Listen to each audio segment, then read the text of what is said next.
I will still take you through the day. It's going to be quite tedious, but we're going to run with the same pace. We shall have a couple of dignitaries from the UN agencies, the diplomatic corps.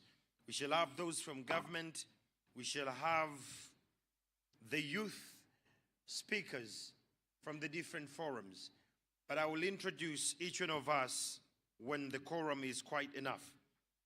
But because of time, yesterday we had something that was lagging. I'm an African and we don't waste food. Cindy, you leave food in the night, you wake up in the morning, warm it up, and have your breakfast. Cindy, maybe some of you have conflicts. Some of us are still typical African men. You leave sweet potato the last night, wake up in the morning, warm it, chop it in pieces, and have a good breakfast. So yesterday we had one of those. It's a short documentary that is telling us living the climate change realities. Those in Kampala, some of you who are privileged like I, we may underscore what climate change is. We may underscore what climate justice is. But when you watch these clips, in one way or the other, they give you a broader perspective and picture of what this is about.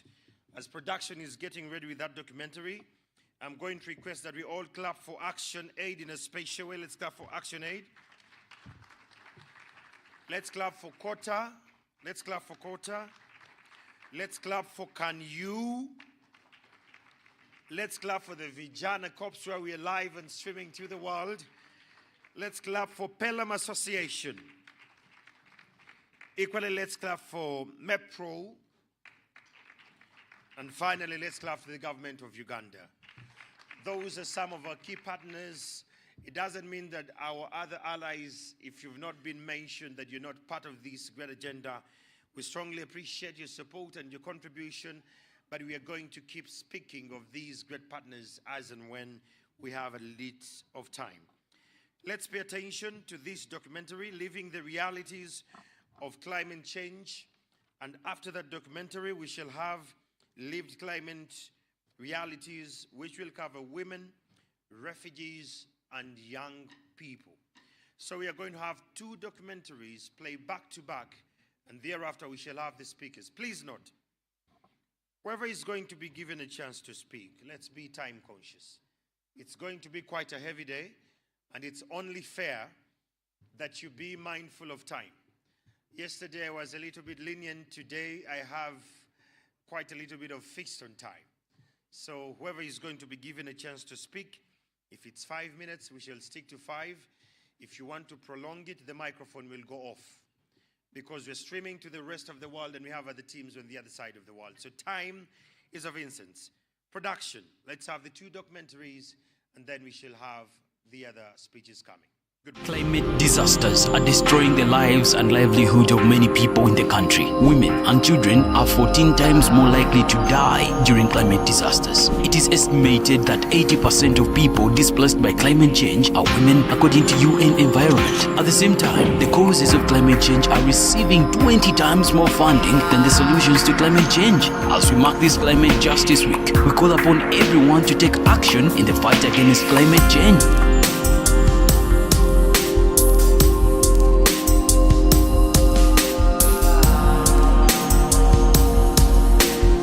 Climate justice is being fair. Anything around you, anything above you, anything beneath you. Teso generally in 2007 we had a pool of floods in Teso in general, but Katakwi as a district, over time we have the phenomenon of floods followed by prolonged drought.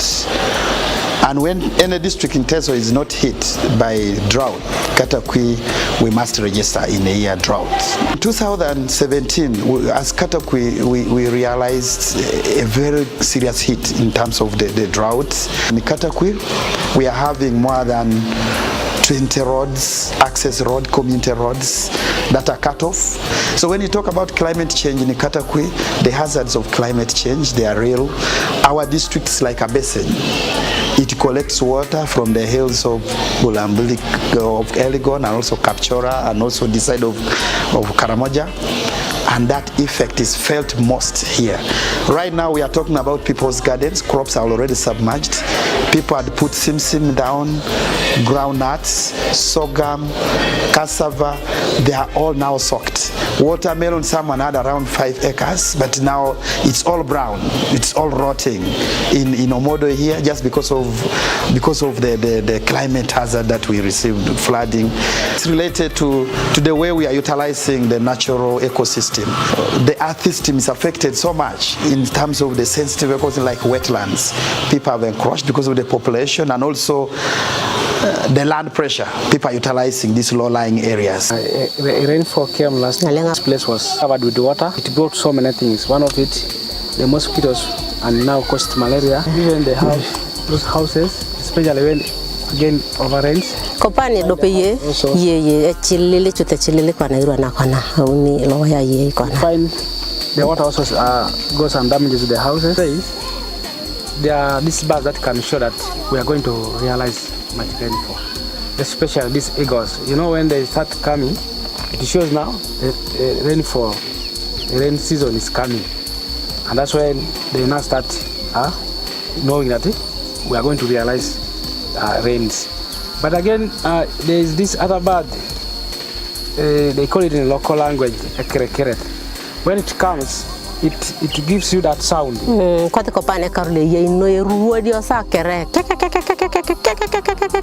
And especially this year, that bird appeared so many times.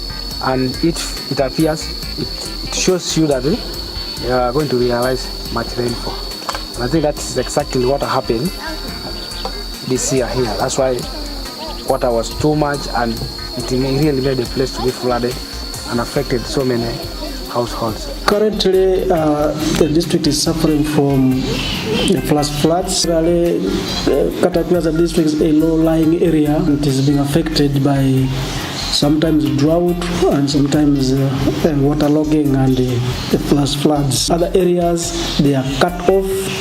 Many roads are washed off from, and people are not accessing the services. Generally, the effect is worsening as crops are washed in the gardens, submerged. Okay. Where we are right now is Musuku County, Ongongoja sub-county, and this is spot a swamp that connects to Ongongoja sub-county headquarters. It has been cut off, as we can see from the background. The rain has fallen heavily here, and the whole road has been washed away, the whole swamp. So people can no longer cross here. It has affected the households which are nearing this swamp, and all the economic activity, the business, people can no longer go to the market, and the number of gardens have been submerged, the number of houses have collapsed. The change is for real, and as a district we're also experiencing the effects of climate change. The district experiences long dry spells. The district in some areas also, like in the sub-counties of Onindo, we have the floods when it rains. And also, we also realize that as a district also are having a problem of deforestation. A lot of firewood, a lot of charcoal burning is going on. And it's because there's a lot of market in the neighboring districts, like Bukedia, Mbale, and I think some of it even crosses up to Kenya.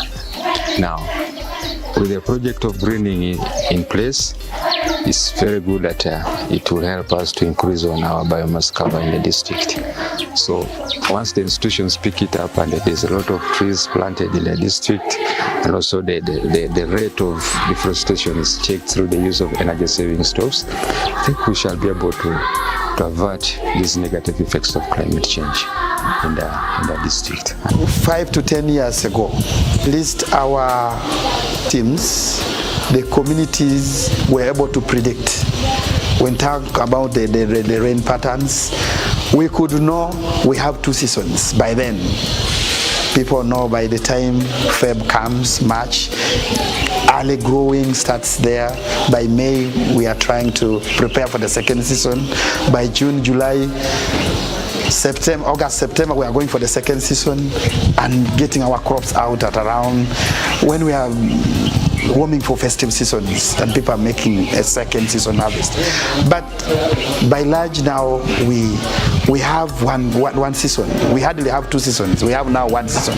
Which season is not predictable. The methods people used to, the early warning systems that the community used to use, the birds, you know, for us, we had unique birds.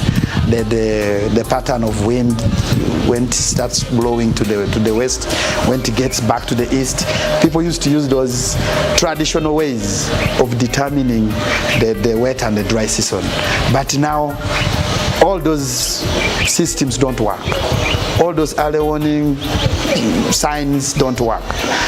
We had a lot of problems in this time when this water came and flooded. You'll find very many women are sleeping outside just under the tree, others are sleeping in the church. Again, we have got sanitation. Sanitation has become very poor because all the toilets have been submerged with water. Itself, transport has become costly. As such, people who are supposed to bring food cannot come because most people fear to pass even in this water to come this side. Women are now powerless, they can't manage, and even they cannot get a way to accommodate their kids, their children. Even the girls can decide just to move because you will find even when the mother is sleeping outside, the girl can go somewhere because of money, poverty. Women does not have money, they have become weak, their girls are being raped, are being defiled. Even others are leaving schools, have left schools because of this poverty. And also domestic violence has increased because of women not having money. When you go and ask for money from your husband, the man will say no money. The man can even decide to divorce you and leave you. Women are being divorced because of this flood. Have pregnant mothers, sometimes you get these mothers delivering from home. One, crossing that water at night is a problem to them. So when a mother is in labor, there's no way to go at night. The mother ends up delivering at home. Sometimes she goes over bleeding because of that transport going to the facility. And even that facility we are in, we are mixed up with pupils and even the patients, and of which we are also worried. In case there's an epidemic, even the children will be affected because we are all mixed up in the primary schools. Our facility was near here, you could even foot, you go. But now you are paying transport 4,000 border, of which some people cannot even afford going there. Our community, it's really in the dilemma of stress, of what to eat, because their crops have been submerged. So in the near future, we expect to have rain, to have now famine in this community. And it's very difficult now to help the community across the other side of the sub-county headquarters. Due to the effects of climate change, rains are unreliable. We have erratic rains that come once in a while. Last year alone, we planted over 18,000 trees. These trees were planted in the community, in schools. We had done a big disservice to the environment. And about climate justice, everything around us, everything we coexist with, everything within our eco-environment needs justice. So we have to give justice to our soils, to our trees, to everything above, within and below the ground. So that's why right now, in response to that, we are planting trees, we are using organic pesticides, we are using organic fertilizers to mitigate all these effects called the climate change you're seeing right now.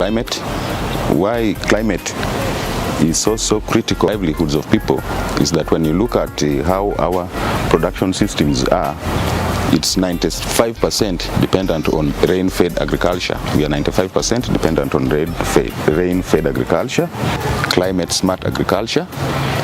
And when we talk about climate-smart agriculture, it is a pathway to increasing food security and also livelihoods of people. Climate has affected women. Women have the task, the responsibility of cooking food for the family. Times women use firewood and charcoal basically in our area to perform other tasks of going to the garden and also raising the children. And we believe agroecology is the change that we need right now to create a sustainable environment. And as we celebrate the Climate Justice Week, I think agroecology is one thing that should be adopted and spread out broadly. You see agroecology as a solution to mitigate and give justice to the environment that we live in. This message is brought to you by Action Aid International Uganda in partnership with Kota, Pelam Uganda, Vijana Corps and MEPRO.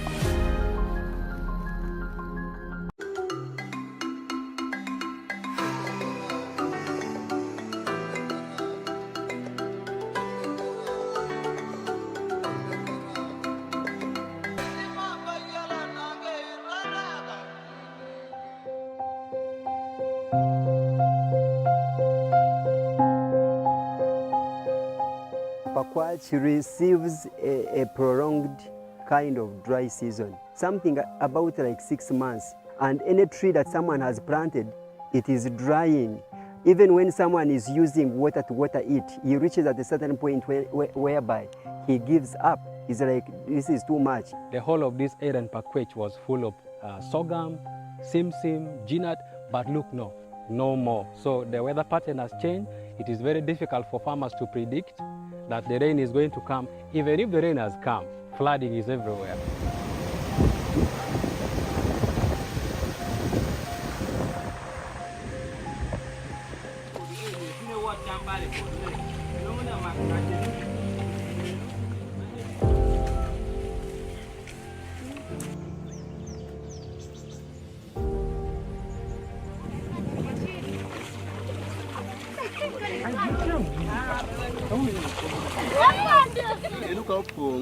Kilo peko matung tung, mirachel etoro udibadano, leku champa dano, pi maleng madano makutiku de beru pe, suroni badano sheke nungu, pinyo to pin mangay mapolo makukondane pasho. Karande wange sha sheke ile jangwen ogama ai. Pong awuok kinde misawa para ariyo mang'om guru kodo awuok anong'o pi pong ma pi chake nong'e bindie wuono romo nek wako di ot kuda wiya weng. Yore mako wako kudu tek pi kelwa icha kaya matek ma pi mwa madu de wa madu pi ma dong manong'o shiet dong mol iwa endong. Tuo ma okelo iwa tuo ma malaria. Ko bang sawa nyoke ko bang nindo maber ka treating malaria. Oro water, managa metoro classroom de gitie a level mapie lu pong bako ka de wan ku mu de tabu dum school ni ba mapie lu pong ete munyot man ega mene ko awiya mangede school ni aka woni kitingo school ni ke wode tika biru moko.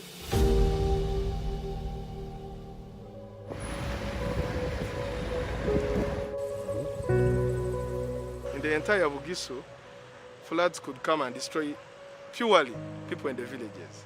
But for the first time, we experienced this in the middle of the city, and we had over 20 people who lost their lives. Almost we saw like over 5,000 people lost their food crops. And these days it is very complicated, that it might rain today, tomorrow, and it shines for the next 2 weeks. The most challenge you face this way is drought.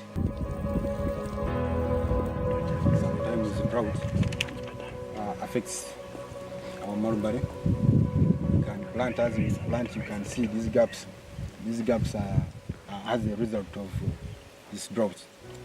These cuttings, some of them can end up drying. We started by buying plastic from the community. We all know the dangers of plastics and polythene paper when it comes to climate. As an expert in tree planting, there are some trees that we have identified that are good even when you plant and maybe 1 month goes on minus being watered, this tree will survive. So there are those trees like maybe I can talk of Tectona grandis. It is a tree with broad leaves. It is nice. Talk of mahogany. These trees were here before, but people cut them down. They are no longer seen. One thing I would call upon is basically to ensure that all different parties because here we are moving from all different parties. We have the government, it has a role to play. I feel the development partners have really done so much, and they have tried to ensure that they support. I feel it's very pertinent for the youth to be engaged and involved. Young people are not an agent of, distraction. Young people are very willing to support, but have we taken much course to ensure that we sensitize them? Because there is no one who is going to be engaged into something without being informed. There is low information dissemination that we need, at least. If there is dissemination, it's very easy for an action to be taken.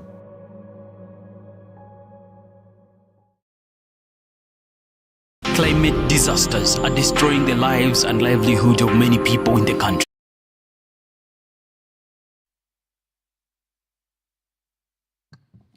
Let's give a round of applause to those that participated in More likely to die during. I am very touched about people that come from those areas. Katakwi, Ajuman, Karamoja sub-region, those that come from the flood-prone areas, Bulambuli. It's really urgent that we engage in these conversations. But today, allow me to appreciate a couple of clusters among us. Let me request the entire staff of Action Aid to stand up. The entire staff, if you know you work for Action Aid, kindly stand up.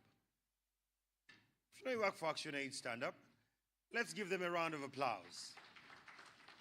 Come on, people, clap for them. These people made sure that we are here to celebrate and we go through this. Thank you so much. You can take your seats. The inner group of the Climate Justice Week. The inner group, kindly stand up. We need to see the inner group of the Climate Justice Week. Let's clap for them again. That's the inner group. They made sure that all deliberations are aligned. Some of our development partners among us, please stand up for recognition. Development partners. Development partners. Okay. We give them a round of applause. If you're from private sector, just stand up and we clap for you, a business person. Private sector.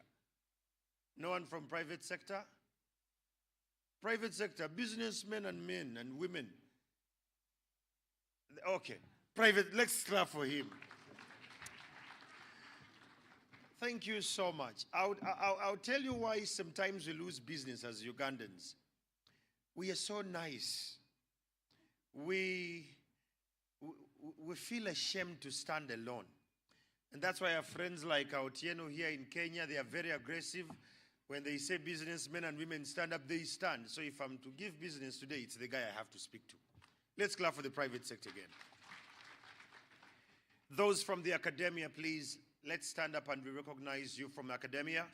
Let's clap for the academia. Thank you. Thank you so much for coming. That means a lot. Negotiators. We have some negotiators here. We have some negotiators. Let's clap for him. I want to appreciate you so much. I didn't know how urgent and how crucial a negotiator is until when we were in Dubai negotiating as a country. Friends, you can know all the English you know. I cannot negotiate. Their tone and language is quite unique. Their focus is different and they negotiate on behalf of our country. Let's clap for him again. Thank you so much. Let me request anyone from government to stand up and recognize government. Anyone from government. I saw Sir Bob is here. Let's clap for government. Comrades. That is government. Thank you so much for coming. We really appreciate you so much. Anyone from CSOs or NGO? CSOs, NGOs? Let's clap for them. Let's clap for them. Hey! Let's clap for them. Thank you so much for coming. Thanks for turning up. That means a lot. Anyone from UN agencies? UN agencies? Anyone coming from the UN family? Hey, let's clap for them. Let's clap for them. The numbers are coming up.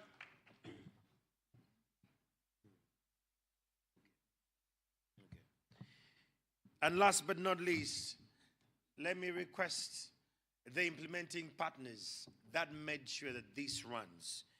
Vijana, Kanyu, Pelam, Kota, let's all stand up. Those are the implementing partners to this. Let's clap for them as they stand. Implementing partners. Come on, implementing. Please stand up. I have Vijana up there. Pelham here. We have Kanyu. We have Memphew. Thank you so much. Do we have anyone from the 4th estate? Let's clap for the 4th estate. That's where I come from, and I really want to appreciate you for streaming this live. Ladies and gentlemen, we are starting. And just to alert you that we're going to go all the way up to lunchtime. So prepare your mind and get ready to have a marathon of data. Please be reminded, the washrooms are right here. You go through that corridor, you'll find the ladies and the gents. And if you're tweeting from the room, the hashtag is Climate Justice Week UG. Please tag Action Aid, tag Pelham, tag Kanyu, tag Vijana Corps, tag Mempu, tag Ministry of Agriculture, tag Ministry of Environment, tag those that we can be in position to give you more support online. To start off this day, allow me welcome Madame Susan Otieno, the Country Director of Action Aid International from Kenya, to come and give us the opening remarks. Let's welcome her.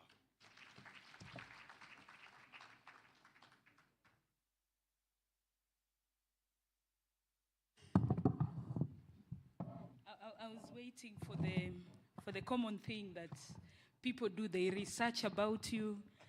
And so when they call you, they say so much about you. Even what you don't want them to say, they still go ahead and say. In fact, what your enemy wants to hear is what they say.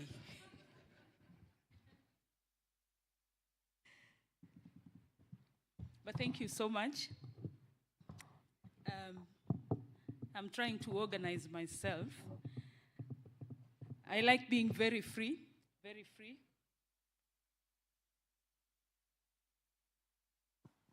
Can I use this? I like being very free, and it's not typical of someone who's giving an opening remark. What is expected is that you stand next to your laptop and talk. But that's not what I've been cut out to do in Action Aid.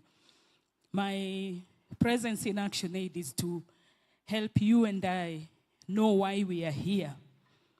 And so there was the slogan that we had yesterday, and we were asking ourselves, what do we want?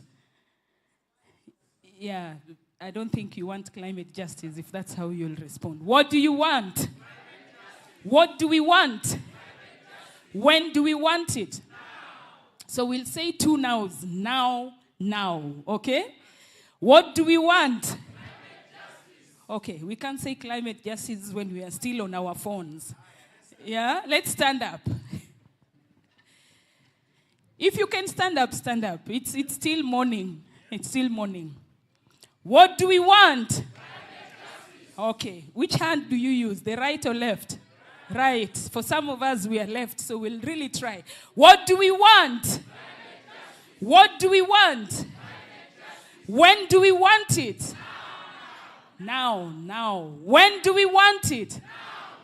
Thank you so much. Please be seated. You can clap for yourselves. So we were hoping to have our Secretary General, Arthur Larok, who is Ugandan.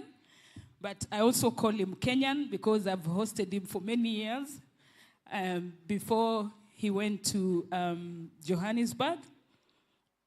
He was meant to be here, but he's down and well. And so what do you do? When the head is not there, the hands and the legs have to step in. But I'm doing this because it's given me the liberty to speak and talk about what I would really want to tell you as our neighbors in Uganda, number one.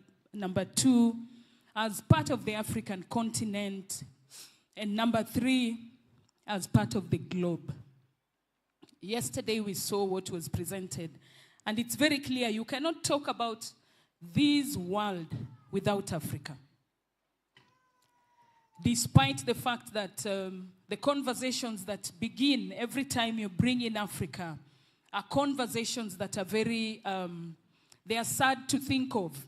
Every time you want to talk about the African economy, you'll not fail to talk about colonialism. And if you come to today, you'll not fail to talk about neocolonialism. Every time you want to talk about Africa's progress, minerals, resources, you'll not fail to talk about slavery. And we have to talk about it so that we liberate ourselves from these kind of conversations. Every time you talk about Africa, you'll not fail to talk about Africa from a point of limitation. When they say limited resources, people want to turn to Africa. But we know that it's the richest continent. When you talk about capacity, they turn to Africa. But they know that we survived because of the early warning systems. And that is why we knew when it was about to flood, we knew when not to plant certain crops. But this knowledge cannot be put together. Because if you put this knowledge together, then you put Africa at a different level where not everyone wants to find Africa. So I was asked to talk about accelerating a green, just, feminist, and resilient economy.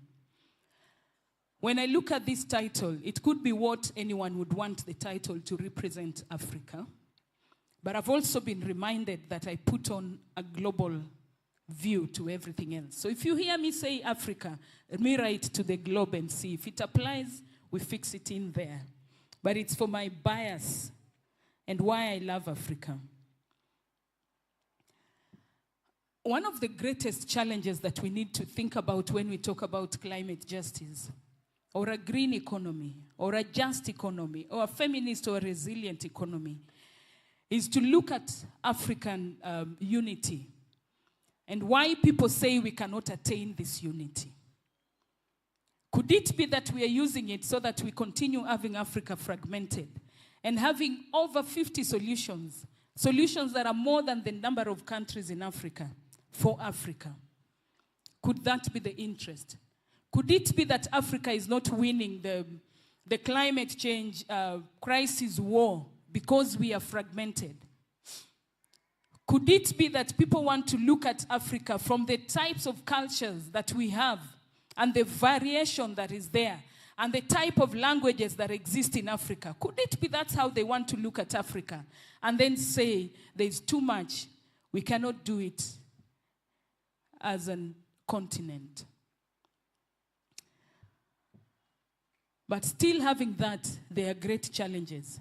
And these challenges are actually affecting us from attaining a green, just, and feminist economy in the continent, the African unity. And I pray that when we walk out of here, we will be talking about one Africa, one voice. It doesn't matter where you're located. It's one Africa, one voice. One Africa, one voice. And that is why we have, for instance, the Africa group of negotiators than a country-specific group of negotiators. So the continental collaboration cannot be underscored. It's critical. Unity in purpose, unity in voice, unity in action is critical if we are to fight the climate crisis. But again, we have to recognize that Africa remains food insecure, and hence any action should aim at improving food security. If we are told that when you talk about climate crisis, it's about adaptation and mitigation, then we need to fight for funds and money to be put in adaptation more than anything else, because that's where the conversations of food security comes in. So when you face anyone, when you're seated in any conversation, your most important question would be, how does this affect food security? Because if we have enough, we will feed many, not only ourselves, but we will feed many. So we have to champion for adaptation, but when we talk about mitigation, we cannot fail to bring it back into adaptation. When you're talking about energy provision, your biggest question should be, how do we use energy to mechanize the agricultural system? How do we use energy to ensure that the manufacturing industry is taking care and reducing the waste that we experience post-harvest? So when someone pushes you into a conversation around mitigation and you think of green, just economy, I can guarantee you that you're able to push them to see how the results will be seen through adaptation. there are conversations on carbon credit. And I can tell you, not to disrespect anyone or discount the knowledge that we have, but I can say nearly half this room, we have limited understanding about carbon credit. Will I be lying? So why should we push an agenda that we do not know? Can't we know it first before we push it? But we cannot spend time on carbon credit when we don't have food at home. We cannot talk carbon credit when nearly 70% of Africa is energy insecure. You cannot talk of carbon credits given what Professor shared yesterday. When land is being taken, the agricultural land is now being taken to be converted into conservations. But why? To plant trees to absorb carbon. We cannot talk about carbon sinking when there's a lot that needs to be done. But this is not to say that we cannot engage in the conversations. Let the knowledge be shared uniformly, and then we engage. That's when you talk about a just transition, a just economy, a green just economy, a feminist just green economy. When you're all at the same level in terms of knowledge and understanding and engagement. Yesterday I talked of the monkey on our backs versus the monkey on the north, and why we easily allow it to land on our backs, and what we can do not to allow the monkey to land on our back before our monkey moves on their backs. It's important. Why am I saying so? Because when you look at the Paris Agreement 2015, it was very clear. Be responsible for the climate crisis the way you've caused it. So we have an opportunity when we are talking about just transition, just economy, green economy, to first start by asking, who's responsible? That question should not leave us. But when we are talking about the responsibility, we have to move them to see why our conditions are becoming worse every day, why there's food insecurity and it continues, why our girls are still getting married when they are not adults, simply because there was drought and the parents want to restock and they'll marry them off as a source of restocking. But what caused the loss of animals back in the family? It was related to the climate crisis. We have to connect the issues.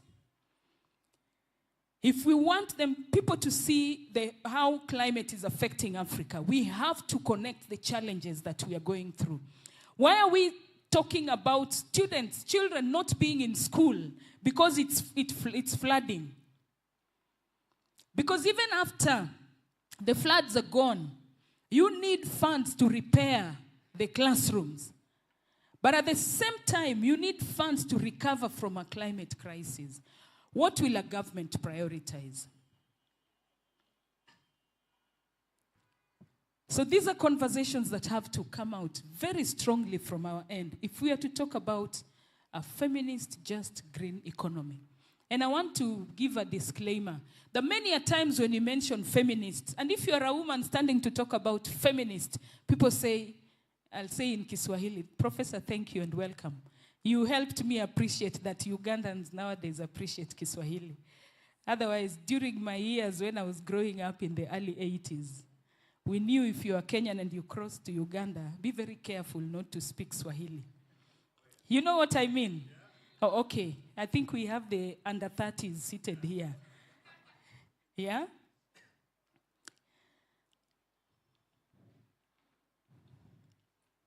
So thank you, Prof, because it helped. Now, let me move to the next element because we were warned about time. The new climate economy report of 2018, and I know there could be other reports, but then it indicated that green transition had a huge potential to create 65 million new jobs. 65 million new jobs. But we need to ask ourselves, will it be just if these 65 million new jobs don't end up with the women and girls? If they don't end up with young people, then there'll be no justice, however much the number of jobs we create. And so the challenge is that women and girls will not automatically benefit from these opportunities if we came up with ambitious political actions and financing. If not, it could worsen the gender inequalities. There's no process that can be just if it worsens the gender inequalities. And climate change has done that so well. It has done that so well. So my plea is that when we sit to talk about climate justice, let's ask ourselves, where are the women and the girls? How are these resolutions going to affect women and girls? Are they participating as equal partners on the table, or do we bring them for numbers? Are they taking leadership? Do they have the potential? And if there are any gaps that are causing them to have this inability, then it still comes back to us to be able to engage with the women, build their capacity, grow the interest, remove the barriers that are causing their lack of participation and involvement. But this has to start from a political angle as well and perspective. That if we fight and push for more women in political leadership, then we'll also be looking at how it scales down or cascades to the other areas. And that equally includes climate justice, the green economy, the just economy, the feminist economy. And I know the member of the Africa group of negotiators can tell you how many women are in the group. I know he has a session, so I'm hoping that he can tell you how many women are there. When you miss women, you miss to take care of the gender equality conversation.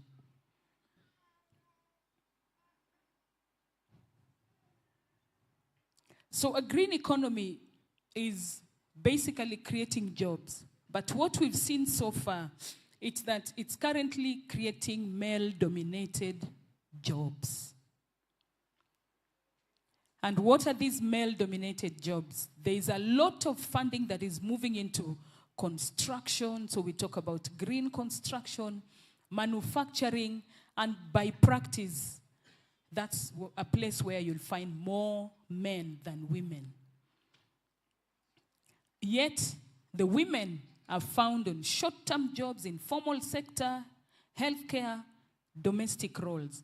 What does that mean? We truly need to re-engineer the perception and the minds of the decision makers, of the private sector, of the job creators, of the investors. That as we go ahead to look at male-dominated jobs, let's also look at how we will empower the women, empower the girls to take care and to be in charge of such kind of jobs that are created. And to be honest, we can create opportunities in the green construction sector where women play a major role. It will beat logic if the role of women when we are constructing a green center is to come and distribute food. Fine, they'll earn from it, but they can earn more. So as I said, we need to re-engineer the job market and truly do away with any entry barrier that hinder women from engaging in a green economy. And we also acknowledge that women are also underrepresented in the political and the workplace decision making. They are underrepresented. So even as we talk about climate justice, remember what we said yesterday, even as we talk about climate, remember your other problems. We are not yet there with the women. So it's climate justice, but where are the women? The first time I went for one of the COP, and it will not surprise you, I've only done 2. The first one was Sharm el-Sheikh in Egypt. And you know where the community places women. And so I appear as this Kenyan, not even Ugandan women. I know how you Ugandans, you really make a mock of Kenyan women. That we are rude, we are very nice. We are very nice. See me outside. And you need to mix these genes. Yeah, no, I hope I'm not destroying the market for Ugandan women. The Kenyan men need Ugandan women. On a light note, so when I went to Egypt, and I was trying to find and navigate my way around, I can tell you, it was very surprising that we're talking about COP27 then, but the conversations were white, male-dominated. So you can imagine if you are a black female entrant. We need to do what we ought to do to have women in the climate change, climate justice conversations. It needs a coup, sort of. Not a political coup. Don't misquote me. But we need to educate the women to know that they need to be in this space. So when we went for COP28, I had a badge. You know the badges. I know my friend can tell you, Cindy. The badges will give you entry to certain level. His badge is not even mine. Mine is an underdog badge. It's pink, Pink. But his badge, he can get in nearly anywhere. My elder, am I lying? And so I told myself I need an experience. What happens? And so I tagged along black male, and we walked. He had the badge, and I turned my badge inside out, so you just see blank. And they would want to ask me, can we see your badge? And he would say, no, we are with him. We are with her. The cabinet secretary is waiting for us, And I got into the end. It will surprise you that there are few women where the real negotiations are happening. There are few women. And it's also important to note that the conversations are slowly moving away from the climate discussions. They could still be climate, but there is more of bilateral and multilateral negotiations. Individual, private sector dominated. And if you map out the private sector, you'll find very few women. And so how can we talk of a just economy when the negotiators, the ones who are pushing and changing, lack women amongst them? I sat there and saw how power is shared. And I hope UNFCCC will not deny me the COP29 badge. But it's very, very clear that we need women in the room for it to be just. But despite needing women, we need Africa in the room. We need Africa in the room. Because the justice that we are fighting for is justice for Africa. And if there's justice for Africa, it's justice for the entire globe. That we have to know. There's also the importance of looking at what are the other things that are bedeviling Africa and causing us not to achieve the climate justice as we intend to be achieving it. Justice around this climate discourse, climate change, the debt crisis. So when you talk about economic justice, when you talk about climate justice, economic justice cannot miss. And that is why today we are also trying to bring ourselves to think about the green economy. Fine, the funds have been released. Investment has to happen. Who are the innovators? How much of the green innovation can we call to be Africa? Yet Africa came up with M-Pesa. Didn't we? Did you know M-Pesa is Africa? However much you want to change the M-Pesa name, even if you say mobile money, it is still M-Pesa. And there are many, many more innovations that are African. And so if we are talking about green economy, Africa will have to invest in innovation, invest in the young people, invest in the women to be innovative. I've started appreciating the solar lamps that projects and programs can give women. And then what I'm disagreeing with, I think today we'll be wondering whether you invited controversial speakers. But what I disagree with is that that is enough for a household. I disagree. I believe that a community can generate solar energy, use it off-grid, and the excess supplied to the main grid. I believe it's possible. And I believe that a women's organization can manage that company, if we want to call it a company. I believe that when it is generated, it can go to the district. For us, it will go to the county. I believe that it's possible. But what will hinder us is that the technology is not with us. And most of the investors will tell you, we'll bring you the technology.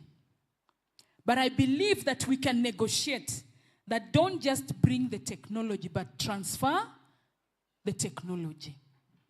But do we have our young people who can receive that technology? It means we have to look at what we are teaching in our academic centers. What do we introduce our children to in primary, elementary or secondary, college, and even post-college? What are we teaching them to do? Such that if an investor said, I want to transfer this technology, and they went to Kumi. I know Kumi. I visit Kumi, by the way. Every year I'm in Kumi. I'll tell you. I told you to see me behind the tent. So if you visit Kumi and you say, come, this is the population that we want you to transfer the technology, we will find people who have that technology. It is still a challenge, but we can address it. And so we must acknowledge the cause of climate change and ensure that we are also sticking to agreements that have been entered into. If you're responsible for it, you have to pay up for it. In COP27, for the loss and damage conversations to progress, and I know my elder will agree with me. Today I'm happy because I have an elder who can agree with me. You know, it's not possible, not so easy. Eh? One of the states that we know was not so willing to advance the conversations because of the word reparation. Reparation. Si nasema ukweli. Walikata. You know, there are certain things you can only emphasize in Swahili. If I knew Acholi, I would speak Acholi because I'm Luo. So if I speak Luo, I know there are some Acholis who can understand. But walikata. And kwa sababu tunasema reparation, it means you're putting the responsibility and the legal liability on them to make sure that they pay up for loss and damage. But thank God that the African negotiators were together. And so the civil societies who were present, they went in. The meetings used to happen at 5:30. And they went in and told them, this is where the crisis is. We are happy that today we can talk about loss and damage fund, but we are still not very, very happy because while we thought it could be housed in Africa, it was again taken to Geneva. The argument is that Geneva is central and the Latin America and the Asians can access Geneva faster than they can access Africa. I still don't believe. He's just written and said, I look smart in red and blue.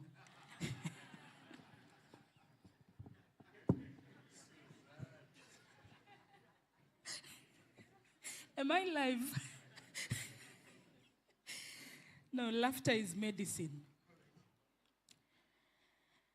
So truly what Africa needs are huge, audacious decisions around the green economy, around feminist, just green economy.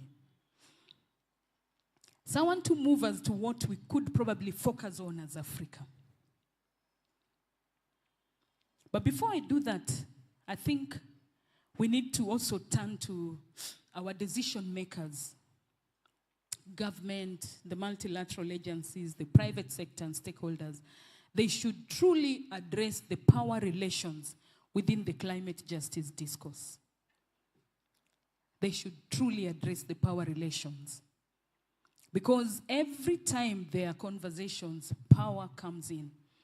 Whoever has resources is deemed to be powerful.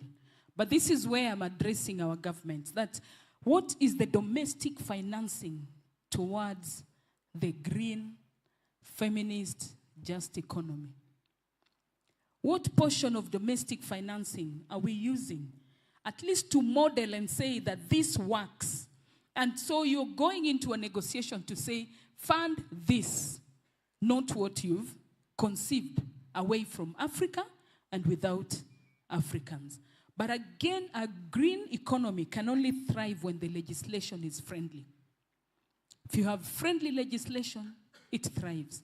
But friendly legislations takes into account what we want to secure and safeguard. We want to secure our minerals. We want to secure the natural resources. We want to secure our knowledge. We want to secure our environment. So how do we move forward?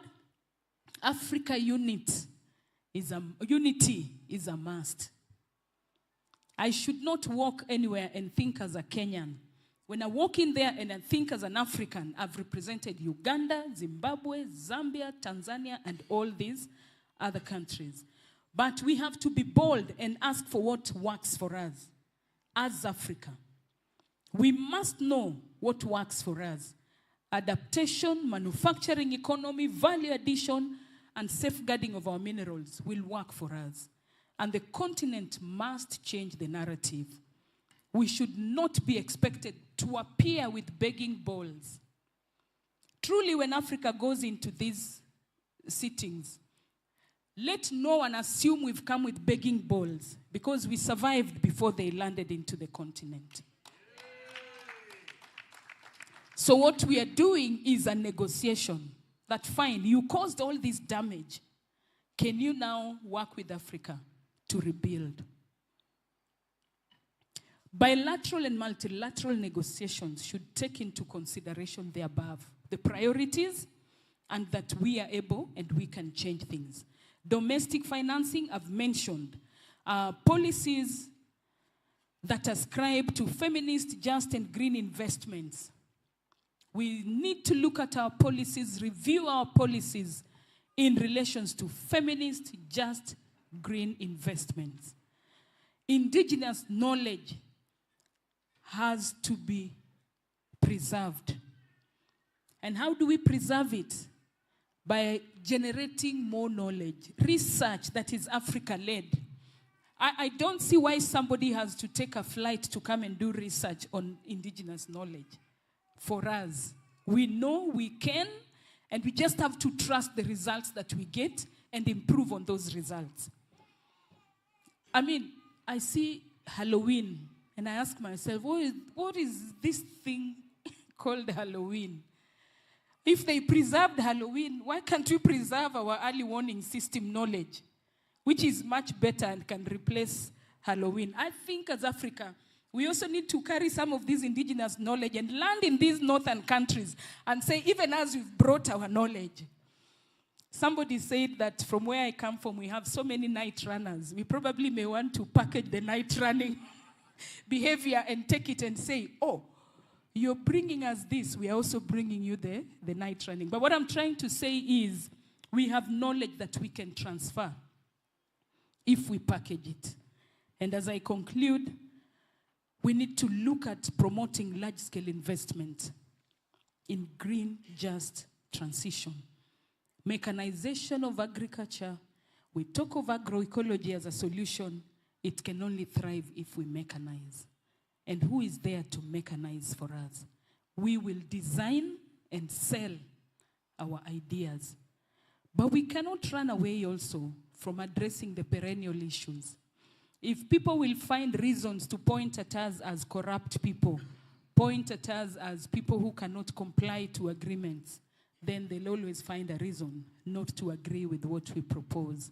We need to stand against the shift of resources from climate crisis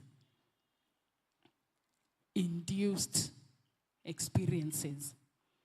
When it is flooding, when it is drought, and it is climate induced, we need to stand firm and say the resources must go to X, Y, and Z. It will surprise you that drought may not even be considered when they are looking at the loss and damage. But we are hoping this can also be a conversation to be finalized. We need to remove barriers that infringe climate conversations. If we cannot be in the spaces where they are, let's create our spaces like this symposium. Create an Africa-led space and have the conversation. It will attract the right people. Private sector investment, we truly need to move them to start talking about social impact investment.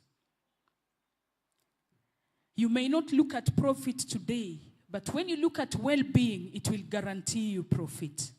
And climate change and economic justice builds a nexus that has to go hand in hand. So thank you so much. But before I leave, we must take life back and bring it to Africa. So this is what I normally do. Viva, who knows what Viva means? Viva does not mean this. Viva is life. I was told it's life, eh? I know Uganda to be housing the monumental Catholic, that place, what is it called? The shrine, what is it called? Do you know we walk from wherever in Kenya to walk and go there? You didn't know, eh? So Catholics, you know what Viva is. So Viva is life. And we want to bring life to this symposium. So if I say, Viva climate justice, Viva, then you respond, Viva. Okay? Okay? Okay, some of us will just miss politics because we don't have the money to campaign. Okay, Viva climate justice, Viva. Energy. So I'll ask you to stand because I want to stand with a lot of energy. And I'll also recognize the partners who've enabled us to be here today and who've enabled this symposium to happen the whole week. And even as we close, we want to appreciate you. Viva climate justice, Viva! Viva, Viva ActionAid Uganda, Viva! Viva Climate Action Network Uganda, Viva! Viva Pelham Association, Viva! Aha, where are we? Viva Vijana Corps, Viva! Viva Kota, Viva! And Viva to Uganda, Viva! Thank you so much. No, you didn't clap well, like I crossed the border.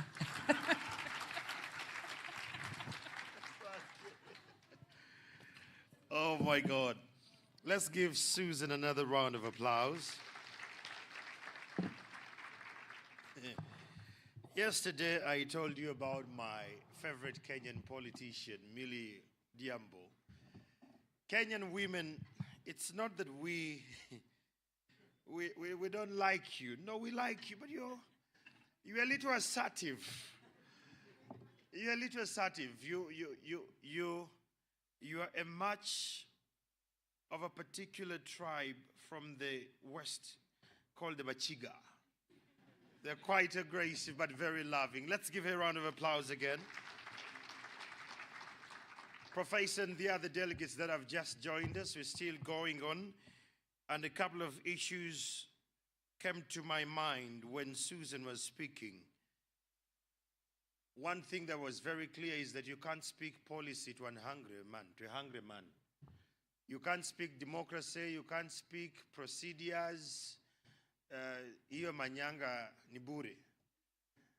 So you won't tell us not to drill the oil when you have no jobs.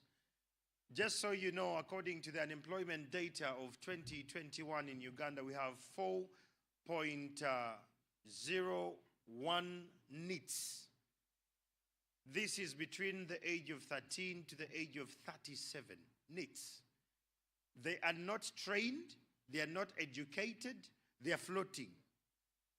But yeah, that worries as a country. So when we hear this, I think it's urgent for all of us. But again, when Susan was speaking, I realized, and I looked around the room, everyone was in affirmation. Correct? I realized that we are not ignorant, we are just negligent. We are not ignorant of our status as Africans. We are just negligent, to whom it may concern. If Prof doesn't do it, to whom it may concern. We don't care when we are on the road. One time I asked my father, the one thing I hate to do is to drive my father. I feel like I'm being under control. Don't overtake, reduce speed. Now, please, like, you know what? Drive your car, take mine. But he told me something I later got to understand what our generation is. We want everything now. Sindio? And then what Susan was speaking came to that moment. My father told me that you can tell someone who grew up in a home when they had no car the way they behave on the road. If in his family is the first one to drive the car, even if it's a Rawum, he speaks at the top of his voice. They will raise their voice, however small their car is. And then, you know, in their family is the first car generation owner. You need to respect him. And again, how they behave with the traffic officers, they don't want to listen to the law, but they rather want to clear with corruption, and they move. Because they want everything now. Friends, we are very lucky that we're starting this conversation. It's very absurd, Susan, when you be in a room and it's just a conglomerate of men speaking. And if there is a woman, they always sit on the other chairs behind the men, taking notes. Professor, you've been there. Doctors in this room, in the academia, you've been in those rooms. Ministerial, presidential. Women are few in those rooms. And when she said feminism context, it was not you men who have toxic masculinity. It was not just in that context. It was how does it affect the females in our spaces? If it can't affect your daughter, it will affect your mother, or it will affect your wife. So the earlier we integrate this, the better. In a special way, allow me to recognize the arrival of Dr. Gerard Banaga Balungi, the Assistant Commissioner on Technical Planning, Minister of Energy and Mineral Development. Let's give him a round of applause. Thank you so much, Doctor. Between morning and now, you've been in at least 6 meetings, but you've taken time to be here. Let's clap for him again. And we're very much aware that the Minister of Energy is following this conversation where she is in Paris. And yesterday she sent a message and said these conversations are urgent, that we are having them as youths. So while we are having all these conversations, again, I want to challenge you, please treat what you pick. Don't be conservative. Information you've learned, when you don't share it with others, it becomes toxic. So please share with the world as we're finalizing the Climate Justice Week.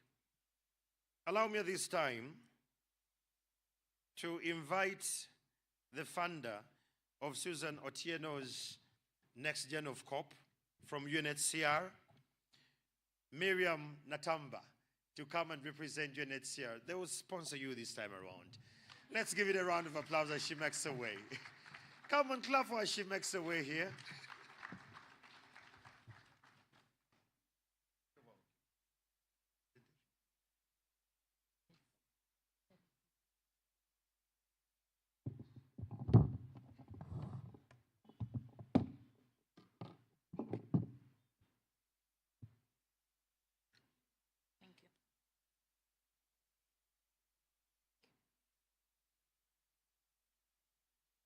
Thank you so much, moderator. My name, once again, is Miriam Natabo. I work with UNHCR as the Associate Environment and Energy Officer. I know that this invitation was sent to the representative for UNHCR in Uganda, but the matters that are under discussion fall under my sector, and that's why I was asked to be here. Well, as part of this discussion, my role was to discuss about sustainable refugee response and natural resource management. As you know, UNHCR its core mandate is for the protection of refugees and ensuring their dignity as they leave their homes forcibly displaced to come into other countries. As a matter of fact, the word refugee now is being phased out. We are referring to them as forcibly displaced and stateless persons. So, just to give a context, is the other slides ready? No?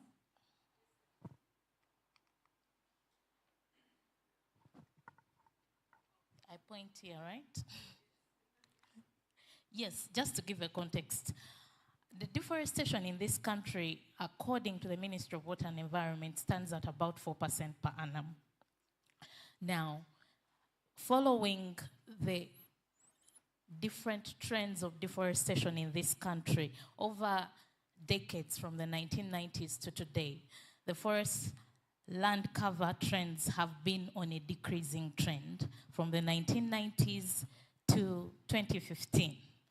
It was decreasing from 24% to around 10%. But then, because of efforts of different actors, development partners, CSOs, CBOs, and all other entities, including government, that trend is slowly being reversed. And so the forest land cover trends increased to 13% in 2019. However, recently it reduced in 2021 because there's increase in cutting down trees for charcoal. This is just to paint a picture of where we stand. And then in this country, we are privileged to have a country that has an open door policy that allows the forcibly displaced persons to come and have refuge. And at the moment, as we speak, by end of April 2024, we had 1.62 million forcibly displaced persons within the Ugandan borders.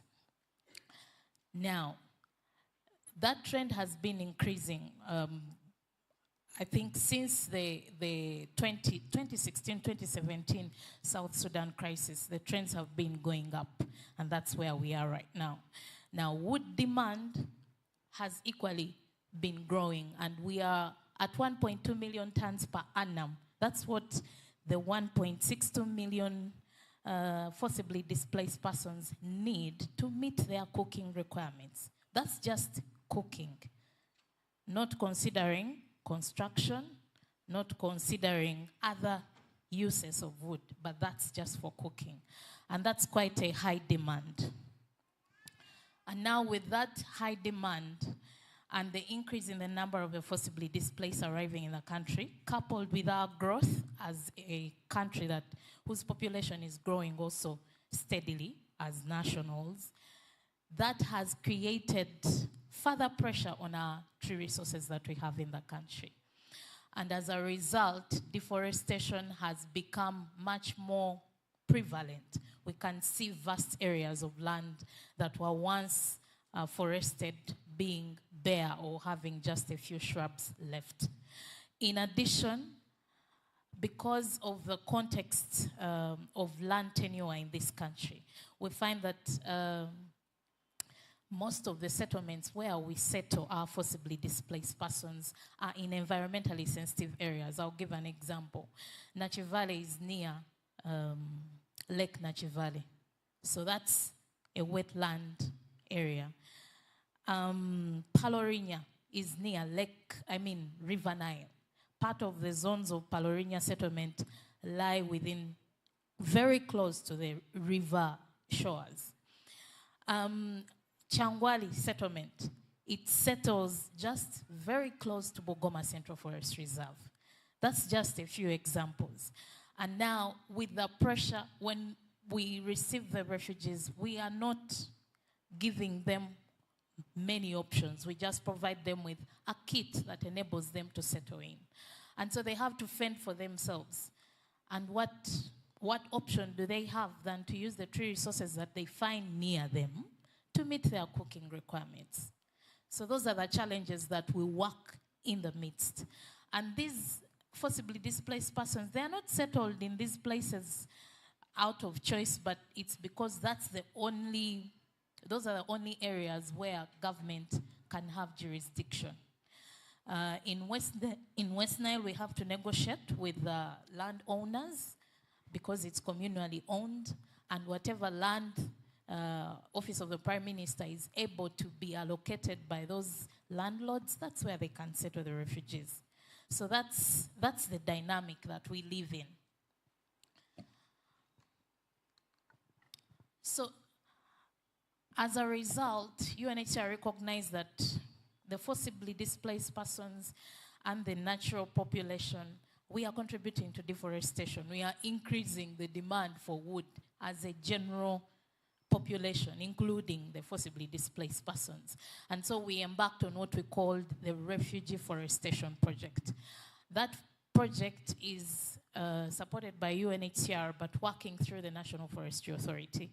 The National Forestry Authority is a government body mandated to support the restoration and management of central forest reserves. Now, in this context, because we have some settlements that are close to refugees, that are close to central forest reserves, and they have been degraded as a result of this growth in population, we work with them to restore those degraded portions of those central forest reserves as part of restoring our environment and preventing, reducing the adversity of the impacts that come from climate change. And also they help with the tree growing efforts, because as wood becomes scarce, we found that the girls have to travel longer distances than the women in search of firewood, which now exposes them to unknown dangers that can then affect their lives and cause aspects even related to sexual and gender-based violence. So as a result, we wanted to restore the environment to the extent possible. And so part of this project is to support seedling production. And we work with the National Forestry Authority to support seedling production. And then we distribute to beneficiaries. Those can be households, they can be district local governments and the host community. They can be implementing partners. Implementing partners are those we work with directly, and then operating partners, those that have resources from elsewhere, but they are working within the refugee hosting areas.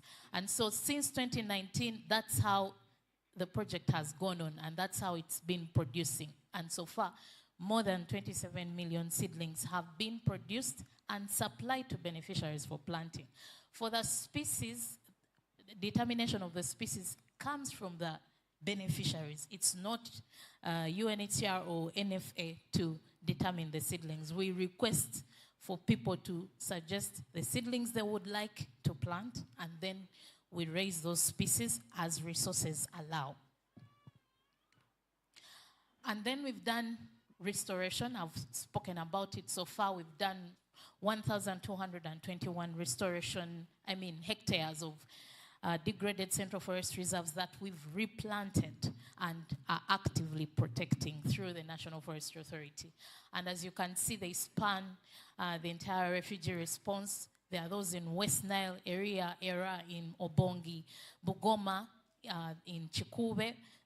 Also OPM, we work with the Office of the Prime Minister, and sometimes they are able to designate land where we can grow trees at scale. And so we were able to set up 50 hectares in Changwali of wood, which can then later be able to meet the wood requirements for the forcibly displaced in Changwali. And then we have Rensambia, that's in Chegegwa, Kulwa, that's in Koboko, Lodonga in Nyumbe, Lokiragodo in Maracha/Arua. Because we realize we don't use just districts to designate the boundary, but we use a landscape approach, knowing that the impacts that are, if you cut down, for example, trees in Bugoma, it will not only affect Chikube district, but it will affect even Hoima. So we use that kind of landscape approach. So even districts within the vicinity can be beneficiaries to this. And so we go also on the side of sustainable energy solutions, because we realize handling it on the supply side is not enough, but also on the consumption side. So we promote access to household cookstoves that are improved, as well as to institutional cookstoves.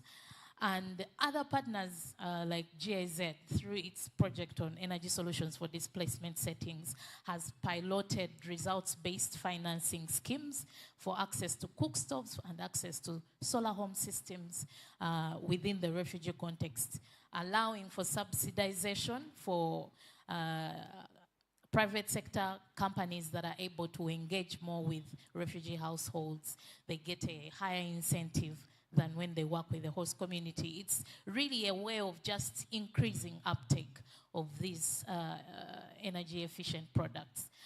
And then these other aspects are really about how UNHCR is viewing climate action.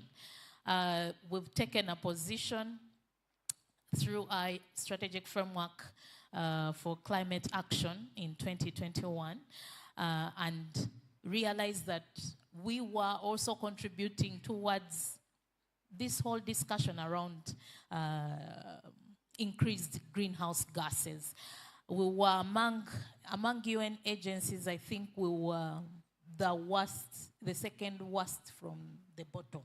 Yeah, the second worst. So UNHCR had to take a position that we have to do something, because in most of our compounds, when UNHCR comes in, the first thing they do is deploy generators, which are highly emitting because we rely on fossil fuels. And so to change that picture, we have started coming up with policies and a way of implementing them, knowing that even within this block of East Africa, what we call the Eastern Horn and Great Lakes region, we have more than 19 million forcibly displaced persons, of which 5.4 million are refugees and the rest are internally displaced.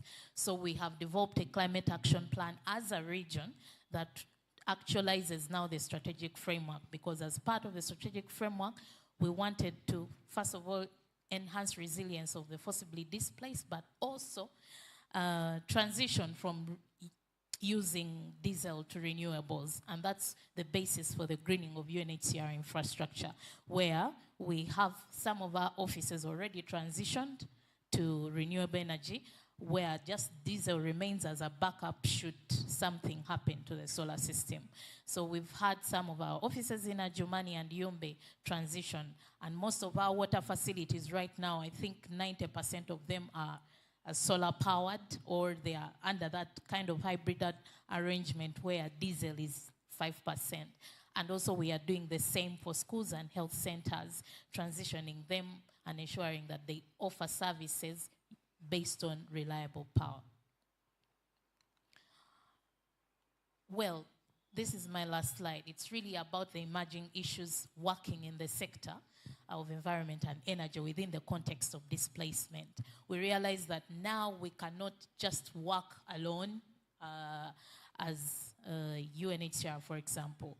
It's high time that the forcibly displaced persons are part of the solutions to the issues that they face in relation even to climate action.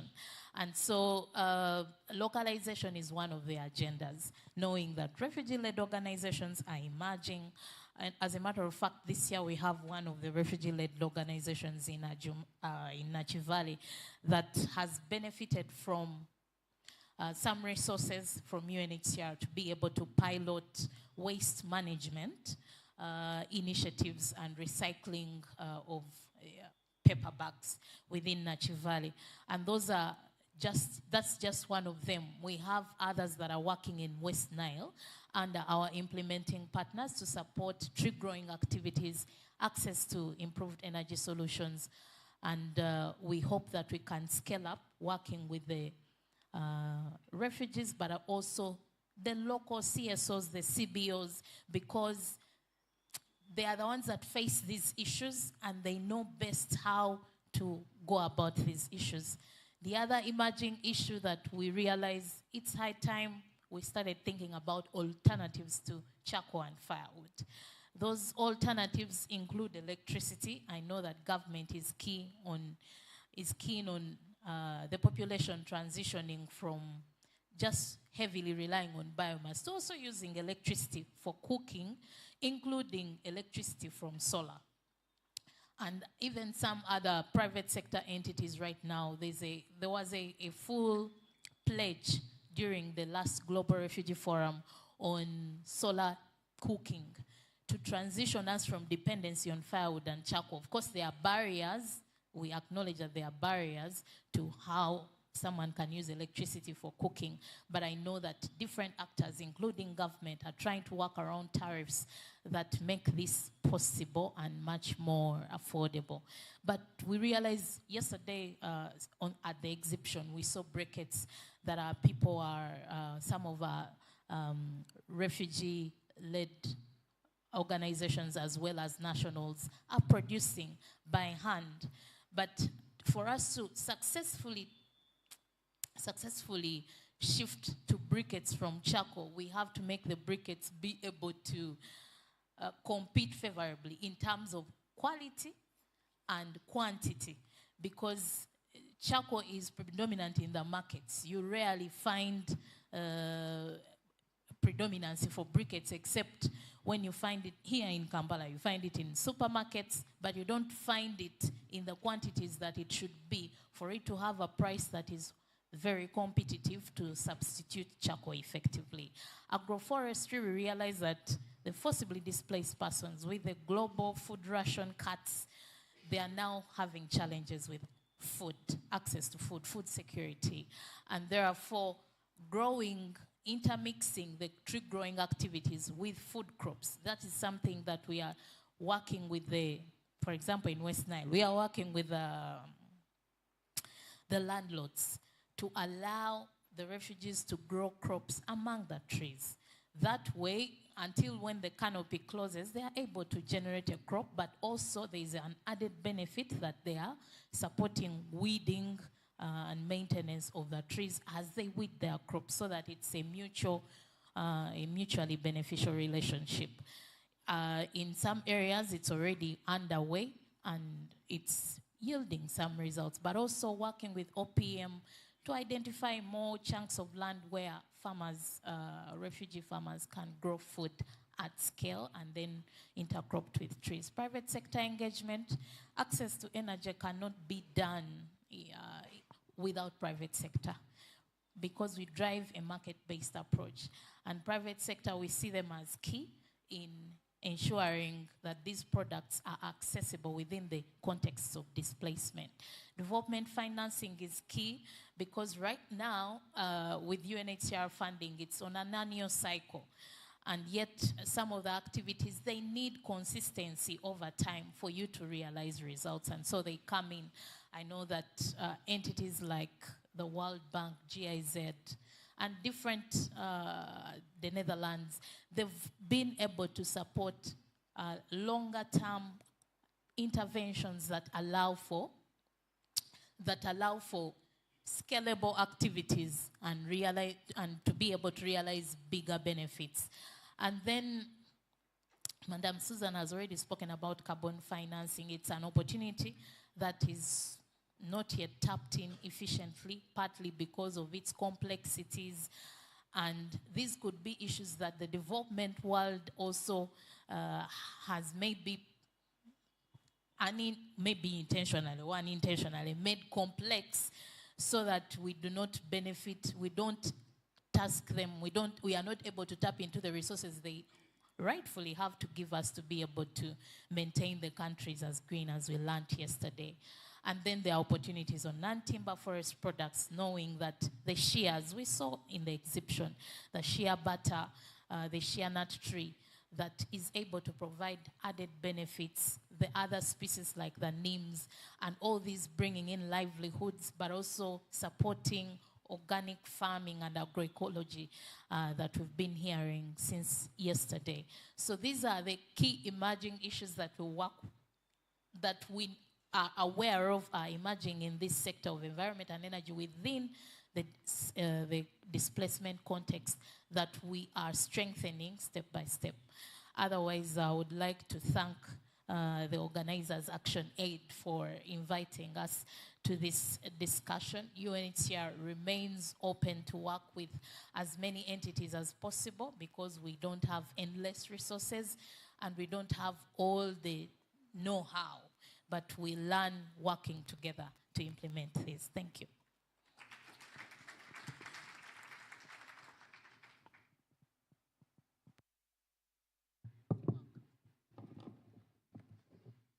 Let's clap. Thank you, Miriam. I like the new clustering of refugees. I love the naming. Okay, we're all going to stand up. Let's all stand up, Kwanzaa. We are all going to stand. We are all going to stand. We're going to do something called Okusononta. You know Okusononta? So some of you don't do gym, some of you don't run, but we do. We need to be fit. So you're going to be on your tips. Just be free, just be free. Please get enough space around you. This is about your body, okay? Just be fit. Drop everything you want and we're going to start. We're starting. We are starting. We have started. We have started.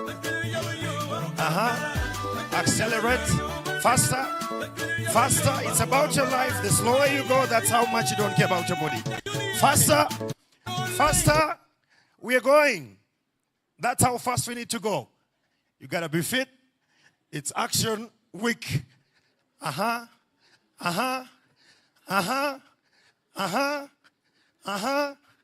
2 minutes more to go. Come on. Come on, people. You have to be fit. This is what it means. Clap for yourselves, ladies and gentlemen.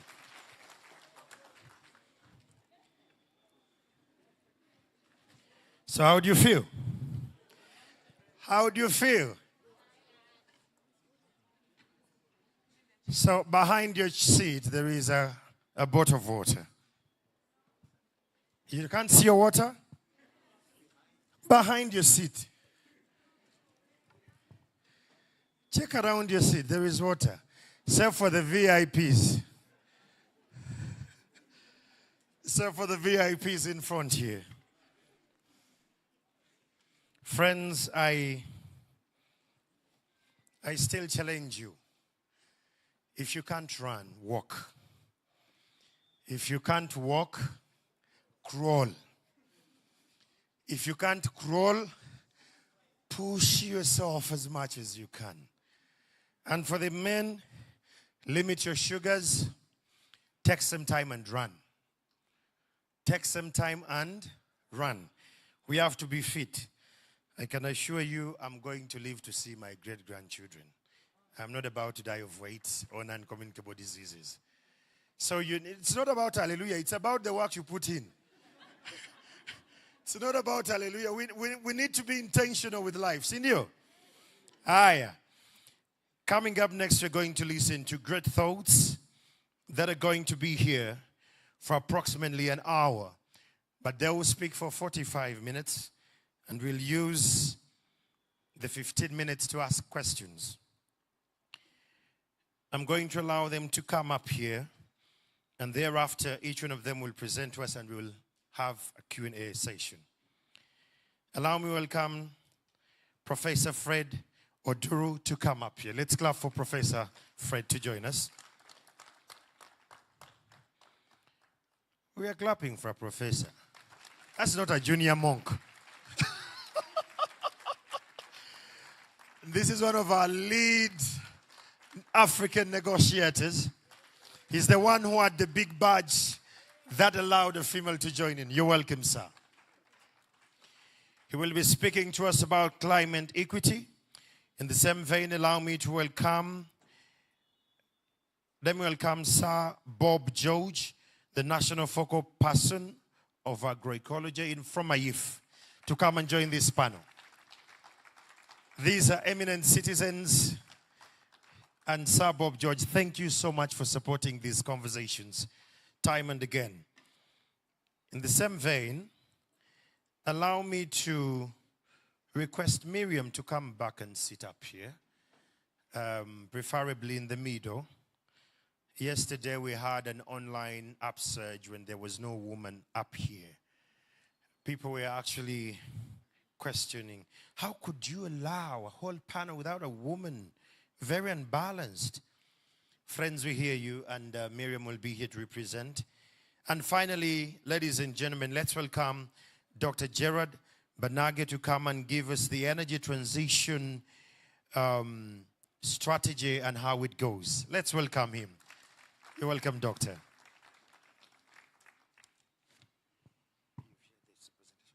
Yes, I did.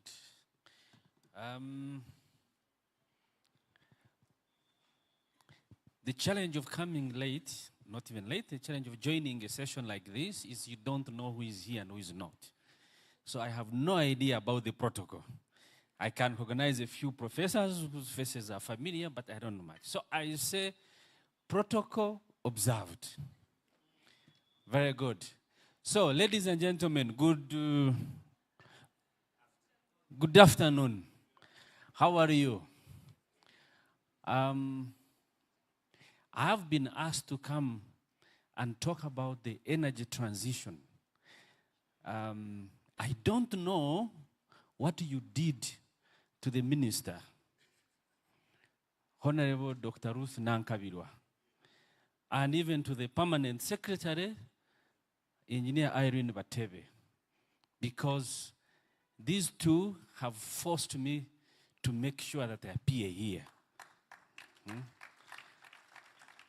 So I was just in Paris the whole of this week with the minister, and she was saying, you go, make sure you arrive by night, and tomorrow morning you are there. I tried to refuse. And what they did, the permanent secretary wrote a letter and confirmed. They sent me a copy. We have confirmed your presence. So that's why, if you see me dozing, I have not had enough sleep, because I've just hadn't been around for just, I arrived about 2 a.m.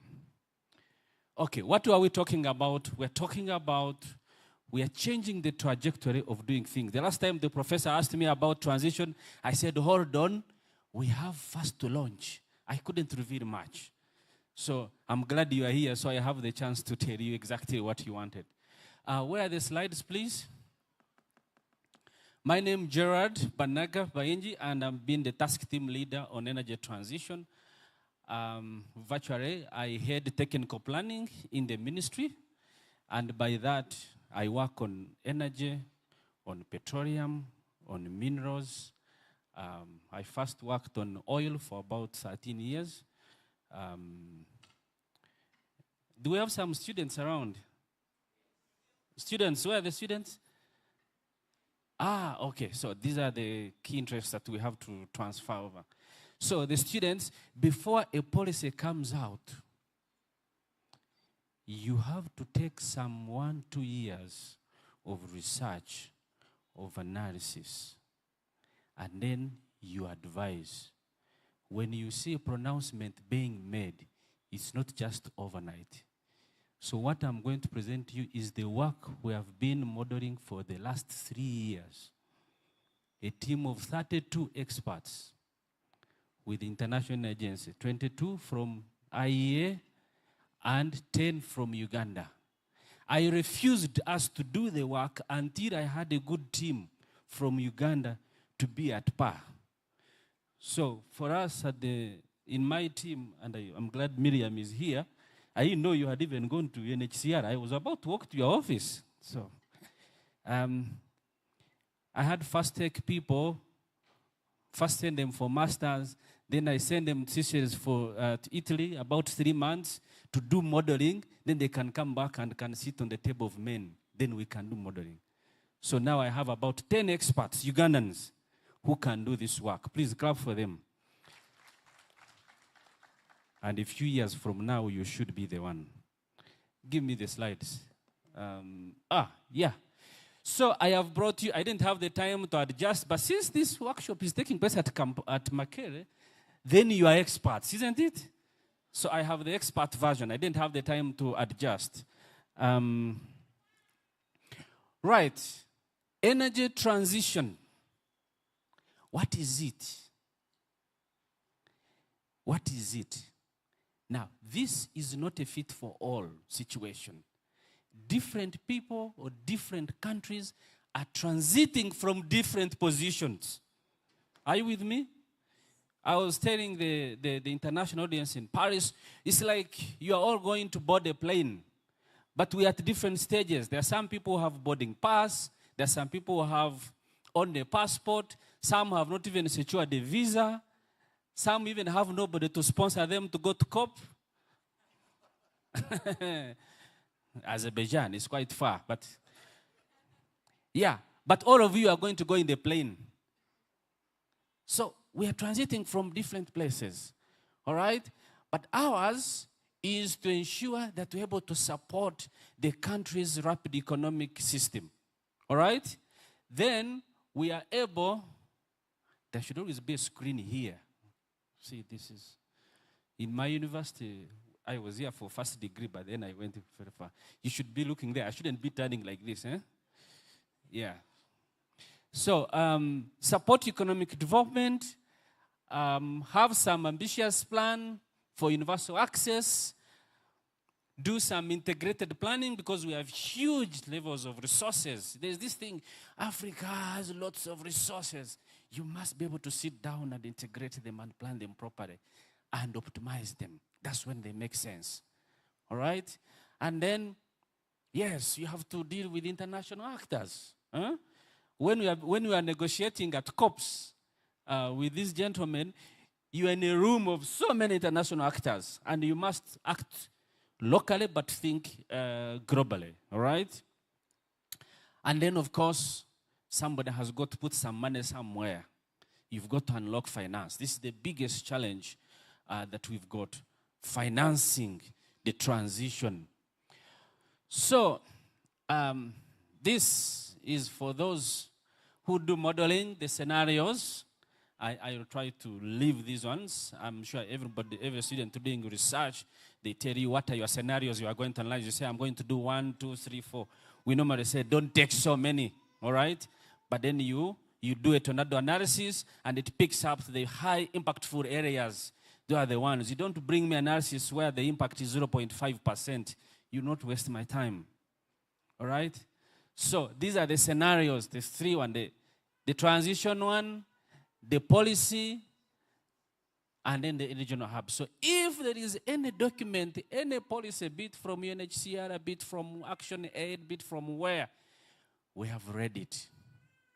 We have read it, including the ones of government. Unless it is not written until somebody's head, that one we didn't have it. But everything we had. Okay. I hope you have your notes, your paper. We are projecting, is this a pointer? We are projecting that, that the economy, the Uganda economy will be in the upper middle quartile in the 2040s. The modeling have been done, I have modeled up to 2070. All right? So I'm saying by the 2040s, where will Uganda be?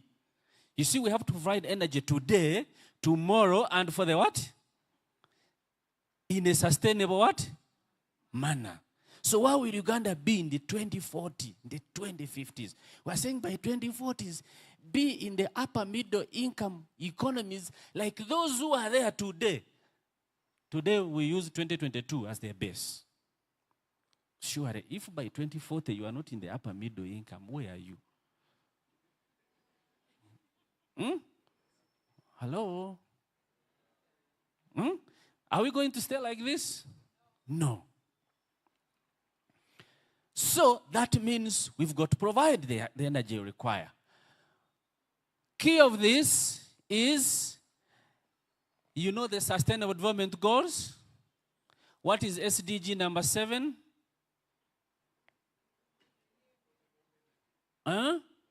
Sustainable what? Energy. You see, you know, energy is a poverty measurement parameter. If you came here and for you have not used any energy, then you are sufficiently poor. I mean, you never used the taxi, right? You didn't board a bus. You did not use a boda to take fuel. You did not cook an egg. So, I mean, then you are a very poor person. All right? That's why I'm saying we need to have SDG 7 to sustainably provide what? Energy. And by 2030, we are saying we must have the access rate. This is the subject that we have been doing in Paris. Clean cooking. Clean what?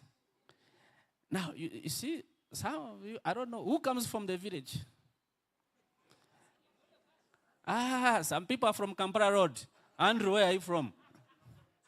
You see, if you have been very lucky like me, and you grew up, and I've been telling my colleagues on the table, you grew up in the village, you looked for firewood.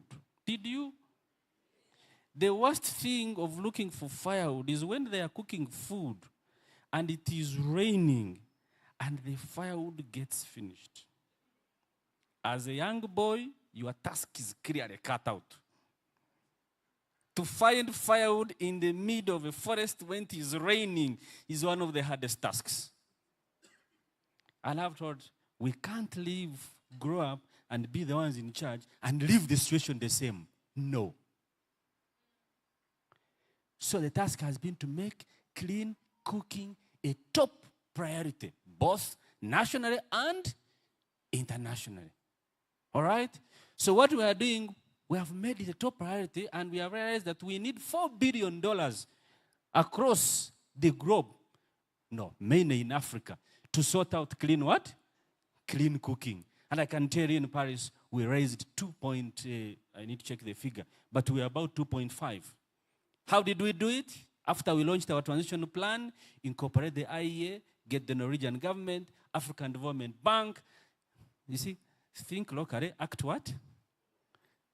Now, every rich guy was there, and we have said we are going to raise $4 billion to support clean cooking. And much of that is for sub-Saharan Africa. Even Uganda was mentioned. So all you who are in the spaces of development action, NGOs, a student, do a research on how to accelerate clean what? Clean cooking. And I had Miriam talk about it. So you know clean cooking, what it means. So that my mom stops cooking using those sticks in a 3-stone area, all right? Good, this is how it is 2020. This is how we should be 2050. From 520 pentajoules to 920 penta what? Pentajoules. And I explain this more. You will have that the electricity will have to grow 17-fold. Oil demand will have to grow, yes. You've heard people saying, don't touch the what? The oil. You know,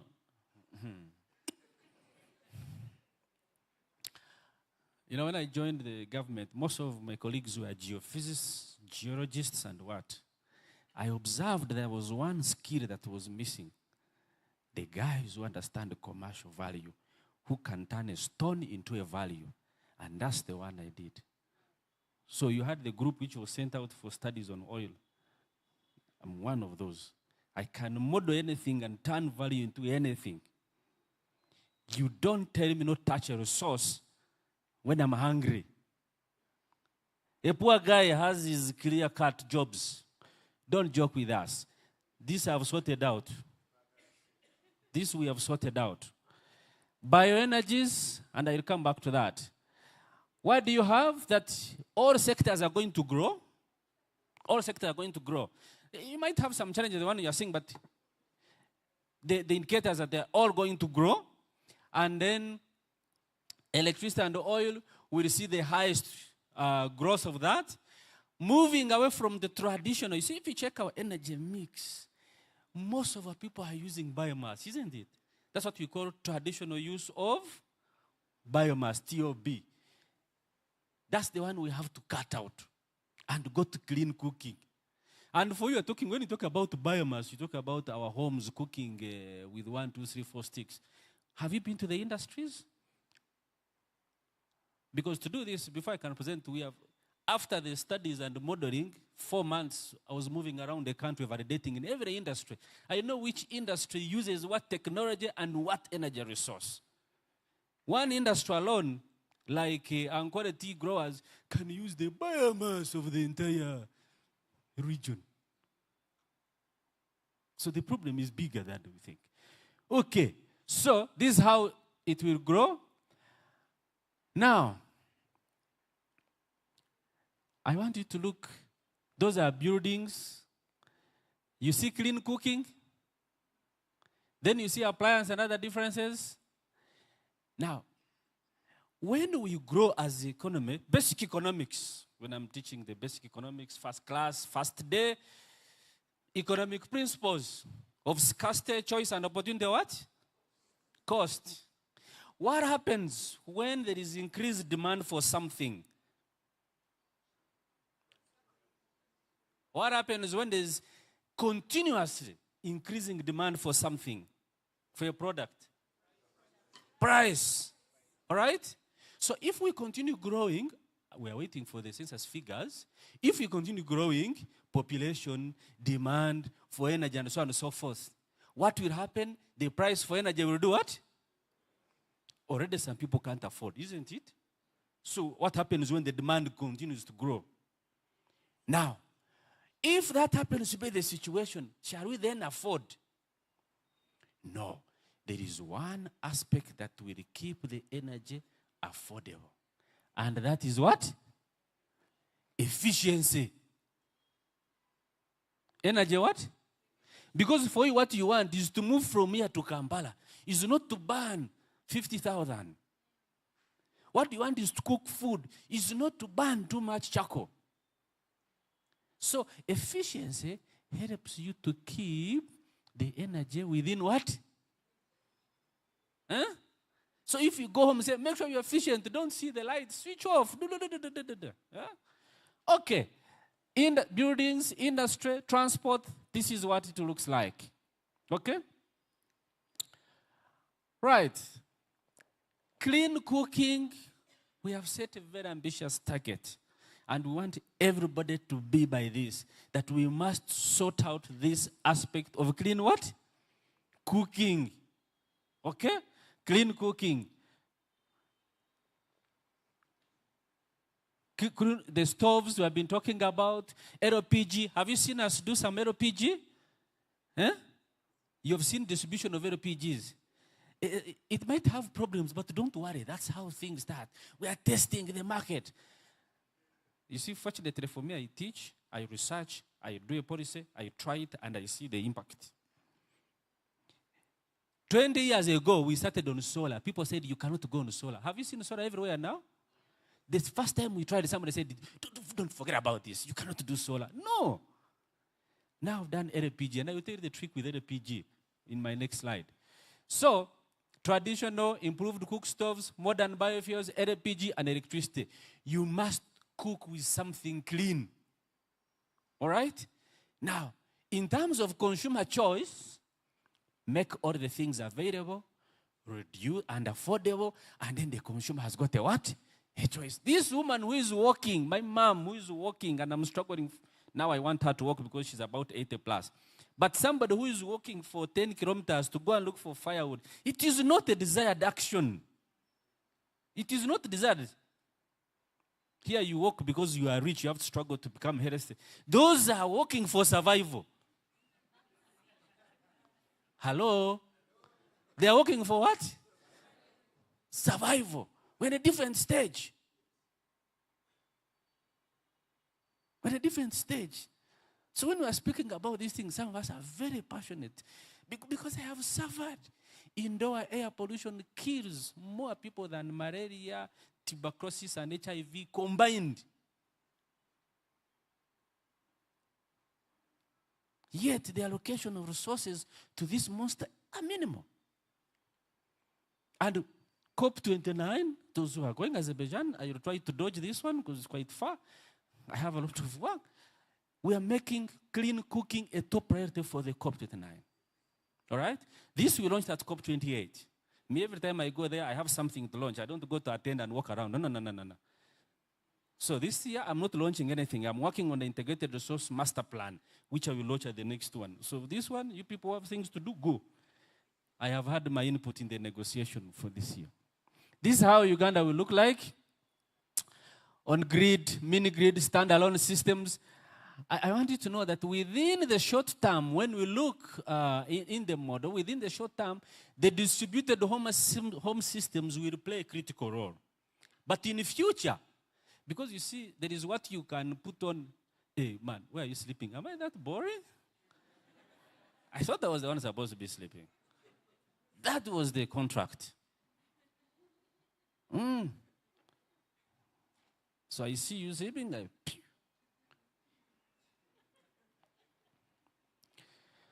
Okay. Solar home systems are going to play a critical role. All right? This solar for some lights, for some charging, for something. But that will be a transitory position. All right? When the grid arrives, we will move to the what? To the grid. Okay? Because then there you can do more things. So they will switch to the grid or off-grid solutions. And I was in Kalangala. When I say switching, it is not as easy. I was in Kalangala and Slovakia. Those two are contrast. Somebody in Kalangala switching is not as easy as somebody in Slovakia switching. Slovakia, the house was built because of climate, and when you tell them to put solar, they cannot. But we also told them to transit. You know, transiting, for us, we are transiting from darkness. Isn't it? You know, energy transition, they say, hey, from fossil fuels, best energy to clean. You know that. No. How do you tell somebody who has darkness to transit? From what to what? So we are transiting in some place, we are transiting from darkness. That's why for us we have said access is a transition. All right? Yes. I was in Zombo. Who knows Zombo? That side of Arua. I was there with the women. You know, I like researching basic facts. You know? Those guys are in a different world. Then you say, don't use best fossils, best energy. What? They will say, what are you talking about? Electric vehicles. Have you seen electric vehicles? This was part of my coursework at the University of Aberdeen. Electric vehicles. By the way, for me, all the courseworks I did, they are now national projects. You people who are doing courseworks, make sure you know what you are doing. Hey, don't do coursework for... No. Electric vehicles, we said we have to electrify Africa. All right? And I'm on the global body for electrification of transport. We started with two-wheelers. I was doing research. During the COVID, I put 50 units on the road. They were all crashed, but that's research. All right? 2018, we launched 3 motorcycles here. Today, you have seen them. And trust you me, by 2040, this is how it will be. All right? You've seen the vehicles. Everybody will buy. And that will be, we are using the two-wheelers. You can ask, why did you use the two-wheelers? The two-wheelers have got a high impact. One motorcycle, a 2-stroke engine, emits an equivalent of 10 vehicles. One motorcycle. Emits an equivalent of 10 what? So if I'm sorting out a problem, I go to the high impact. Removing them, yeah. ladies and gentlemen, policy, practice, empirical evidence, you realize things are not as easy as that. All right? So if I cannot change your clothes, I better make them clean. Start from there. It's a least cost. But with time, they will do what? Of course, it's not a nice thing. I mean, if you go here, it's not, I agree with you. But you have seen those who have tried to remove them. Tried, you know, it's easier to say. Let me tell you, being down there. These guys who is seated on the board and being thrown over, it's not a choice. No, it's not a choice. Where is the public transport? Good. So you killed. That's we should kill you as well. So now we are solving, but solving a complex problem requires you to study it, and we have modeled this.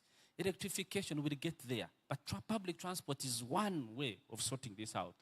So this is how it moves, and those who have told you don't touch the oil, you see, when we met in, where was this? You remember when there was a big demonstration against the oil and all that, yeah? You remember? When you see a demonstration like that, you as a researcher, you take a position back and rise. I had to meet the guy. I think it was Sharm el-Sheikh. I had the message. I said, can I listen to this guy who is telling us not to? Let me get his facts. He didn't know me, so when I started, he talked. I said, okay, give us a year, we shall get back. Never speak unless you have facts. The oil will grow, and it will grow, oil demand, all right, up to 2040, all right? Where are we using this oil? It is basically transportation fuels, isn't it? Transportation what? The other oil, we are putting it in a pipeline and it is going, right? Those emissions do not account on Uganda's emissions. In Uganda, we have negotiated our emissions and our national determined contributions, submitted them to the United Nations Framework Convention on Climate Change, UNFCCC. I know what it is, both conditional and non-conditional. So my obligation now is to demonstrate to our country that we can grow, but within our what? Our limits. This is what I was demonstrating here. And you take a picture of this table, I will show you another graph. So whoever tells you about oil, you say, our scientists have modeled this one. It is finished. It is what? So you don't argue politically. No. Have numbers, have results. That we shall grow by 2040. You see, after 2040, it is fixed. Are you seeing that? We have peaked. And what is replacing that is electricity, and by what? By energy. So you can exploit your oil. You are lucky you have it. What if you never had it? Hello? The only idea is that as a country, you must meet your obligations on emissions. That is what is required. And that's why you saw us in Dubai saying, no, even those countries which have got resources, they have got a right to develop. You can't say you don't touch and stay there. No, we are going to do what? To develop. As long as now today you have technology and you have the means to keep your emissions within what? Check. Am I clear on this? Anybody who contests why Uganda should or should not, take this graph and the other one I will show you. If you're not able to explain enough, please call me. On a one-to-one, not a public law. Yeah? I don't normally go for those things. One-to-one. So I've said all the new countries, Uganda, Kenya, Mozambique, where we have them. Right. If you check the industrial growth, this is how the energy consumption will go. Electricity, fossils, bioenergy, and then other fossils. All right? But the fossils demand will be pushed by those energy-intensive areas in steel and cement. I don't know if some of you have gone to those furnaces. Have you seen there? Where are you visiting? When you go up country, what do you do? And the factory is near you. Please go there. Have a look. Just say, I live here, but I want to see this Tororo cement, how it works. Go inside. Those are the high energy intensity areas. And even changing them, I had to check the technology. How long will it take for them to adjust? So that's how the international aspect comes in. The changes in technology. So now I know when will IDR change to VDR to what? I know. Then you work with them for the industry group because those support your economy a lot. This is important that we are pursuing a balanced power what? Mix. Hello? Are you there? You have solar, you have wind, geothermal, bioenergy, hydro, oil, and nuclear. Any other resource which is not here?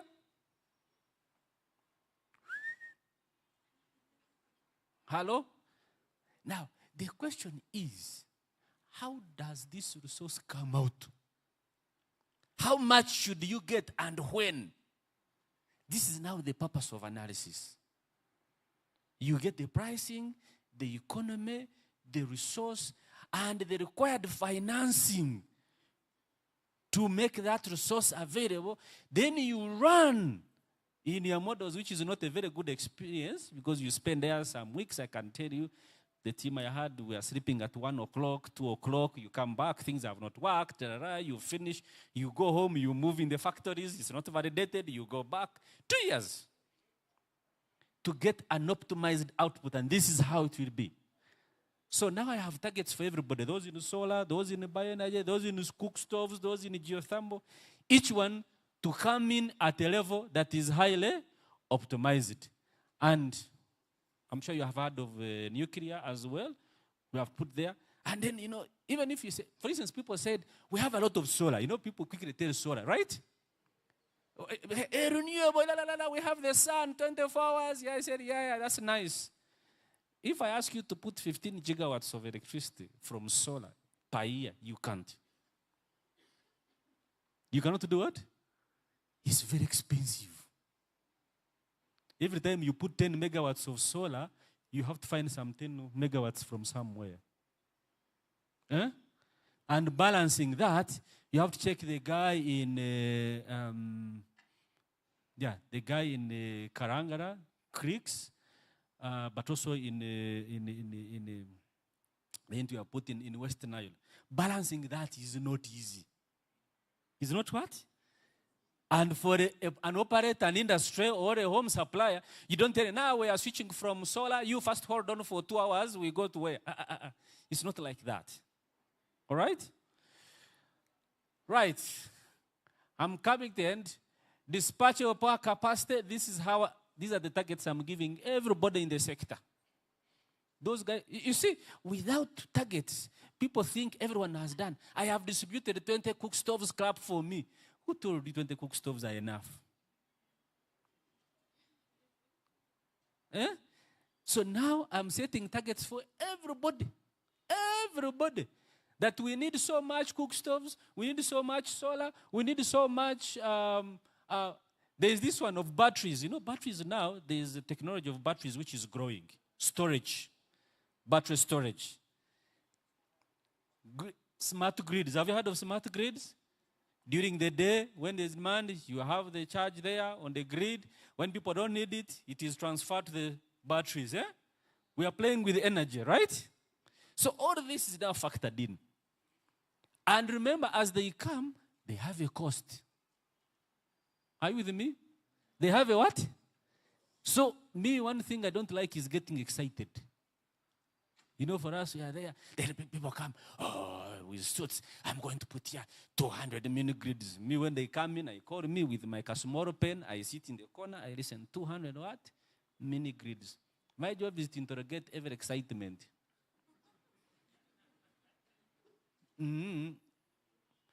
Because who, how, at what cost can we afford? Can we manage? Are you even real? Do you get me? So that's why you will not see me in most of the things, because I always object to so many things. By the time we come out, we have done our analysis. So Batteries, you say you have batteries. No, you can't have a maximum. Go soda. Now, for the tea industries, for instance, they can only move up to 30%. 30%, the tea industry, the tea factories. Play with solar, 30%, and then go hydro for the other time. When we increase the battery storage, then they can increase their side. You keep playing around to keep the thing what? Affordable. Right. Uganda aspires to be a regional hub. Now, this is when you go into the regional context. You are looking at Ethiopia pushing so much power. You are looking at Kenya with the geothermal. You are looking at DRC possibly pushing Inga. But then there is the opportunity to supply South Sudan, to Congo, to Kenya, to Tanzania. We've done that. So in that context, they help us to free the excess energy from here. Your demand so far is about 800 megawatts. You know that? The peak demand. So far, the capacity and storage capacity are about 2,000. Hey, we are not developing at the required rate. That's why every industry, every activity, everybody meeting, everybody who can do something, do it. Consume energy. And of course, people of jobs of what they come through. But if I cannot sell it to you, then I have to find somewhere else to sell it. Otherwise, I put a cost on you. Are you seeing? The good destination is where? Is the export market. And it's not easy. 1 month ago, I was part of the international expert mission to Mozambique. Their problem is much more complex because they have a lot of hydro, they have a lot of gas, but the demand is low. And still having similar problems. So here, this is the export, electricity exports. You can see how they come in. If I don't export that cost, you see, that cost almost from 150 to 250, that cost is transferred here. So if I can export that, then I remove the cost from here. I offload the cost. Okay. Are you tired? I told you get your pens. You are the ones who called me. You have too many questions. First, get the answers. This oil of yours, there is a refinery. Have you heard of it? Two things about oil you should know. One is that the oil will give us resources, money. Are we together? To finance the transition.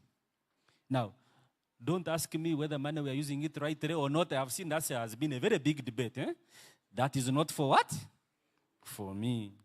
I am a poor guy. I don't. But my intention that I can generate so much resource from here and we can do it there. And if whether it can go there or not, that is now the professor will tell you exactly how that happens. That's a concern for all of you. Let each one do his job. Let each one do his what? His job. So the resources are one. Number two, we are going to do the refinery. Are you together? We are going to do the what? So the resources are coming from the export to Tanzania. By the way, let me tell you, the time I did the feasibility study for Uganda's commercialization, when I suggested that the pipeline should go through Tanzania, there is somebody who said I should even be excommunicated from government. I kept the emails. Let me tell you, one thing you should never give up when you think you are right. We've done our analysis, 9 months in reading. We are very clear. I analyze through Kenya, analyze through Tanzania. And to me, when I put the risk cost above, Tanzania becomes more attractive. Our sister from Kenya, don't worry, because the Kenya was the least cost, but we had to go through Mombasa. Then they came up something called Lapset, go to Lokichol, somewhere there in the north. That killed. When I said we have to study the two routes, the old guy then said, no, this guy. They wrote so many emails, but trust you me, the PS agreed with me. Because I put in writing, if you don't agree, that's your business. This is analysis, these are the results. Few years down the road, where are we going? Tanzania. And the guys who are objecting, they are clapping, yeah, Tanzania. Yeah. the refinery will produce for us products. I want you to look at this thing called LPG. LPG what? We have said the gas from the wells, you know, we are going to produce, I confused them, I think 20,000 from Tirenga and 80,000 from Kingfisher. Oh, there, that around. Total 100,000 tons of LPG. All right? Of what? LPG. LPG is used for what? For cooking. But now, this is the question. How many of you can afford? All right? And don't say it is expensive. No, what is expensive is the brain. There is information asymmetry there. But once we produce too much LPG, can you see the demand here for LPG? The LPG consumption is so low, we will be able to supply and flood the market.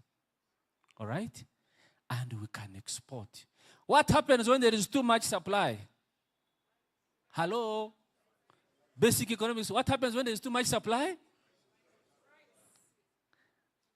Are you seeing this? And let me tell you, to convince people that we produce LPG was not easy. Since it is still in progress, I can't reveal the results. You know, you reveal the results when work has been achieved. It was not what? Easy. When you are discussing with the IOCs, the international oil companies, on the destination of gas, that has been one of the most complex issues. But you produce LPG, that will change the energy supply chain in the country very fundamentally. And it will be able to compete with your charcoal. You remember? You see the person who is buying a sack of charcoal at 120, he's because that's what is readily available, that's what he knows, that's what. But once gas becomes cheaper, the person's mind will do what? Will change. Are we together? Great. So, this is the very reason why you should get your oil. If you can't get any reason, clean cooking, this is the brain buster. This is the brain buster. But have the LPG, have the briquettes, have the whatever, have the what, have the electricity cooking. You see, when I was studying in Stavanger, I could switch from gas to electricity. Easily, depending on how my pocket was. You see, even at my home now, I have electricity. I even have efficient cook stoves. I even have biogas. So every time they say, you know, when electricity is finished and you can't finish your food, so you can't say food is not there. No, there is an energy source. But there is the initial cost of appliances. You have to run, and after 1 year, you find that you can break even. So that LPG is going to be very important. Hello, where have you taken my slides?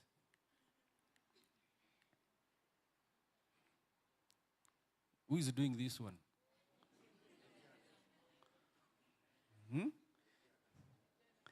So, please bring my, because that's the final graph I want you to take a picture of. Show me the guy and I get him. The final picture, I told you that the task is to provide, I hope the slides come up. The task is for you to ensure that you provide the energy required to support the country's what? Growth, okay? Ensuring that it is affordable, sustainable, it is available, but most importantly, remember, within our context of COP, within our context of the Paris Agreement, that you are within the country's emissions as determined. Are we together? That was the fundamental question to resolve. And the graph I wanted to show you, the last one, demonstrates that. It demonstrates that within your national determined contributions, which we have done greatly, a lot, I see some people here who have been heavily involved. Conditional means You know, unconditional are those targets we have to achieve as a country using our own means, the way we do things. That's unconditional. Whether anybody supports us or not, we do it. Conditional means that if you give us more support, you know, through carbon financing, through foreign aid, through whatever, through there, through this, we can do more than that. Now, we have modeled those two aspects. Okay? Great. So you'll get the graph. I don't know why it is gone. The final thing is, you know, if this was in another place, it would be called economic sabotage. You are lucky you are here. If it was somewhere else, for us, you would say, but now this man, let us investigate him, you know. How did he come up with, you know, doing this at this time? So this is not economic sabotage. It's typical. The final thing is, at the end of the day, we have got to do investment. All right? Invest what? Investment. Somebody must put in his or her what? Her money. And the only criteria of somebody putting in his money is if that money makes what? Sense. No two ways about it. All right? So the final slide shows you the investment required for us to achieve the what? The transition. Okay? For us to achieve the what? The transition. Great. So you will see different, how much should go into solar, how much should go into whatever, how much. So those who are monitoring, and I like people who are in the civil society space, in the NGO space, please monitor that we have appropriate resources going to those interventions. Because otherwise this can become just whatever. All right? Now, if you have not picked anything, pick the following. 1, that electrification is critical for the transition. All right? Oh, number 0, that for us we are transiting from darkness to something. From poor energies to clean energies. Some darkness to something, okay? Transition is what? Is different. Number 2, electrification is key. All right? 3, clean cooking is fundamental. Clean cooking is what? Is fundamental. Number 4, that the oil resources will facilitate and support the transition. Oil what? Resources. Number 5, that the LPG from oil will be critical to make clean cooking affordable. To make clean cooking available. We need LPG for what? For cooking. There are people who use it for industrial use. That's okay. But fundamentally, we are sorting out the cooking. And for health-wise, I have told you, please get those numbers. Indoor air pollution, you are looking at a mother who is cooking with a child at the back, and if you are unlucky, like all of us, some of us who come from the village, all of you must come to the kitchen and sit there and use that and eat from in the middle while the fire is burning, smoke is running around. All of you are absorbing the emissions. You know, if you are born in Kampala, you don't have this natural knowledge. Now, that's why clean cooking, to us, it is a non-negotiable what? Area. And now we have made it a top international what? Priority, you will see. And finally, that we can develop, provide sufficient energy while we are within our means as a country. As a country, following a trajectory of emissions as a what? As a country, as per the Paris Agreement. We negotiate the Paris Agreement, we are implementing it, so we are mindful of our country obligations. Ladies and gentlemen, I want to thank you. Thank you. Let me take that seat. I have to be here? Yes. There are questions coming. Let's clap for Doctor, ladies and gentlemen. You bring something very crucial. Professor, you've been to Australia. I have stayed in Canberra and I've interacted with quite many Ugandans. I'll tell you this. You can leave Uganda and you go anywhere, but our country is growing. Just turn to your neighbor, tell your neighbor, our country is growing. And while you're speaking, Doctor, yesterday we had Masaya who said West Nile doesn't have power. And that is a very big question that is coming to you. The issue of the borders, much as you try to avoid the political stance on it, you're going to respond to it. But before we bring in the questions, now that you've given us the energy transition, let us bring in the mix of the climate equity. Please write down all the questions you're going to have so that we shall have all the questions at once. Then welcome Professor Fred Onduro to give us the climate equity, and thereafter we shall get into the agroecology, and then we get into the questions. Professor, let's welcome him. Thank you so much. And I think I'm free from the sabotage because I didn't forward any presentation to be focused there. So I'm free from that. But let me also take this opportunity to thank Action Aid and the partners that have made this possible. Because my interaction throughout my life has been with the government. Even my tour of duty, I started with finance, 11 years, handling macroeconomic variables, projections, and so on. Then I went to gender. I was looking at Intandikwa and then the youth entrepreneurship funds and so on. I went to internal affairs. I was heading the policy and planning department, looking at papers, figures. Same thing I did in foreign affairs, heading policy and planning unit. And in government, I ended up in Minister of Gender again as Commissioner for Youth and Children Affairs. And I see a lot of my youth are here. I'm with you. Thank you.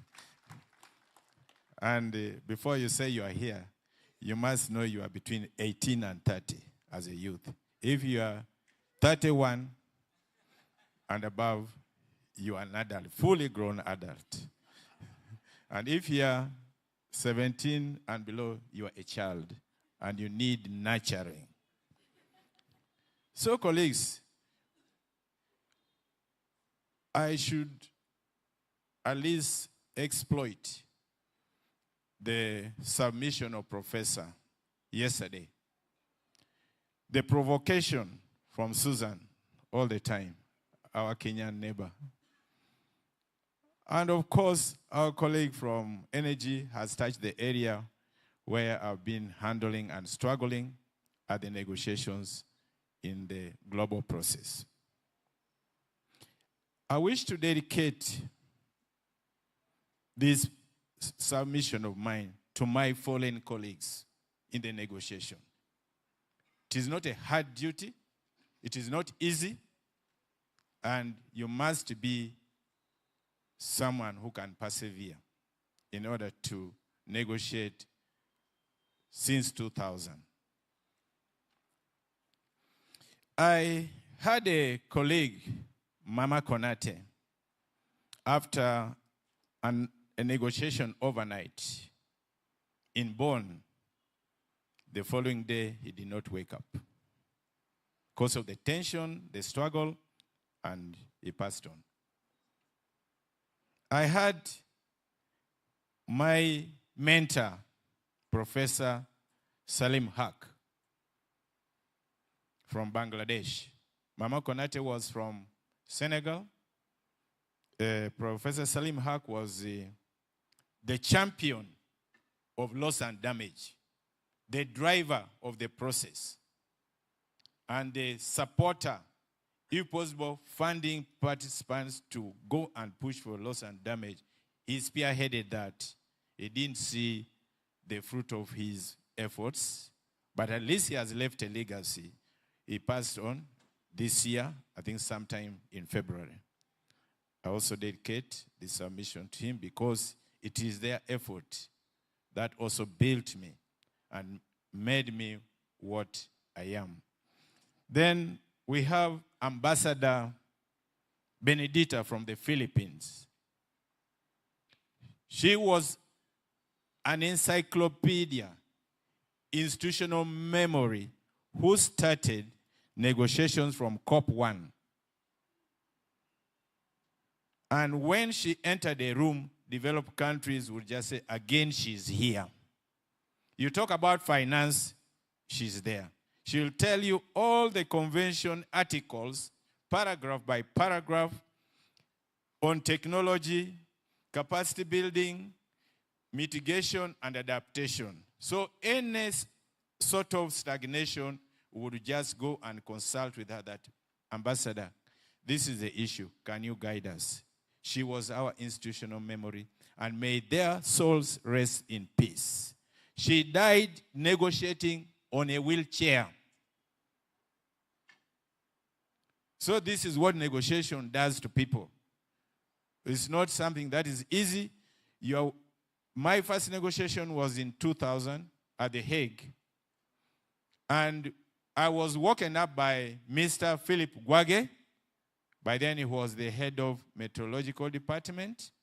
He got me when I was in finance. He said, we need someone to go and reflect the connections, the linkage between climate change and socio-economic development of this country. I wrote a paper. I went to Lyon. I presented it before the developing countries. I was asked to repeat the same in Geneva, also to developing countries, including the small island states. And then I was included in the expert group for the UNFCCC at that time because of that presentation. That time, colleagues, you are talking about just climate justice, equity, balance. But if you look at where we started, I was an economist. And I entered a negotiation amongst environmentalists, scientists, and people would wonder what an economist was doing in a negotiation room where environment and climate change was taking place. Little did they know that any climate change impact brings in the inflationary impact, macroeconomic development, the GDP, and so on. So everyone looked at me as a stranger. When I tried to talk, they would ask me, but what's your profession? What are you doing here? So when you talk of equity, climate justice, you should know that it is not something that comes easy.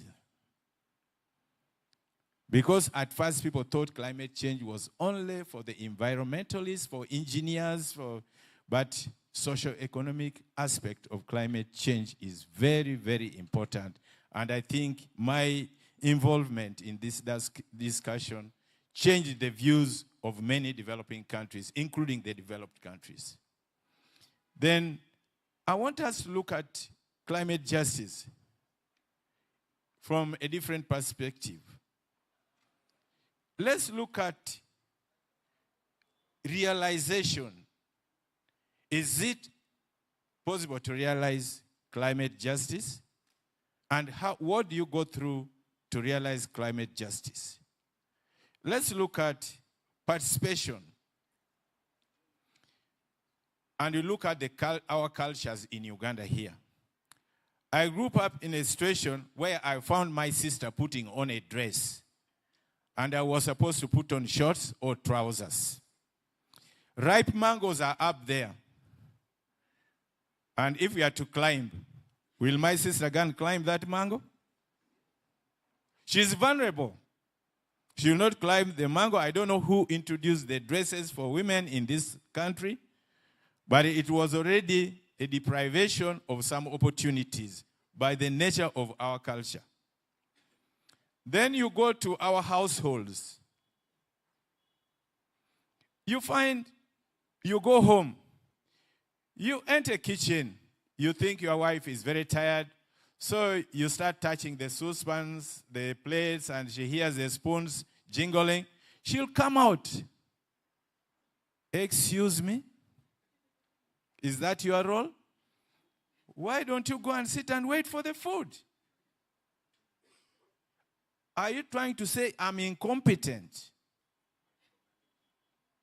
So when you are talking of this justice and then equality, some people say equity, equality, balancing, there are so many factors. And again, look at the professions that we are in. I mentioned science. I mentioned the issue of our culture and so on. But let's go to our schools and the subjects that we take. How were we brought up? When I was in King's College, Budo, in S3, Bianyima came in to join in S5. She was the only lady taking physics, chemistry, and biology. Would you get everyone and take to that class that we want to balance? There are some factors.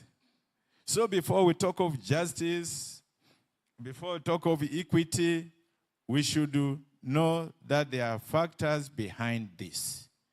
And the first important point before addressing equity, let us encourage participation. If we don't encourage participation of everybody in a particular project or activity, then we shall end up with that imbalance.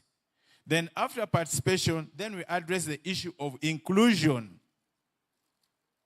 If we don't address the issue of inclusion, we may not realize the balance we are talking about. Then we go to equity. That's a process. Equity does not mean 50-50. Equity is saying according to the prevailing conditions. How do you try to balance without doing it too much on the other side? So after equity, when you know you have realized something, then you go into your equality. But when you hear the Beijing, men and women are equal, when in my house they don't allow me to enter the kitchen. When my sister cannot climb a tree to pick a mango. When, for example, some ladies cannot go under a vehicle to start repairing because of the professional guidance we got right from our culture, youth education system, and so on. So now let me go to the UN system of negotiation, the global. I, for one, I participated a lot in discussion about the gender issue, the gender agenda. And even right now, I advocate for increasing the number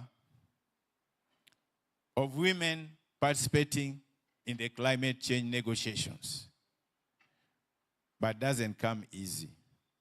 Because you are looking at different countries sending members of their delegation. You cannot go to Kenya and say, include Susan in the national team. You say, what competence does she have? Does he have? Has she been participating? Has she been in the system and so on? So when you reach there and you tell the executive secretary tells us, please observe gender balance. I laugh. Because the problem starts from the communities, then goes to the national level, and then to the regional level. By the time you reach there, you are just trying to hit a hard rock because it is very difficult to get that gender balance. Then, when you look at negotiation and climate justice, let me run very fast through this. Why do we negotiate? We negotiate because there's a common animal, the climate change. And we want to defeat it. But each person has got a particular interest, specific interest, and capability. the role the developed countries played in causing the current mess we are in terms of climate change is very big compared to the role played by developing countries like Uganda. During industrialization, agricultural revolution, the British cut down their forests in Lancashire, in Yorkshire. In Lancashire, they planted cotton. In Yorkshire, they reared sheep for the wool industry. And then Lancashire for the cotton industry. When that was not enough, they started bringing cotton by this man, Bosporus, bringing cotton to Uganda, to East Africa, building the East African Railway. There was that industrial revolution where they started using coal for running of locomotive engines. All these contributed to emissions that is causing the mess that we are doing. And they were followed. By that time, Britain was #1 in innovation and invention. Then went to Germany, went to other countries in Europe, and we are now bearing the wrath of climate change because of the actions of those developed countries. So in the negotiations, we are saying, yes, the current occurrences of these adverse events is caused by you. In 1992, they realized that there was something to be done. So they started negotiations and came up with the United Nations Framework Convention on Climate Change. And in 1994, it became operational. It meant developed countries are supposed to support developing countries to adapt to these adverse effects that they have created. The only problem with the negotiation text and decision is that there is no obligation. They say those in position to do so. And then they say we encourage developed countries to support the developing countries. That's where we go for negotiations. Because there is no obligation, there is no sanction for non-compliance. So you can imagine you want US to give you funds to transit to renewable energy, green cooking, and so on. And US signed the convention. That time they were very sober. They were not drunk with the wealth, ambition of exploiting the developing countries, ambition of competing amongst themselves. So they went to the drawing board and they were all had a sober mind. So they signed the convention. Now after signing, coming to the implementation, if America decided to drastically say we all go to electric energy, the president will be overthrown. He has to put in measures, just transition. How do you transit? You are telling us to transit to electric cars, electric vehicles, and so on. Now, how about the factories that have been producing these other diesel, petrol cars? What happens to them? How about the mechanics? How about the producers of spare parts? How about the families of these people who are benefiting, their families? What are you going to do with them? So that one alone causes a resistance, because the Americans will say this is going to cause a social, economic, and political problems for our country. We are not going to accept this. So if you bring in a lot of demand, you'll argue for 3 years, 4 years without getting anything. That is the difficulty we are in. The other issue is that we have these common but differentiated responsibilities. The common problem is that we have climate change. As I've told you, the people responsible for it are the developed countries. Can they take the responsibility of cleaning up the atmosphere? Can they take the responsibility of supporting developing countries to build their resilience and reduce their vulnerability? Now, due to that challenge, we come to Paris Agreement. Everyone rejoiced when we came up with the Paris Agreement. But this is my personal view about the Paris Agreement as a negotiator. The Paris Agreement was a trick to involve developing countries to support the developed countries in cleaning the mess they created.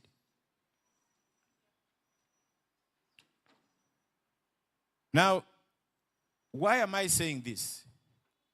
One, they brought in this baby of yours. I had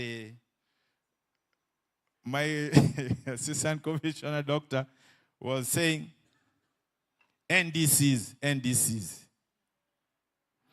To me, NDCs was a catastrophe to developing countries. Reason is that NDC is all about mitigation. It is all about mitigation. The objective is to realize the global temperature goal of stabilizing the global temperature rise and limiting it to less than 2 degrees and preferably less than 1.5 degrees centigrade compared to the pre-industrial period. And to do that, developed countries are supposed to support mitigation program. And they realized China was also catching up with them in terms of development. China is a developing country up to now. So it was catching up with them in development. China is now the largest emitter of greenhouse gases. But still they don't admit that China is a developed country. They still consider it developing. And yet they want China also to contribute to cleaning up the atmosphere. Now, in order to make sure all developing countries are committed, are included in that, they said, in order to ratify the Paris Agreement, you must submit your ratification instruments together with your NDC, National Determined Commitments. That's how they trapped all the developing countries, and they all say, yes, we are for it, we are for it. Then they created the Global Partnership on National Determined Commitments. We are all running to help the developed countries realize their objectives, which is in the convention. And you talk to Kenya, you talk to Uganda, you talk to South Africa, you talk to Brazil, they'll tell you adaptation is our priority. And they are now all running to support mitigation. So I heard from the presenter that we should focus on where our interest is. But sometimes we lose focus and we support our colleagues. In my country here, if you call a meeting for NAPS, there's no money in NAPS. So you invite, you send invitation, no one will honor that invitation. Call people for NDC meeting. UNDP will put their money. And you'll find all departments, all government ministries will come for that meeting, discussing NDCs, promoting the interests of developing countries. Are we putting our focus, our money, where our mouth is? And we are going to perish, because unless we adapt, we cannot mitigate. I know mitigation is one way of reducing the future cost of adaptation. But right now we are drowning in this. You have seen in Bududa, you have seen in Kasese, you have seen in Katakwi. You have seen the pictures here. And you want to mitigate before you adapt? Are we really having the rightful mind? Let us look for resources for adaptation. If someone is giving you money for activity in mitigation, also request for balance and say, give us something for adaptation. It should be a sort of a bait, a bargaining chip. Let us not, these people are very tricky. The way they tricked us into the national determined commitment, they continue to, even in my technology field, we said we wanted resources for transiting to renewables, for having food security, technology that will bring food security on the table in households, improve on our transport congestion in the streets and so on. All of a sudden, developed countries led by the US, they come with artificial intelligence. When they realize we're now pinning them to put money where our interests are. First of all, they encourage all developing countries to undertake technology needs assessment.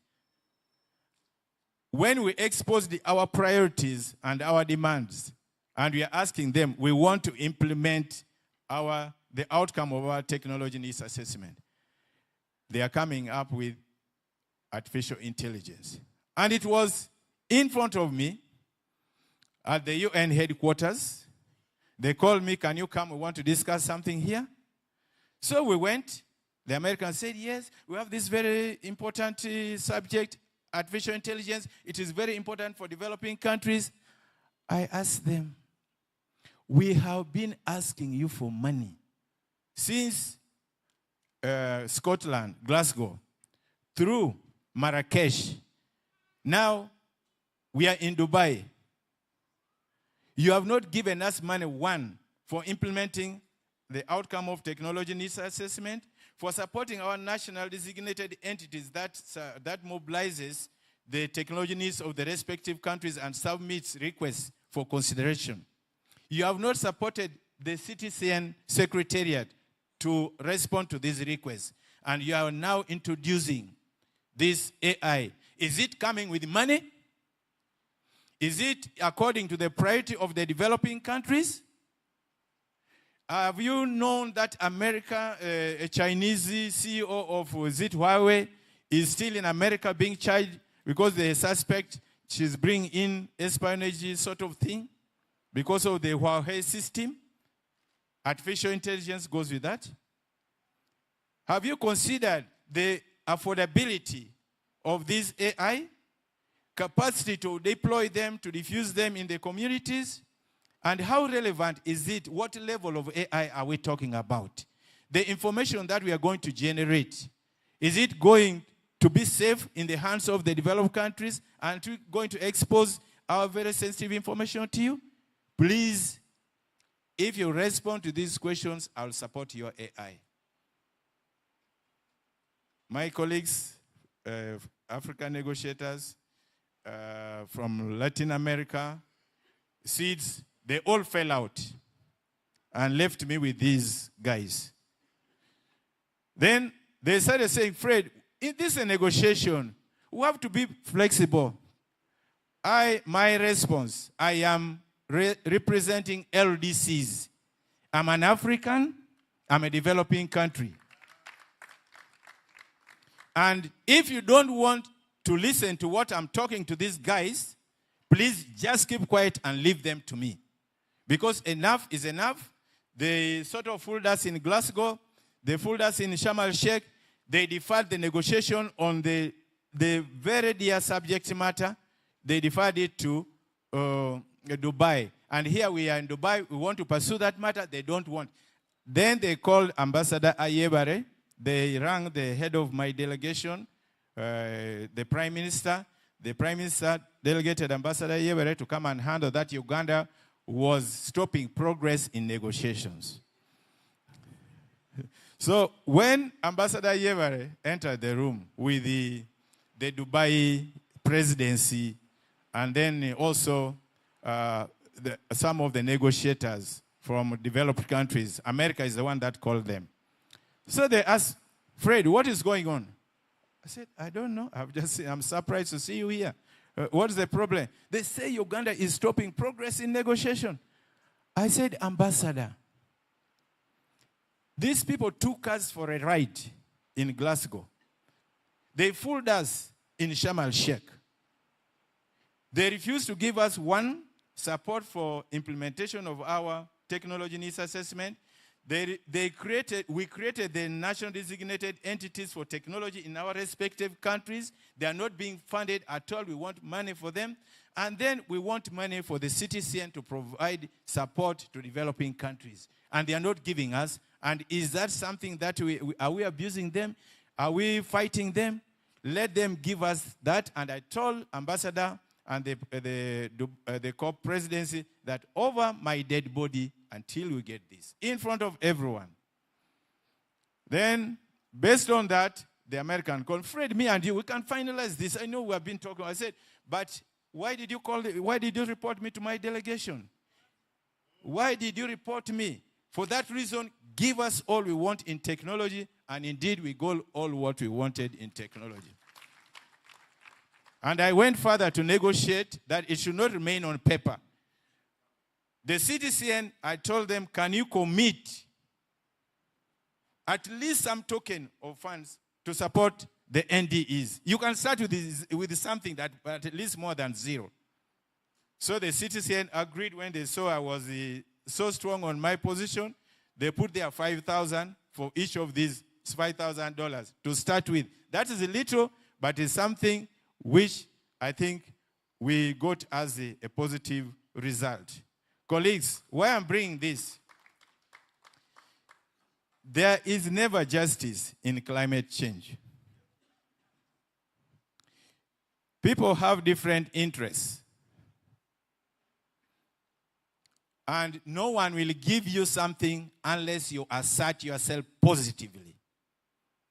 Master your point, know it, internalize it, and understand the consequences if you don't get the positive results. And have a backing of the people you represent. What gave me the energy in that room? People from Saudi Arabia was giving me thumbs up as I was talking. I stand this, so I see the body language of other negotiators, and they were telling me. The only people who were not really with me was the African negotiator who was telling me to be flexible so that we accept whatever the America was saying. I told them I will not accept that. And then the representative from Chile was also telling me, oh, Fred, we have been in this use diplomacy. I say, enough is enough. You can use diplomacy where someone is diplomatic. But if someone is not diplomatic and is so doing things underground, reporting you in your own country, I think I said it is not easy. So, ladies, to the subject of justice, climate justice, let's fight for it. It doesn't come easy, but let's know there are also other prevailing conditions beyond which we cannot achieve what we require. The ideal is very difficult to realize, and really, Action Aid you have brought here, what resource persons who people would think are controversial, but they are very informative, and they are giving you all the information. So my presentation is not a government position. It is my historical experience in climate change negotiations. We can talk on this, whether it is finance, adaptation, mitigation, technology. In technology, I'm now the chair of the Climate Technology Center and Network Advisory Board based on my experience and capability. So I really request the people who are here link with our national designated entity, which is the Ministry of Technology, Science and National Guidance. Write proposals on technology for mitigation, technology for adaptation, technology for loss and damage. Go to him and you call me. We shall turn that into a concept, then we submit for support. Otherwise, I thank you very much. There's very little time. You know, overstaying in something makes you drunk with a lot of directions and yes. Thank you very much for being very good audience. Let's appreciate Prof again.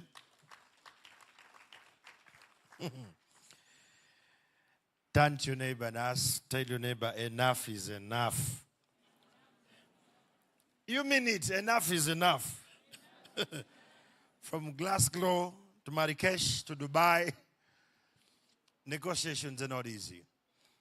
Prof, I am aware of what happened in New York. As media that was covering, we had a national outlook over the incident because it was part of a duty. But thanks for standing for our country. Let's appreciate him again. It's raining, and there is a car that has blocked our lunch truck. UBJ 665I, or T. Yeah, it's T.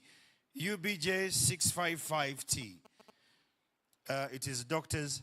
I think the team can get the key from doctor.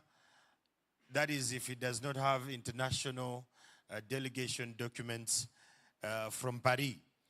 That we can get the car out of the way that they can plan for lunch there. And as they're planning, I'm going to request Sir Bob George, the National Focal Person on Agroecology, who is going to come here. It's coming to 1:30. We're really going to make this quite snappy. And then we shall have a couple of questions. We'll stick to only 5 to 7 questions, and then we shall go for lunch. Sir Bob George. Let's welcome him.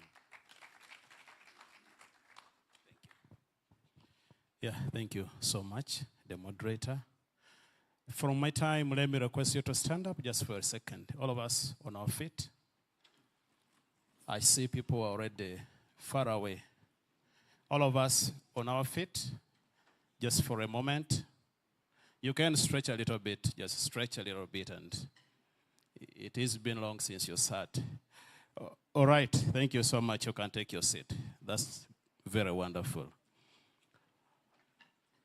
We can take our seat. Yeah, that's fine. I'm called Sunday Bob George. I work with the Ministry of Agriculture, Animal Industry and Fisheries. I want to thank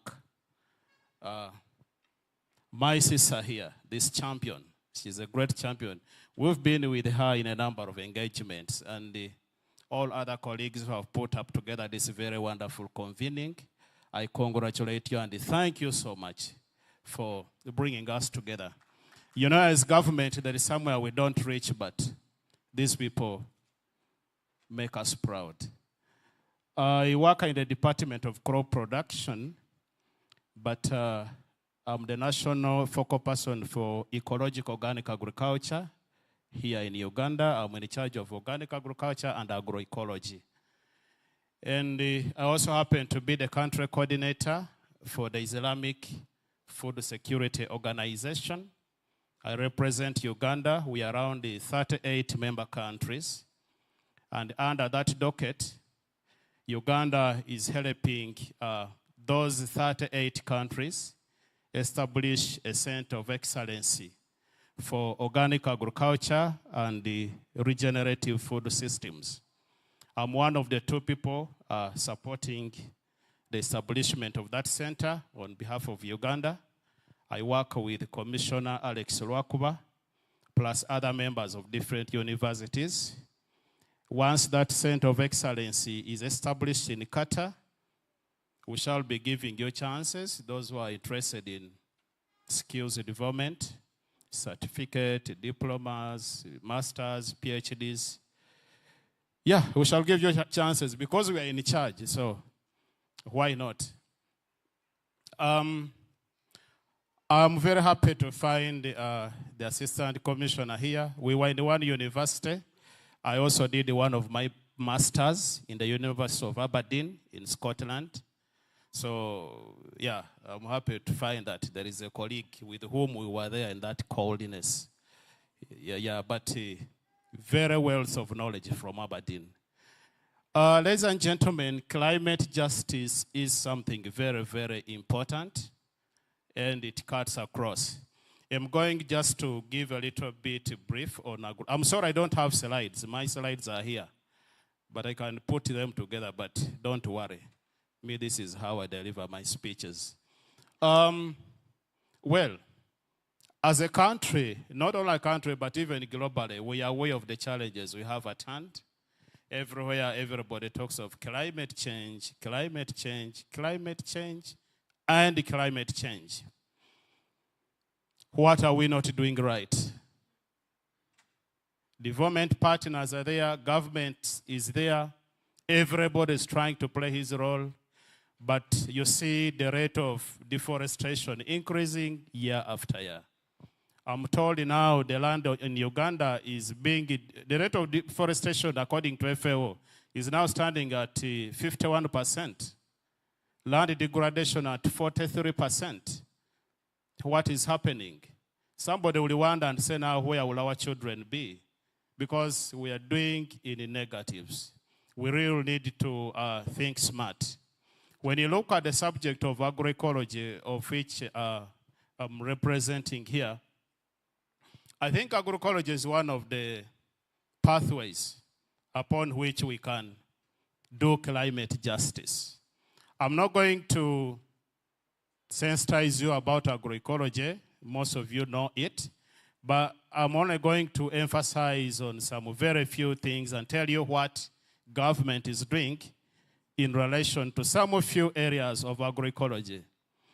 You are aware that we can look at agroecology as a practice, as a science, and as a social movement. When you look at agroecology as a social movement, this is basically looking at empowering communities or empowering farmers to build their own knowledge. Issues of indigenous knowledge builds on that. Issues of farmer institution development builds on that. Issues of social capital builds on that. Agroecology as a social movement. Focusing at agroecology as a science, it embraces all these ecological practices into agricultural production. Agroecology as a practice, it embraces all these farming practices that mitigate climate change, okay? And when you look at aspects of communication, you know, when you look at ecology, there are two words, agro and ecology. From my little biology, I'm a scientist. All of my masters are science, my bachelors are science, some of my postgraduate diplomas are science. Much as I've also done some course at LODC, I think I sneaked there to get some ideas. Just when you look at ecology, the interaction between man, crop, animal, environment. So agriculture as a science embraces all that. As a Minister of Agriculture, I think we are trying to do something at those two components. Agriculture as a science, actually all of them as a social movement and as a practice. We have 4 models I'm gonna just highlight on, which are promoting climate justice. I'll talk about the 4-acre model approach. You've heard His Excellency speak about it in very many of his speeches, but of course he just highlights about it. But we developed that model as a way of doing climate justice. The model basically looks at enterprise integration. If you have poultry, you have fish farming, you have banana plantation, coffee plantation, you have livestock. How are these 4 components supposed to speak to each other? I'll give you an example. The droppings from the farmyard, piggery, cow, use it to generate biogas. Biogas is giving you energy. You have an option now to conserve tree cutting, okay? The biodigester, this refuse from the biogas, it nourishes the soil in the coffee plantation, in the banana plantation. When you harvest coffee and the husks, again it goes back in the soil. When you cut the bananas, the peelings will feed the livestock. The droppings from the poultry unit can feed the fish in the pond. That is the 4-acre model approach. It is an approach that we are rolling out that basically looks at conserving the environment and also speaking to agroecology as a science and as a practice. We also have the nuclear model farmer. We have the nuclear model farmer. We have another model we call the village agent model. There are quite many, all of them feeding into environmental conservation. Other than that, we are also creating an enabling policy and environment. Ladies and gentlemen, when you look at agroecology, it's like this house with very many sections. This is agroecology. For example, there is organic agriculture here, regenerative agriculture there, sustainable agriculture there, climate smart agriculture there, but the whole of it, the bigger set is agroecology, because for it, it even goes outside the crop production, looks into issues of gender, looks into issues of social capital, looks into issues of land use, land rights, and all that. So that is what we are doing. So far, we are developing the National Agroecology Strategy. I think we have a fair draft. We are going to present it this month to the top management for approval. Okay? So to make sure that these things I'm talking about, they have a strategy. We have the National Organic Agriculture Policy. This is a small section in the House of Agroecology. That policy is for 2019, and we disseminated it in all regions of the country, and we are currently now working on the bill. Okay? This bill that is going to operationalize this policy. So that one is in as far as creating the conducive policy environment is concerned. But also we have some interventions or practices that we are doing to promote climate justice. I'm a focal person on a project by FAO called the Mainstreaming Biodiversity in Agricultural Sector. My permanent secretary told me to represent the ministry on that project. What we are doing, we are mainstreaming issues of biodiversity conservation in the agricultural sector. I want you to agree with me, the promoters of, and the champions of climate justice, that one of the salient enemies of environmental degradation, biodiversity degradation, is agricultural production. Okay? Wetlands are reclaimed, the trees are cut down, the water is polluted, you know? It's agricultural production. So what are we doing to work on that, on all that? So we are mainstreaming biodiversity, all aspects of biodiversity into agricultural production.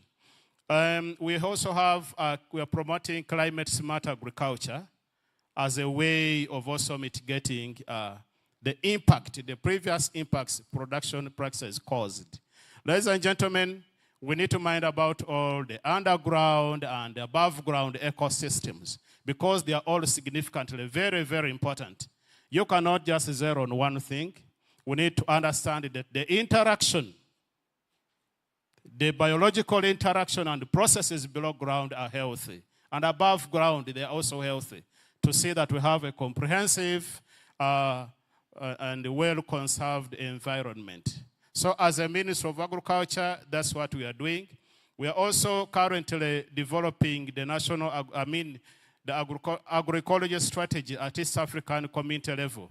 I happen to be a member of the steering committee at that level. So we are not only looking at that internally here, but even across the board. If Uganda has been contracted, selected by those 38 countries to support the development of that center of excellence of organic agriculture and the regenerative food system in Qatar, it means countries are looking at us as a model. But we are also not doing well. We are also challenged, okay? Some of us, when we are at those benches, people give us respect. You know, some of us have came from a very poor background. Me, I grew up in a grass-thatched house. So I don't, if I wanted to walk what I am, then I think I would be somehow fair. By the way, I'm a sir. The sir title is not bought, is not a nickname. I'm a sir, knighted. If the younger men who are here, if one of you was just a sir, I think you would just move on top of everyone, you know. But these are mere simple things. But in a nutshell, whichever forum you represent, whichever portfolio you have, use it to promote climate justice. Mr. Andrew Chamagero, climate change. I don't know whether I've pronounced your name very well. I'm not a Muganda. I come from Bunyoro side there, but I'm also not from Bunyoro. I'll tell you what I am. After all, my name, Sunday Bob George, I think my father was very right. You can't tell where I come from. Even my appearance is confusing. The big nose is for Baganda, but I'm not a Muganda. The height, you know, so you'll be confused there, just as we move on. So what we are saying, that use all the portfolios you have, all the platforms you have, because climate change affects every one of us equally. Okay? I remember some time back, I was presenting a paper at the University of Manchester. I participated in the development of microbes that digest plastics. And when this professor was inviting me, let's put our hands together, ladies and gentlemen, to invite one of the great innovators, Sunday Bob George. The house was full of whites. They were very happy. As soon as I came over, I saw everybody freezing. Black man. Very black. And at that time, I was still very thin and even looking very poor, you know. They were all like, and this guy said, when I was taking the podium, one person said, "Oh, sorry." I was like, why are people feeling sorry for me? Because, like the professor is saying, some of those people think there's nothing good that can come from us. That's what they think. I got a distinction master's in Aberdeen, where I was. And when they were giving me the prize, they were like, but at first it was hard. They were like, are you from Nigeria? They cannot even think that I'm from Uganda. You know? But again, we are the one who now helping them to put systems together, indirectly in our small fora we have. So I don't want to be given a cheat that I'm smart over in what? In the blue. I just want to end here. The rest of the things we can keep interacting and sharing. Thank you so much, ladies and gentlemen. Oh dear. Sir Bob George. Let's give him a round of applause. Every person who has been abroad has met racism.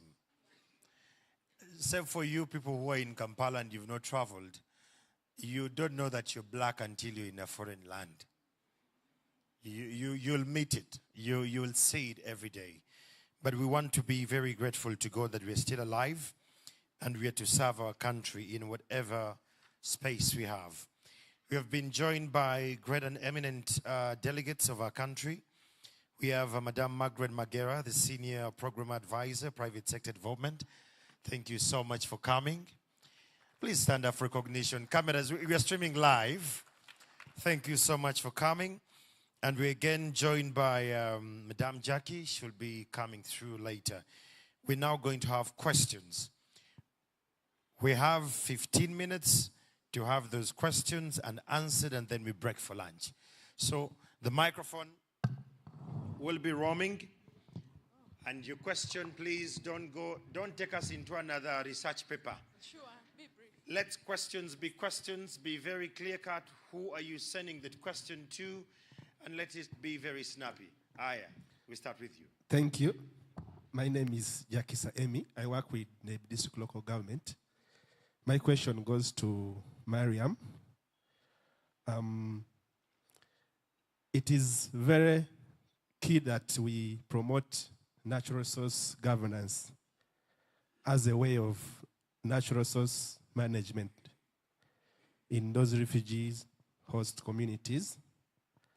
My question is, what effort has UNHCR put in promoting natural resource governance in refugees host communities? For example, what are they included in decision-making structures in those communities? If, for example, there are wetlands management committees, how are their levels of involvement? Thank you.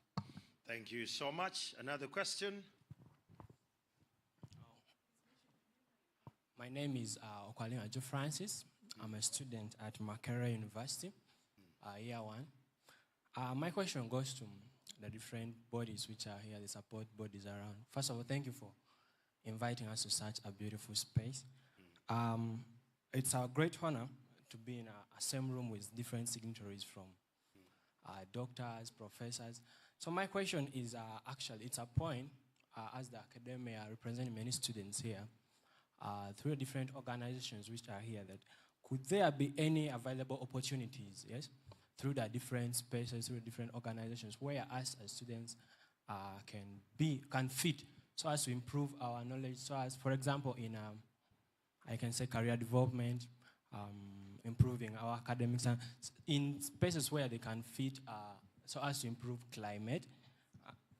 And then also, if there is funding for any innovative ideas we have in this whole climate thing.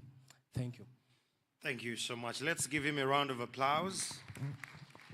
Just so much welcome, Honorable Jackie Among. Let's give her a round of applause, ladies and gentlemen. That is our Honorable Member of Parliament representing Uganda in the East African Parliament and very strong advocate for climate justice. Another question? I'm looking for a lady. So we will. There is a lady I will there. also request Andrew that the panelists weigh in on climate finance. They and will. Financial flows. They will. Thank you. My name is Fiona Tomhaise. I'm a MEMPRO girl, but still a student at Makerere, doing Masters of Arts in Gender Studies. So my question goes to government people. You look at investors destroying our wetlands. Madam, we have two governmental people here. We have Both Doctor? of them. Okay. We have seen our wetlands being destroyed by investors. Okay. Then Lake Victoria, people pouring concrete and soil in it in the name of saying that the lake is encroaching on our land. And on Monday, if you watched news on NTV, it has flooded and water is taking away people. So what do you have for us? And making sure that our lake is there, our wetlands, we can bring back our wetlands. Not the investor who comes from China to come and destroy our wetlands. He goes back, then we suffer the consequences. Thank you. A Thank lot you of so effort much. into the lake. Yes, There is Prof? one question from Prof. We are first going to take these ones. A simple one for Dr. Banaga. J.K. Galbraith, U.S. Keynesian economist, says, and I quote, "The only function of economic forecasting is to make astrology appear respectable." And you have given so many projections, models, energy mix, but you have not given us the data that informed your projection. How sure are we that these projections, and you're telling us 2050 when some of us will not be there. In fact, over 50% of the people living today will not be there. Who are we going to hold accountable for what happens and what does not? Okay. Where's the data that informed your projections? Okay. And why should we trust them? And to my muzukulu, you're called Betty. Miriam. Miriam, Yes. kindly advise us. Is Uganda's open door policy an exercise in naivety or excessive abundance of love for others? Are we naive? I have been to Bidi Bidi. Yeah. Our own citizens are saying we are giving preferential treatment to refugees. Yeah. Not our own citizens. The host communities. The host communities are complaining. So are we exercising naivety? Are we building political legitimacy for elites whose support seems declining? Who is fooling whom? Why do we treat foreigners better than our own? And I want to stop there. Thank you. Thank you. So friends, on the other side, you're first going to hold. Let's first respond to this cohort and then we shall come to you. Oh, sure. So we'll start with Miriam there. What efforts are you putting on in terms of national refugee governance? That was the first question for you. Thank you so much. I thank the person, I forgot his name, who asked this question, Stephen. So, yes, at district local government level, those structures like the environment committees, they are involved in the activities that we do around tree growing. One, they are key in coordination at district local government level. They're the ones that mobilize the communities and sensitize them about tree growing. They're the ones that mobilize the seedling requirements that come from down there and then submit to the either the district natural resources officer or the DFO. And then those requirements are able to reach us for us to be able to produce the required seedlings. But beyond that, they also help in community sensitization. Like that one is one of their key roles.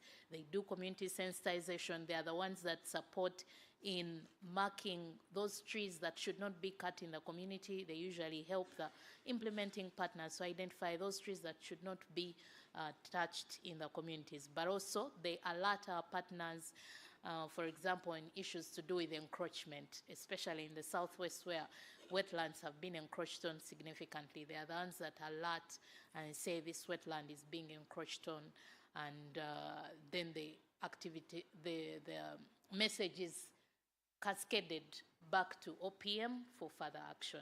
So they have a role that they play. And even at settlement level, they are part of the settlement level coordination structures. Like they have an environment, energy, livelihood, settlement level coordination structure where they discuss all the issues regarding those three sectors within the settlements. So they have a role. Okay. Respond to Professor Zhu. Wow. I am not shocked that that question has come. Yeah. Well, I'm not sure whether I'm qualified to answer that question because it has maybe a political side to it as well. So help you God. Yes. The issue is, one, Uganda is situated in an environment where most of the countries that are around us are suffering turmoil. And it feels inhumane to close the borders while people are struggling. Well, when they enter into the borders, within the borders of Uganda, we are not segregating by helping the refugees' standards be, forcibly displaced persons' standards be higher than the nationals. I would disagree with that because one, when they establish, for example, health facilities, those health facilities they set up within the settlements, they tend to both nationals and the forcibly displaced. There is no segregation there. As long as you come and you need medical attention, you're attended to. Similarly with the schools, there is a whole approach of integration, of working together. There are no separate schools for the forcibly displaced and separate schools for the nationals. Well, at the beginning, it may appear as though the forcibly displaced persons are getting much better services than the nationals, but it's because So help you God. yes, it is because one, the UN has standards that they adhere to. So all the services they have to deliver, they have to be at a specific standard. So we don't have standards? No. So within the settlements, when they deploy those standards To the nationals, it may appear as though they've preferred the forcibly displaced to the nationals. But those services are serving both communities. That's the difference. Because if I set up a water system within the settlement and I say that it's supposed to give 18 liters per person per day, I am not there asking for IDs when you come to get the water. That are you a refugee? Are you not a refugee? No, everyone accesses that standard in an equal way. So it's not segregating. That's where we get it wrong, that it seems like we are preferring the forcibly displaced to the nationals. On the sector of environment, if I may tell you, the biggest chunk of the seedlings that we produce are taken up by the host community because one, they have the land, and two, they are here longer. Their stay is predictable. So and those are resources that are invested by different development agencies, different donors, and it's not segregating. So Miriam, that's my approach. Miriam, that's my answer. Sorry. Have you heard that some refugees are given land to till to have sustainable household, livelihood, yet some host people don't have, and they're given allowances as well? Given allowances, where? You work in the settlement. I don't want to speak without facts. We said we speak with empirical data. Correct. So provide the data, and then we can have that discussion even off this agenda. And we say, here you're giving people land, they are tilling, and the nationals don't have land, and they are given allowances. Well, because as... pardon? Well, Miriam, I think let's just wait. No. Okay, carry on. Okay. We got this. Carry on, Miriam. Carry on. I feel like I'm on NTV. So I'm sorry, I do this for a living, so carry on. So the where was I? You've even taken my... Yes, the issues of land. Of the land, yes. Refugees upon arrival are given a plot of maximum 30 meters by 30 meters. Maximum. It's starting even to shrink. So wherever you see refugees having land to till that is beyond that, it's usually a local arrangement, usually headed by the Office of the Prime Minister, and engaging the host communities within that area to identify land which can be tilled. And the benefits are usually shared from the cultivation. The yields from the farm are shared between the host and the nationals. Okay. In the interest of time, let's give her a round of applause. I don't want to be in your position. I tell you. I'll forever be a journalist here. Even me, I don't. And this is the very last one. Each one of you is going to respond to this, and then we break for lunch. He had a question. Do you have apprenticeship programs within UNHCR where students like him can actually tap into? Yes, I will say yes, because we have, for example, an ongoing engagement with the collaboration with the Ministry of Water and the Environment that takes on graduate trainees. But this is competed for. It's not, really for... So where do we go to compete?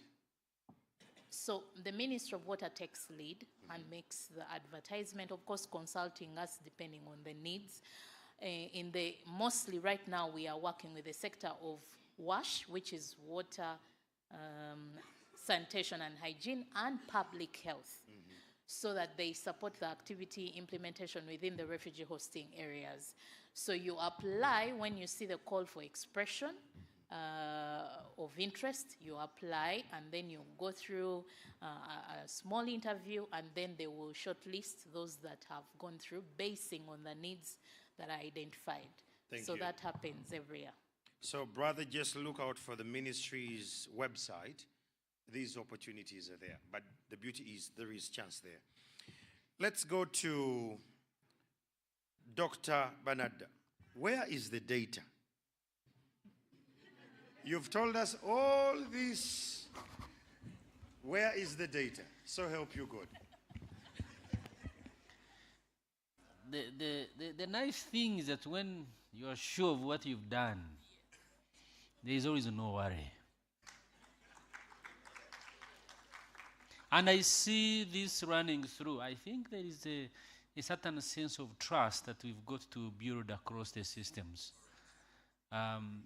Today it's me, tomorrow is someone else. I see around. But we need to build a sense of trust, get the right people to do the right job. All right? And if you have been people like us, we now can deal with almost anything. First things first. For students, I told you, where are the opportunities? I think now there's a requirement for ministries to take on students for internship. Don't you know that? Some of us were very strong proponents of that. At least come spend some months with us.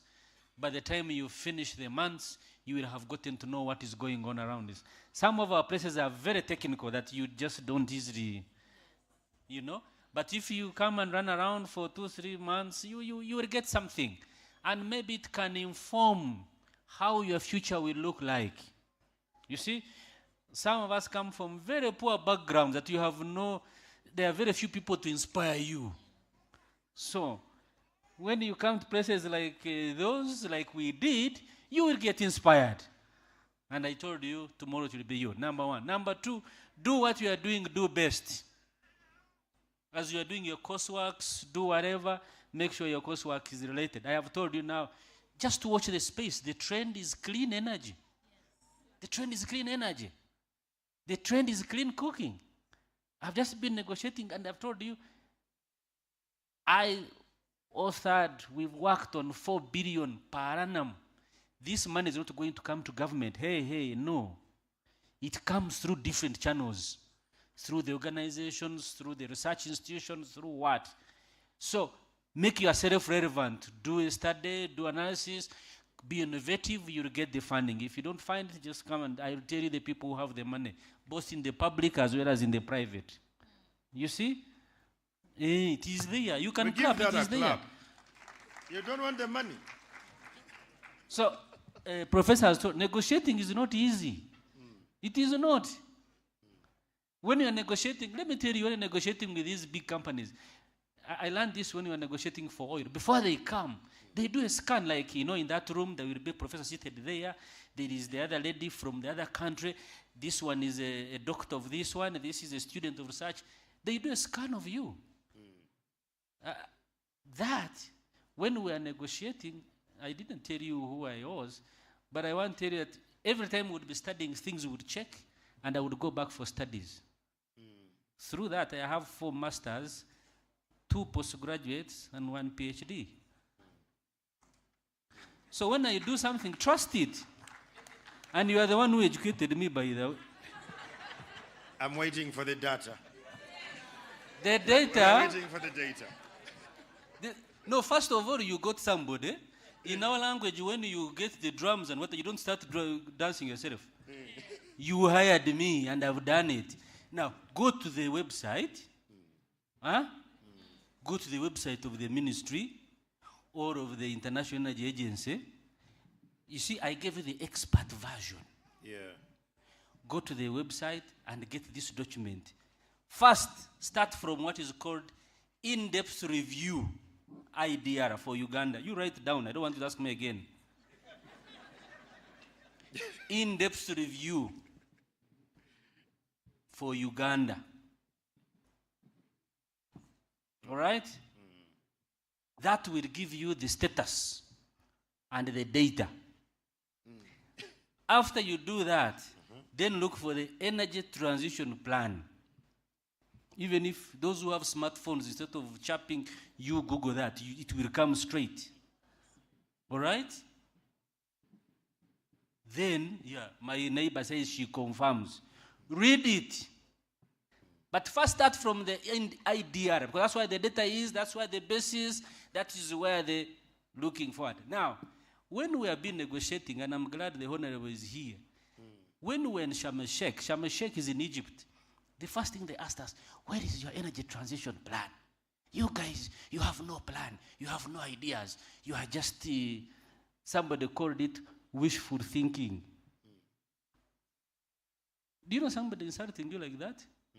I told my minister, I said, you know what, you hold on, let's go back. we will return. Eh?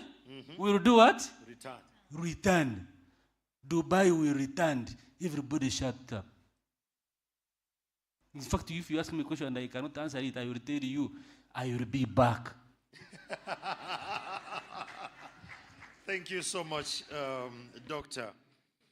There was a question, and I want to pass over this to Sir George. What are you doing as government when it gets to the wetlands and the encroachment areas that are being taken over by investors in the context of employment, manufacturing? What is government doing? Because after the end of the day, Zing has to go back to Xinjiang. Chamagere will stay here and bear the consequences. I think this one is as hard as hers. All right. Thank you so much. It's a very good question, but we are different players in this. One, the first stakeholder is the encroacher. You going to reclaim wetland knowingly. But also we have laws. We have laws that stand clearly against the wetland reclamation, and also the enforcement teams are there. But like you know, there are challenges, like she said. People have permits. People go and get permits. I don't know whether we have Nema here. People go and get permits to operate in wetlands. Okay? We know there are some people who are even, who degrade and even put buildings. Somebody like was saying that when the professor here, I don't know who among us who has the highest volume of money. Who has too much money here? Dr. Banan? Okay. when the doctor is operating in a wetland, they will say, no, he's in a valley. Who is the poorest here? When the poorest is there, they say, no, you are in a wetland. So there are a lot of issues, but the enforcement is there, but also we are challenged when it comes to enforcement. People have their own shortcuts, but the enforcement is there. And related to that, I have some consultancy. I've done the consultancy with the Ministry of Water and Environment. Wadelai irrigation scheme and Ingenge, it is me who did the soil and water analysis. I remember when I was disseminating my results, people were like, where are all these metals coming from in the water? Where is all this water, this kind of acid? It is the way we are handling nature, that surface runoff and all that. So that's why I'm saying that the first stakeholder is you. Going in the wetland, but the laws are there, the enforcement teams are there, but of course some challenges are always there. Lastly, the student there, I want to add on what the doctor said. I will just say reach out. Don't just go there and finish your bachelor's or master's at Makerere and sit home. Nobody is going to call you. Try to reach out, and such platforms help you to get contacts. He has told you good opportunities of internship. Most people are in the ministries, like Ministry of Agriculture, they were there for internship. Some of us didn't pass through there. But also, even when you don't have the chance, reach out. These people are here. Get their business cards. That's how you network. If you just sit and people look for you, it's up to you. Thank you. Let's give that a round of applause. But again, government officials who are here, when we reach out, please be nice. Be nice. Please be nice. And help us. Doctor, there is something that has been online. I spend a lot of time online. I'm coming, Prof. That some people who call us my daughter, my son, sometimes they abuse us sexually when we ask for connections. So when we reach out, while you're calling me your son or your daughter, let that word mean in its entirety and mentor me to become better. Please. I speak that for my generation. A professor wanted to just supplement on something briefly before we go to the other cluster. Thank you for giving me this opportunity. I know there was no question directed to me.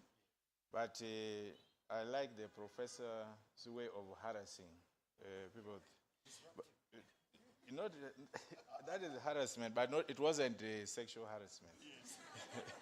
But Professor, I think the question you posed to Mariam, there are natural laws in the society whereby in your own house, a visitor comes, and then you have 2 bedrooms. Your children are sleeping there. You would shift your children to another bedroom and let the visitor take that bedroom. When a visitor comes, you slaughter chicken, which you have not been slaughtering for the children. And the children will eat soup and maybe the leg and the head of the chicken. And then the visitor will take the big chunk of the meat. So I think, let us also understand things, because I don't think that question to Mariam was really, it was not fair, but that was, because you have the answer yourself, because you know what you would do in such a circumstance. Then another issue about the young person, the student who was asking for opportunities. I think yourself, you are the opportunity. How much do you venture into using your ability to access internet and so on? Because most of the young people in Uganda use internet for TikTok. These personal, social communications, but they forget the need, in order to sustain that social relationship and so on, they'll need to build their career and be able to make money. We have, so it was a guidance given to all ministries. It was even a communication given to all ministries. Give internship to the students. That's the first case. Then in the global climate change, there's internship, annual internship to those who apply. So take this, go to this website, UNFCCC, and you search for internship. It is competitive. The way you package your request, your application matters. Okay. Then the institution that I represent, the Climate Technology Center and Network, we have been having internship for developing countries for technology development and transfer. Those who are interested, they apply. So you can also go to the website of CTCN.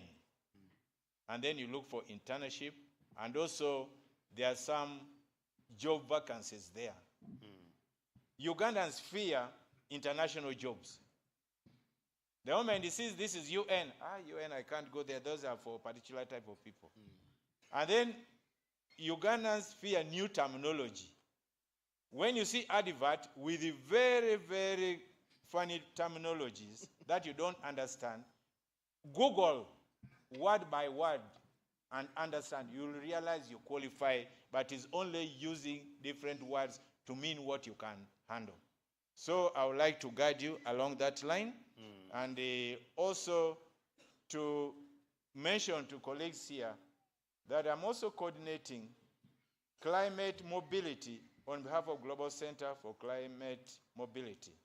And climate mobility is catching fire at the global level. There is nowhere where climate change effects take place and people are not relocated, either voluntarily or forcibly. So we are saying the global research and modeling has shown that Uganda is a hotspot for climate mobility.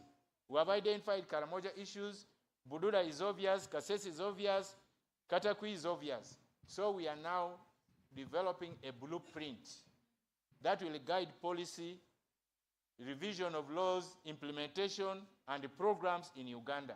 So I've listened to you. I've also, maybe I'll recall some of your faces, but I'll get in touch with some of you. And we see what information you can provide us so that we build on the current blueprint that we are developing for this country. Thank you. Thank you very much. Thank you so much. Round of applause to my panelists. I'm going to request that they take back their seats and let's give them a round of applause. Dr. Miriam, Sir Bob George, it's been such...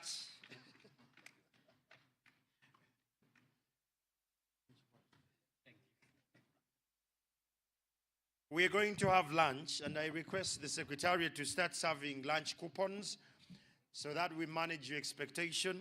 But before we go for lunch, allow me invite Honorable Jackie Amongi to give us the regional context of our conversation here. Let's welcome Honorable to come and give us a few words. Clap for her. Ladies, this is a lady who is championing our agenda on the other side.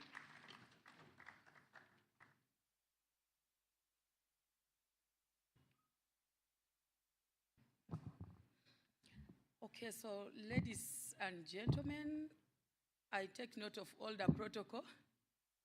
And first of all, it's not easy to speak when people are expecting to eat. So that's why you've seen me come as me, not carrying any papers, not carrying anything. But first, I would like to applaud you for the topic that you're discussing tonight.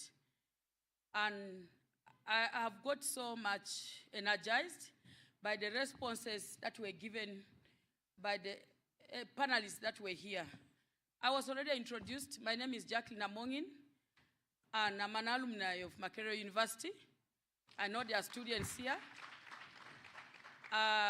For my first degree, I was here. I was doing environmental management, and I was again here for law, and I was in the Students' Guild as such, so I'm very proud whenever I come back to Makerere University.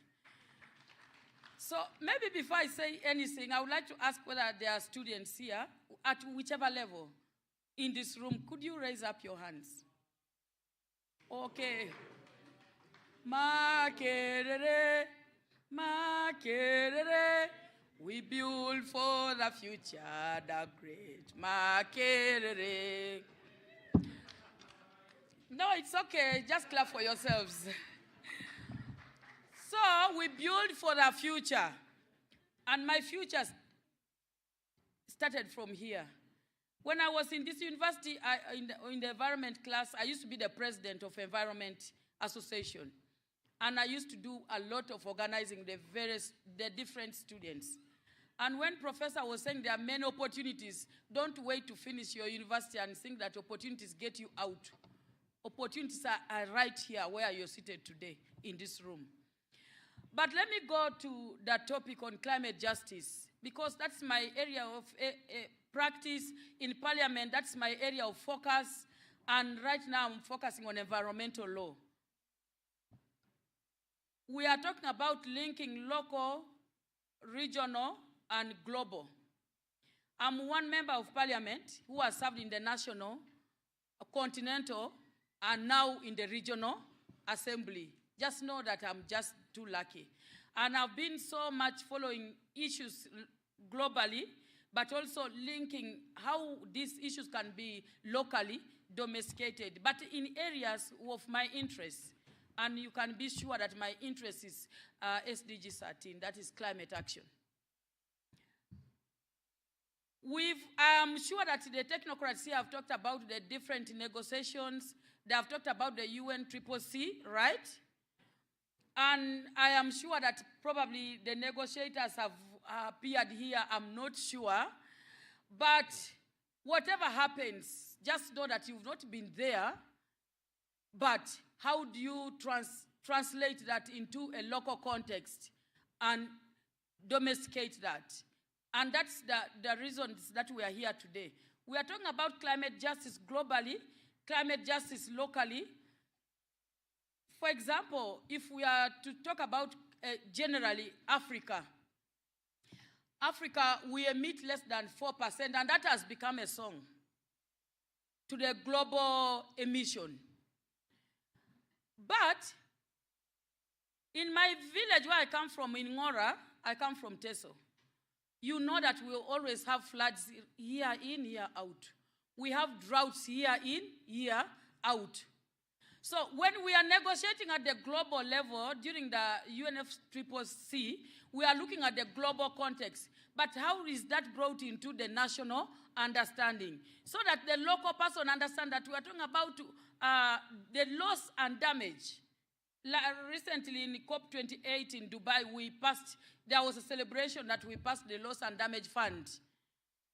And then I felt so pitiful for my continent. and more so for my country. Because when we are talking about loss and damage, the text is left open. And when this text is left open, you know that the whole of Africa emits just 4%. But we are talking about loss and damage. We don't know how to quantify this loss and damage, and it's been left voluntarily that let the global emitters commit to addressing the loss and damage and put a fund. But how is this going to be followed? I started following the COP negotiations like 5 years ago. The global emitters committed to like, okay, we are going to put 100 billion. Do you know, it was a celebration. I remember I was in Bonn. People were excited that there would be 100 billion. For the government officials who are here, I have done a survey out of the 54, the research. The beautiful girl here was talking, young lady, was talking about data. Out of the 54 countries, only Kenya, Senegal, Nigeria are able to even access this financing. We are talking about climate financing at the global level and how this can help the climate vulnerable communities. And which climate vulnerable communities also includes Uganda, includes Africa, includes East African communities. Right now, there's a lot of displacement in just Tanzania. Burundi is even worse. I mean, the whole of the East African community, we are at a bigger challenge. But when we're talking about climate financing, it's still the same people who access this funding. I'm very happy to note that one of the panelists was saying that this money is now going to be readily available. But available, the bureaucracy, I have been following this money personally. The bureaucracy is just too much for this money to trickle down to benefit the local Ugandans or the local Kenyans or the local. So that's why you realize that we will not move at the same pace in addressing this whole agenda of climate justice. Because the people who are most hit by climate are actually not benefiting from the whole arrangement. So as a member of parliament, what is it that I've tried to do for the time that I've been representing, and I'm still representing Ugandans? We have come up with a climate change bill, which was assented to, and it's now law. So whatever arrangements that we do here, it's by law. In the whole of Africa, it's only Uganda, Kenya, and Nigeria that have come up with a law on climate change. Majority of the countries are still haggling. Because when we are talking about climate change, you are not just going to look at our context alone as a country. There is a saying that act locally but impact globally. So even in terms of legislations and policies, if we acted as Uganda, it means Kenya must act, Tanzania must act, South Sudan, and the rest. That's why right now at the Regional Assembly, I have come up with a bill that I feel that the ministers of, Council of Ministers and also heads of states will support me, because I want to have a climate change law that will harmonize all our modus operandi within the region. So that when we are talking about climate change in Uganda, we have these multilateral frameworks in place. But if this is not domesticated, then we are just singing and going from conference to conference. I came from Dubai, I will be heading to Baku. So it is just me who is benefiting by understanding in new countries, how they look alike. I go and debate. Ugandans, remember I'm representing a Ugandan, I'm representing East Africans when I go to those negotiations. So when we put these legislations in place, it helps us. In Dubai, we came up with tripling renewable energy by 2030. That means all of us, if we cannot use this, we must have solar panels, we must have wind. But hey, I am saying, where is the framework to enable us to do this? Within the region, first of all.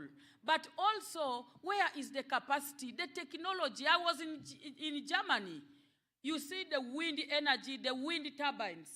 But this technology, if you go to Kabale, for example, if you go to Karamoja, we have a lot of wind that can be turned into wind into wind turbines, wind energy.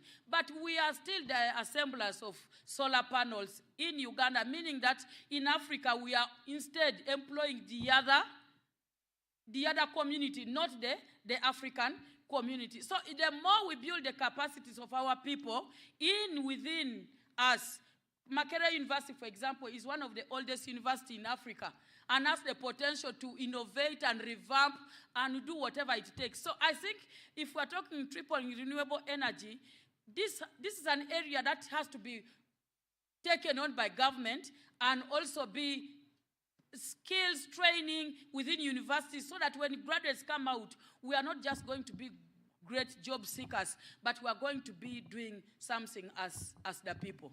So to me, the whole context of climate justice, climate change, it is even worse for a mother like me because I'm a mother. When I'm in the village, in Uganda, it's women who bring food on the table. Am I lying? How many say I'm lying? How many say I'm right? All of us. But others have absconded. So how many say it is women who bring food on the table? Raise up your hands. The men are definitely jealous. Those who raised your hands, clap for yourselves. Do you know why? Even when this man gives me money, I am a village woman. I'm looking at a village context where I come from. And I know the whole of Uganda very well. There's no district I've never gone to in Uganda. But when I go to Ngora, if my husband bought meat, he will buy meat and leave it there and he goes somewhere to drink or to socialize. I will be the one to walk a long distance looking for water. No, leave alone firewood, water. And I will be the one to go to certain villages looking for firewood. So you can see that this climate change discourse has more it's a gender issue. So if I'm to serve food, it's the woman who will go cutting firewood. It's the woman who will walk a long distance looking for water. And we are talking about tripling. We are talking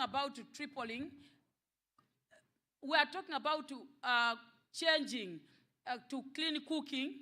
These mothers do not even know what you're talking about with clean cooking.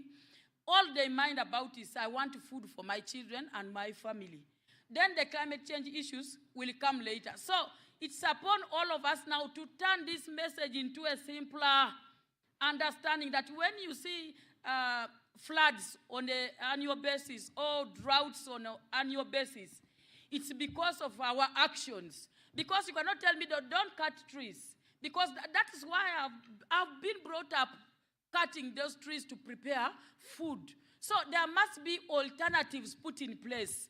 If we are talking about that we should not be cutting trees, give the mothers alternatives. Give other stakeholders on alternatives. That's when all these frameworks, all these negotiations at the global level, at the regional level, we are party to the Paris Agreement. Right now we are talking about how the readiness in terms of the implementation of the NDCs, the national determined contributions. I know to the students, if I talk about the NDCs, it will be something like news. So all these countries committed to in Paris during the Paris Agreement. But how is this domesticated? That's why it's very important that for us as Africans, as Ugandans, to follow the money. It's all about the what? The money. Because at the end of it all, we are the ones who face the highest burden. So to me, I believe that everything is possible. There is nothing impossible. But that will come when we all take action. The students can take action. You can call upon your leaders to commit to this. Yesterday I was in Parliament and the debate was like, how much money is going to vote this on climate action in Uganda, sectors like water. And money was cut. The Parliament came to a stampede. So it is upon, all of us can take action in whichever direction we are. The civil society, all of us can take action. And for us as legislators, we are there to make laws that can make us move to a direction where we want to go. I think I've said a few words. That's the only job I'm paid to do, to talk. Thank you so much for your kind listening, and thank you, Action Aid. I actually want to introduce my friend, Susan Osieno, because Susan Osieno is from Kenya, and she's a director of Action Aid Kenya. And she told me that, oh, Jackie, you know what, I'm in Uganda. And she didn't even tell me you're having this kind of great engagements. I would have come here earlier.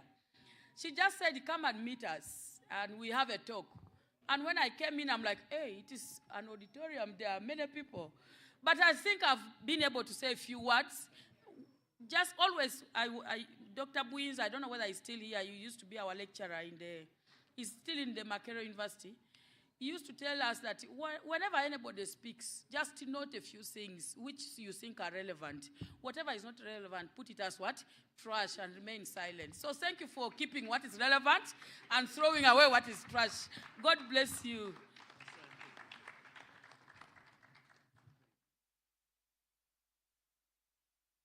And as such, women have given us food. She has given us lunch.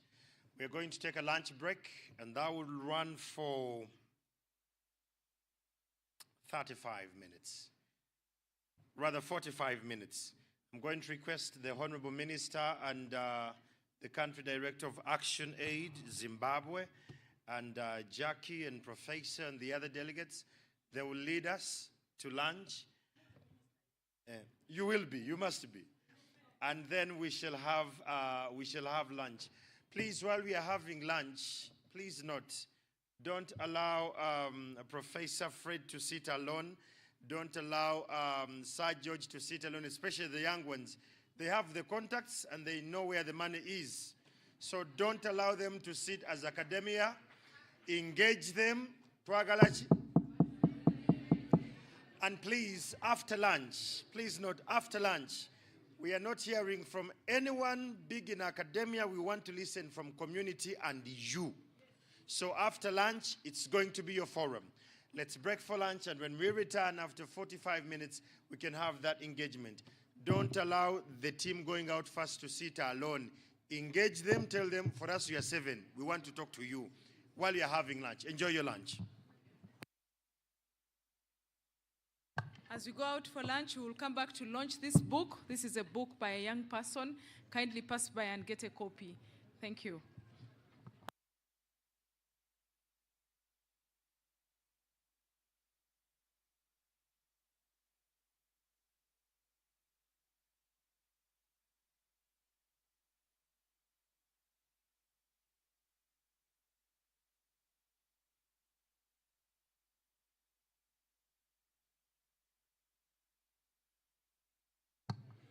There is traffic jam at the serving points, so not to stand longer in the queue. There is an exhibition here.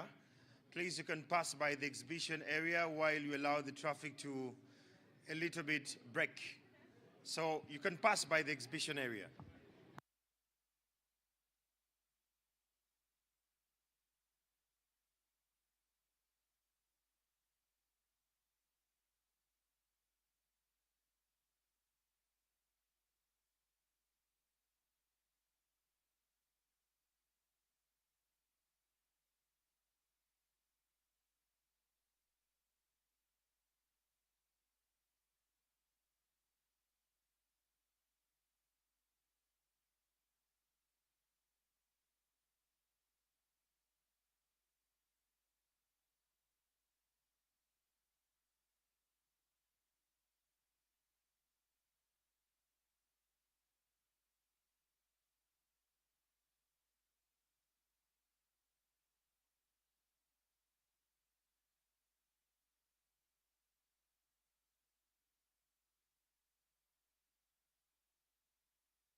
Pakwach receives a prolonged kind of dry season, something about like 6 months. And any tree that someone has planted, it is drying.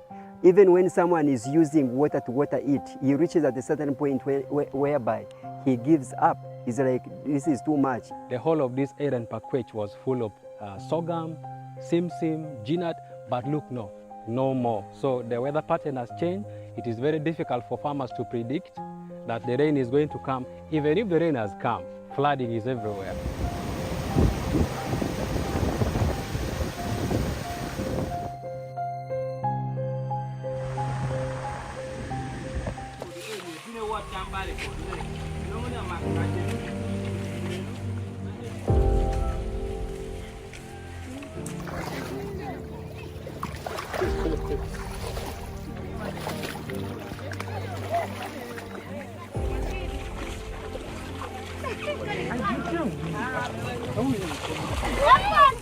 Elu ka pong, kelo peko matong tong, mira shell e toro udipadano, e neku champadano, pi maleng madano makutiko de beru pe, suroni padano sheke nungu, inyo pin mangay mapolo makufondane pasu.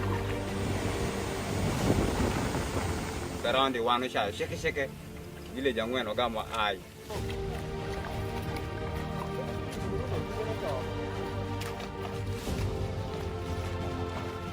Pong awuok kinde misawa para ariyo ma ng'om guru kodo awuok anong'o pi pong ma pi chake nong'e bindie wuo nong'o romo nekwa kodi ot koda wiya weng.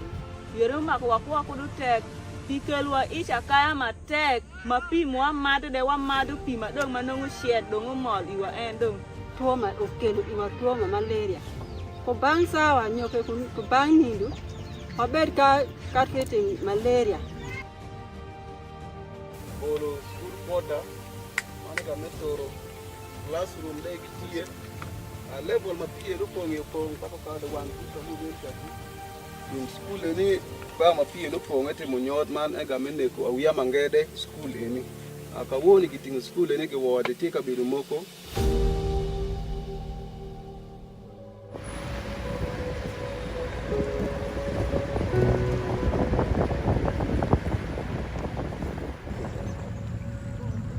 The entire Bugisu, floods could come and destroy purely people in the villages. But for the first time, we experienced this in the middle of the city, and we had over 20 people who lost their lives.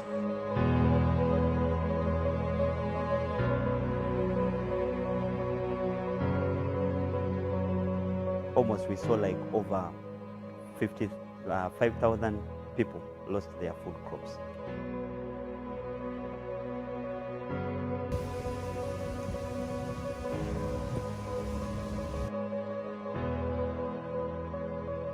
Season yen yetandika eno ye yankuba seriously kati era mu gw'omunaana era gabeera mayitirivu okusingako nawala gakatandika butandisi, which means tulina okubeera ready anytime era gajja kujja okusukka kwawo n'okuyingira mu nnyumba nga gayingira. Amazzi gano gayingira mu bijanjalo biba bifiira ddala tutali. Ebyo ebijanjalo bituyambako ng'ambaka abakyala tukoseddwa. And these days it is very complicated that it might rain today, tomorrow, and it shines for the next 2 weeks. The most challenge you face this way is drought. Sometimes drought affects our mulberry. You can plant as we plant, you can see these gaps. These gaps are as a result of this drought. These cuttings, some of them can end up drying. As an expert in tree planting, there are some trees that we have identified that are good even when you plant and maybe 1 month goes on minus being watered, this tree will survive. So there are those trees like maybe I can talk of Tectona grandis. It is a tree with broad leaves. It is nice. talk of mahogany, these trees were here before, but people cut them down. They are no longer seen.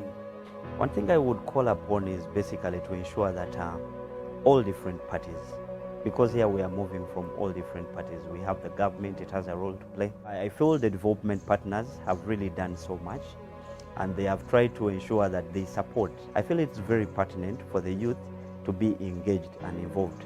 Young people are not an agent of, destruction. Young people are very willing to support, but have we taken much cause to ensure that we sensitize them?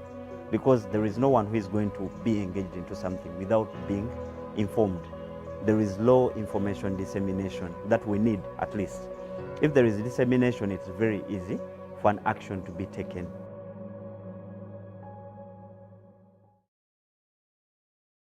Climate disasters are destroying the lives and livelihood of many people in the country. Women and children are 14 times more likely to die during climate disasters. It is estimated that 80% of people displaced by climate change are women, according to UN Environment. At the same time, the causes of climate change are receiving 20 times more funding than the solutions to climate change. As we mark this Climate Justice Week, we call upon everyone to take action in the fight against climate change.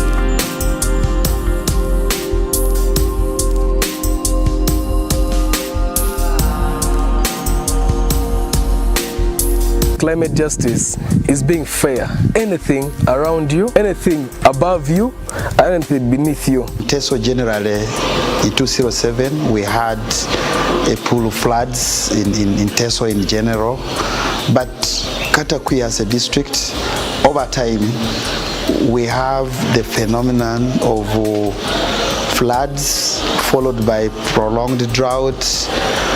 And when any district in Teso is not hit by drought, Katakwi, we must register in a year drought. In 2017, as Katakwi, we realized a very serious hit in terms of the drought. In Katakwi, we are having more than 20 roads, access road, community roads that are cut off. So when you talk about climate change in Katakwi, the hazards of climate change, they are real. Our district is like a basin. It collects water from the hills of Bulambuli, of Elgon, and also Kapchora, and also the side of Karamoja. And that effect is felt most here. Right now we are talking about people's gardens. Crops are already submerged. People had put Symposium down, groundnuts, sorghum, cassava. They are all now soaked. Watermelon, someone had around 5 acres, but now it's all brown. It's all rotting in Omodo here, just because of the climate hazard that we received, flooding. It's related to the way we are utilizing the natural ecosystem. The earth system is affected so much in terms of the sensitive ecosystem, like wetlands. People have encroached because of the population, and also the land pressure. People are utilizing these low-lying areas. Rainfall came last night. This place was covered with water. It brought so many things. One of it, the mosquitoes, and now caused malaria. Even the house, those houses, especially when again over rains. Kopani dope ye chilili chute chilili kwa nairu na kona uni loya ye kona. Find the water also goes and damages the houses.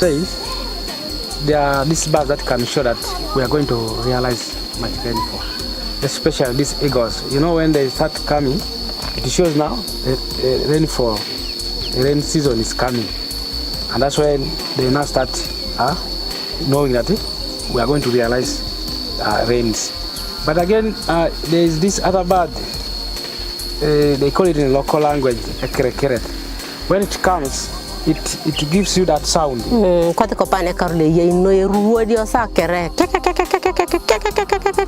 And especially this year, that bird appeared so many times. And if it appears, it shows you that you are going to realize much rainfall.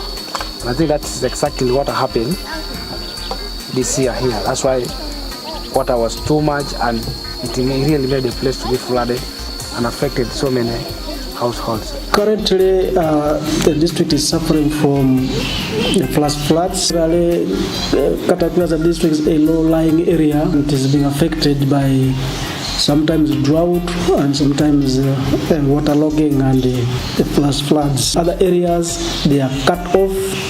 Many roads are washed off from, and people are not accessing the services. Generally, the effect is worsening as crops are washed in the gardens, submerged. Okay.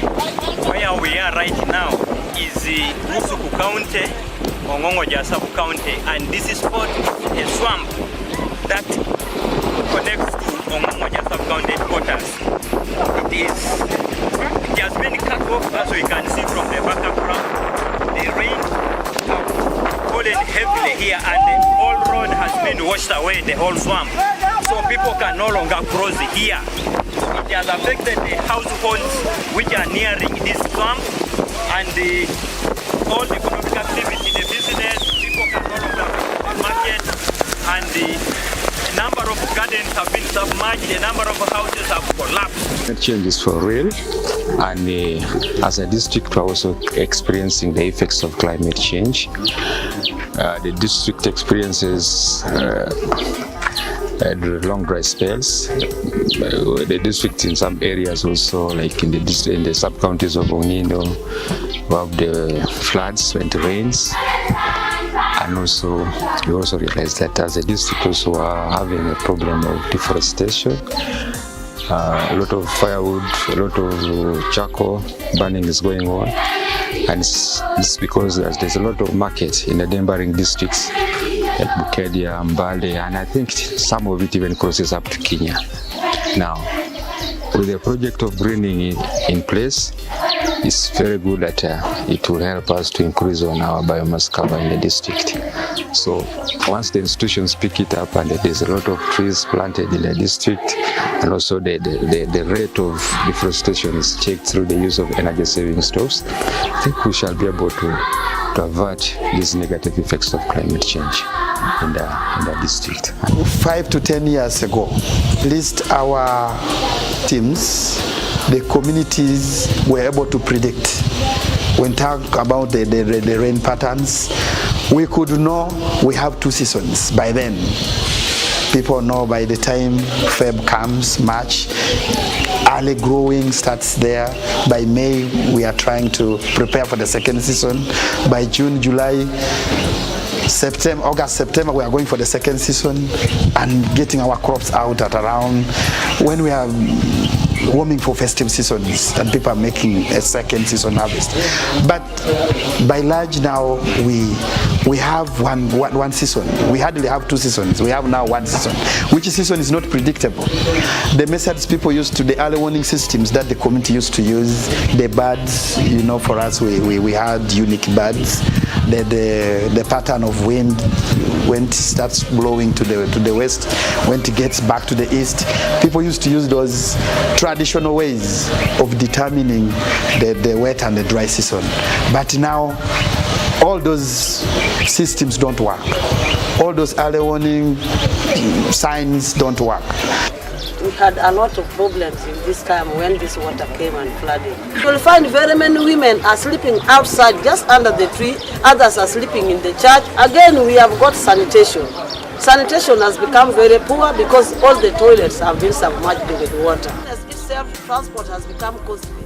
As such, people who are supposed to bring food cannot come because most people fear to pass even in this water to come this side. Women are now powerless, they can't manage, and even they cannot get a way to accommodate their kids, their children. Even the girls can decide just to move because you will find even when the mother is sleeping outside, the girl can go somewhere because of money, poverty. Women does not have money, they have become weak, their girls are being raped, are being defiled. Even others are leaving schools, have left schools because of this poverty. And also domestic violence has increased because of women not having money. When you go and ask money from your husband, the man will say no money. The man can even decide to divorce you and leave you. Women are being divorced because of this flood. Have pregnant mothers, sometimes you get these mothers delivering from home. One, crossing that water at night is a problem to them. So when a mother is in labor, there's no way to go at night. The mother ends up delivering at home. Sometimes she goes over bleeding because of that transport going to the facility. And even that facility we are in, We are mixed up with pupils and even the patients, and of which we are also worried. In case there's an epidemic, even the children will be affected because we are all mixed up in the primary schools. Our facility was near here. You could even foot, you go. But now you are paying transport 4,000 border, of which some people cannot even afford going there. Our community is really in the dilemma of stress of what to eat because their crops have been submerged. So in the near future, we expect to have rain, to have now famine in this community. And it's very difficult now to help the community across the other side of the sub-county headquarters. Due to the effects of climate change, rains are unreliable. We have erratic rains that come once in a while. Last year alone, we planted over 18,000 trees. These trees were planted in the community, in schools. We had done a big disservice to the environment. And about climate justice, everything around us, everything we coexist with, everything within our eco-environment needs justice. So we have to give justice to our soils, to our trees, to everything above, within and below the ground. So that's why right now, in response to that, we are planting trees, we are using organic pesticides, we are using organic fertilizers to mitigate all these effects called the climate change you're seeing right now. Climate, why climate is so critical livelihoods of people is that when you look at how our production systems are, it's 95% dependent on rain-fed agriculture. We are 95% dependent on rain-fed agriculture, climate-smart agriculture. And when we talk about climate-smart agriculture, it is a pathway to increasing food security and also livelihoods of people. Climate has affected women. Women have the task, the responsibility of cooking food for the family. Times women use firewood and charcoal basically in our area to perform other tasks of going to the garden and also raising the children. And we believe agroecology is the change that we need right now to create a sustainable environment. And as we celebrate the Climate Justice Week, I think agroecology is one thing that should be adopted and spread out broadly. You see agroecology as a solution to mitigate and give justice to the environment that we live in. This message is brought to you by Action Aid International Uganda in partnership with Kota, Pelham Uganda, Vijana Corps and MEPRO.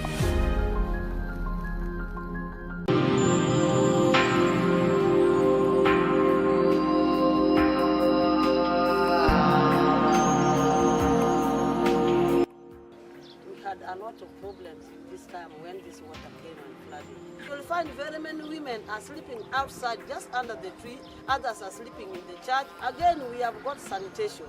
Sanitation has become very poor because all the toilets have been submerged with water. Itself, transport has become costly. As such, people who are supposed to bring food cannot come because most people fear to pass even in this water to come this side. Women are now powerless, they can't manage, and even they cannot get a way to accommodate their kids, their children. Even the girls can decide just to move because you will find even when the mother is sleeping outside, the girl can go somewhere because of money, poverty.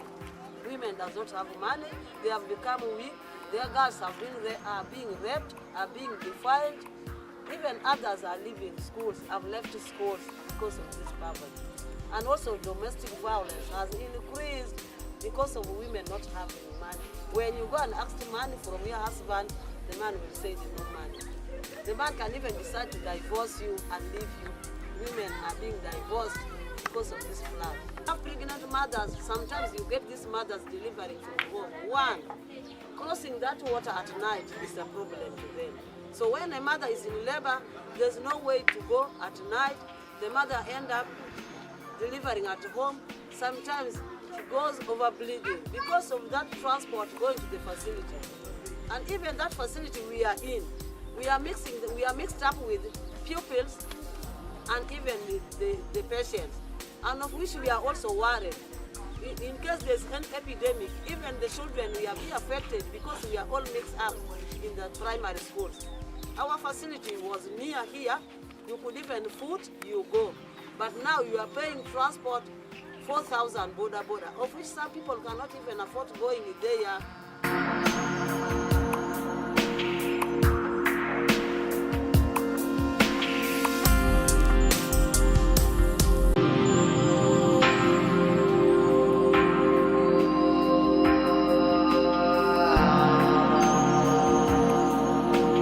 We are launching a tree planting campaign. Why we are doing this is mainly to champion climate justice and to restore the ecosystem. One of the challenges or issues that we have seen in Kumi pertaining climate change is the rate at which people are cutting the trees. People are cutting the trees, leaving the ground bare, the society or the community prone to flooding and other impact of climate changes, like for example the prolonged dry spell, which really affect the harvest of people in Kumi district.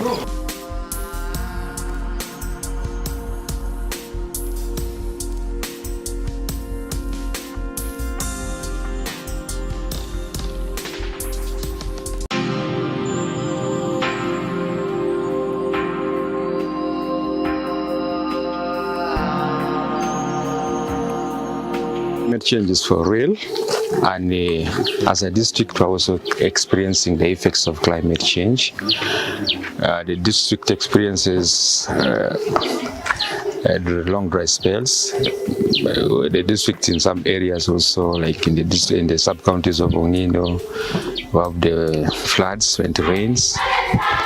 And also, you also realize that as a district also are having a problem of deforestation. A lot of firewood, a lot of charcoal burning is going on, and it's because there's a lot of market in the neighboring districts like Bukedia, Mbale, and I think some of it even crosses up to Kenya. Now, with the project of greening in place, it's very good that it will help us to increase on our biomass cover in the district. So once the institutions pick it up and there's a lot of trees planted in the district, and also the rate of deforestation is checked through the use of energy saving stoves, I think we shall be able to avert these negative effects of climate change in the district.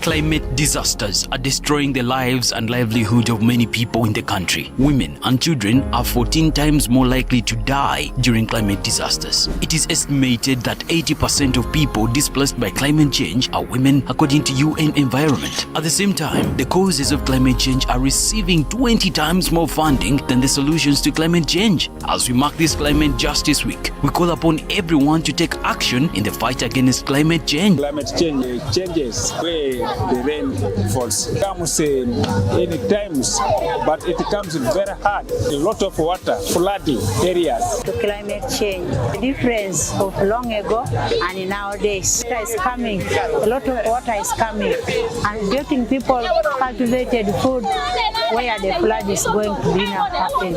Those years before and the current years. Those days they used to have the swamps. You know the swamps, water used to go to the swamps. And people never disturbed them. And even trees were also there, but nowadays trees are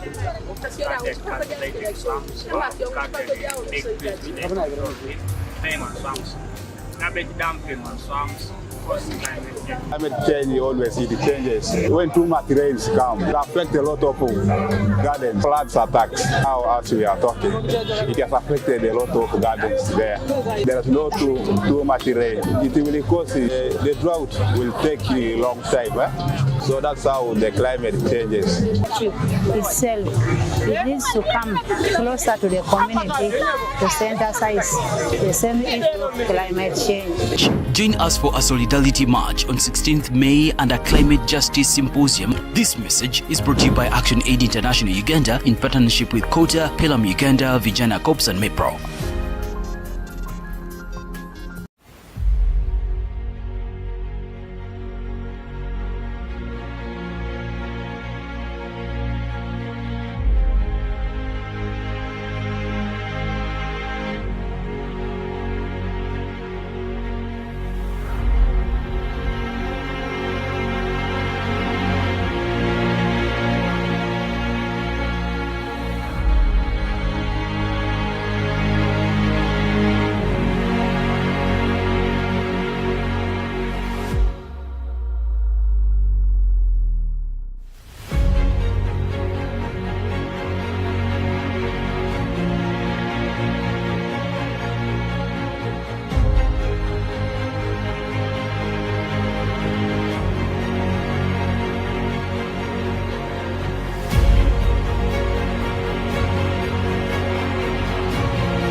Call me Betty. Yes. I am walking around to see how people are cutting our trees. How they are burning charcoal. Yes. Who are you? Richard. Richard who? Huh? Chipala Richard. You're from which district? Iganga. You're from Iganga. You came here when?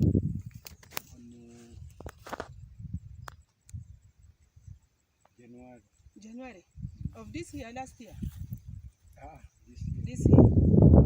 This one is yours? It's for who? Mama girl. Mama girl. She's where? This school. She's Anacholi? Which tribe? Anacholi. But the other woman says it's not. She's not Anacholi. This one Acholi. From the where? School. Mama girl. Mama girl. Do you have her number?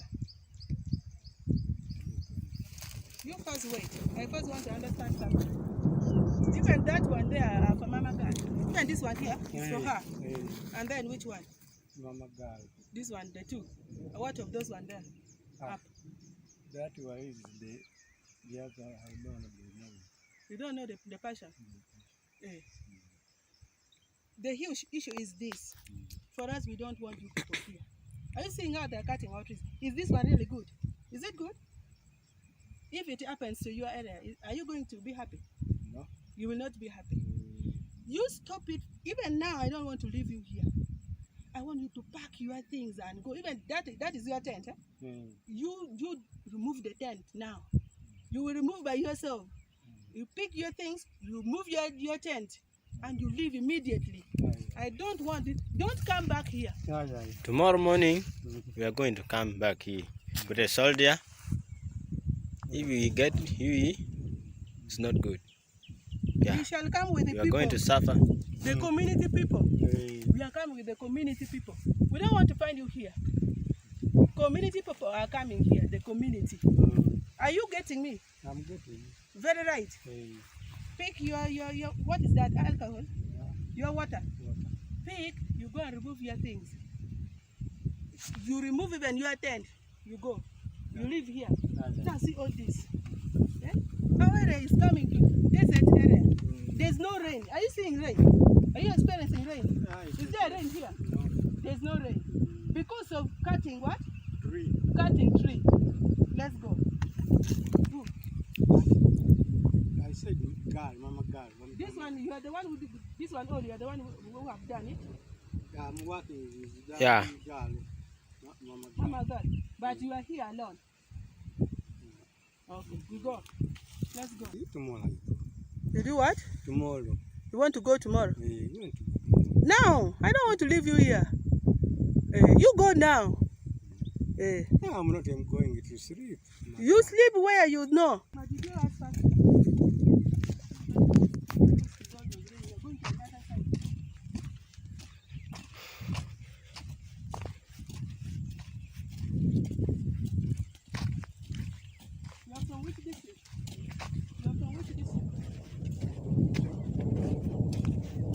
Vale.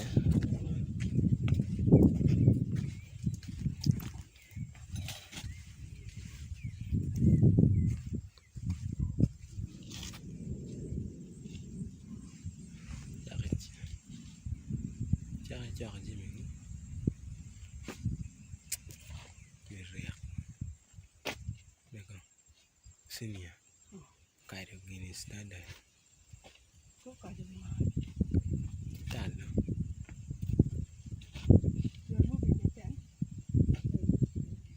You remove your things. This we are not going to wait for your tent. You just remove your things and you go.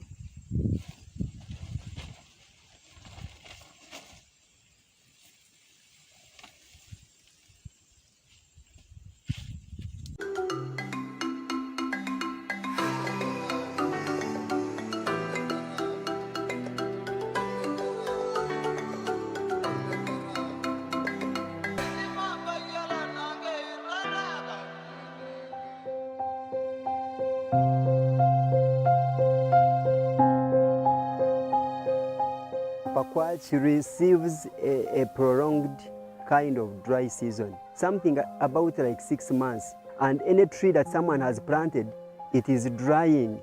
Even when someone is using water to water it, he reaches at a certain point whereby he gives up. He's like, this is too much. The whole of this area in Pakwach was full of sorghum, simsim, ginat, but look, no more. So the weather pattern has changed. It is very difficult for farmers to predict that the rain is going to come. Even if the rain has come, flooding is everywhere.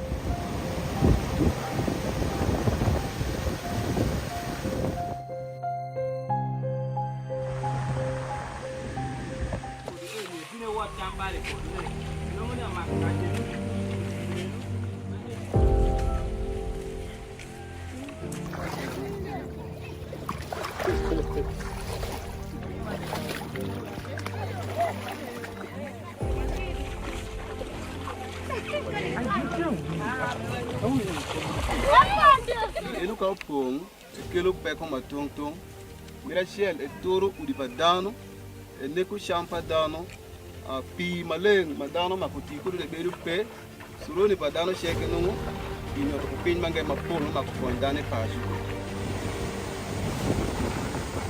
karande wano sha sheke ile jangweno gamo ai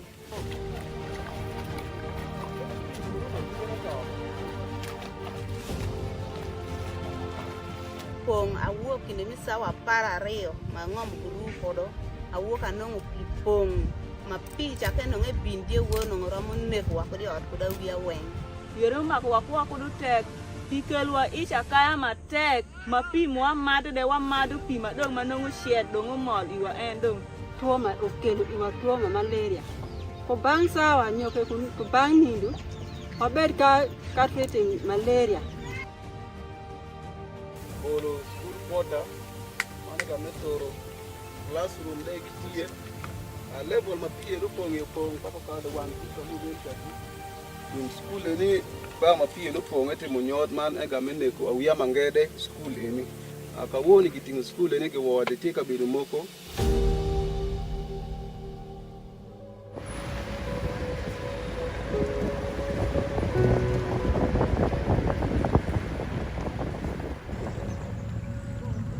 the entire Bugisu, floods could come and destroy purely people in the villages. But for the first time, we experienced this in the middle of the city, and we had over 20 people who lost their lives.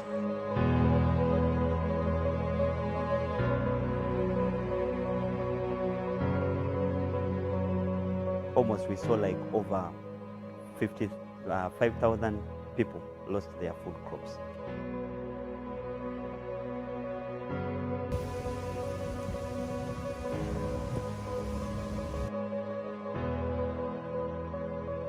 Season eno yetandika eno ye yankuba seriously kati era mu Gwomunaana era gabeera mayitirivu okusingako nawala gakatandika butandisi, which means tulina okubeera ready anytime era gajja kujja okusukka kwawo n'okuyingira mu nyumba nga gayingira. Amazzi gano gayingira mu bijanjalo biba bifiira ddala tutali. Ebyo ebijanjalo bituyambako ngamba abakyala tukoseddwa. And these days it is very complicated that it might rain today, tomorrow, and it shines for the next 2 weeks. The most challenge we face this way is drought. Sometimes drought affects our mulberry. You can plant as we plant, you can see these gaps. These gaps are as a result of this drought. These cuttings, some of them can end up drying.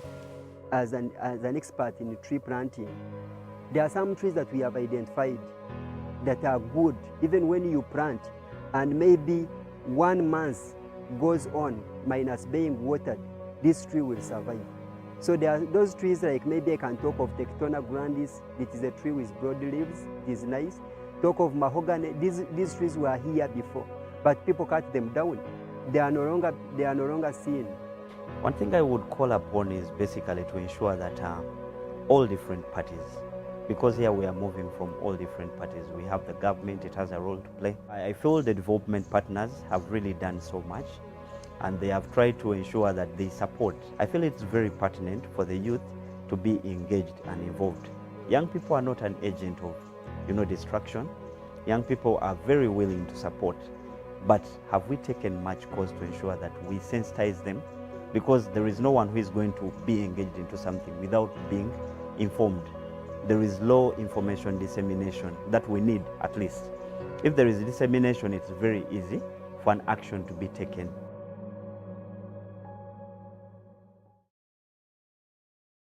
Climate disasters are destroying the lives and livelihood of many people in the country. Women and children are 14 times more likely to die during climate disasters. It is estimated that 80% of people displaced by climate change are women, according to UN Environment. At the same time, the causes of climate change are receiving 20 times more funding than the solutions to climate change. As we mark this Climate Justice Week, we call upon everyone to take action in the fight against climate change.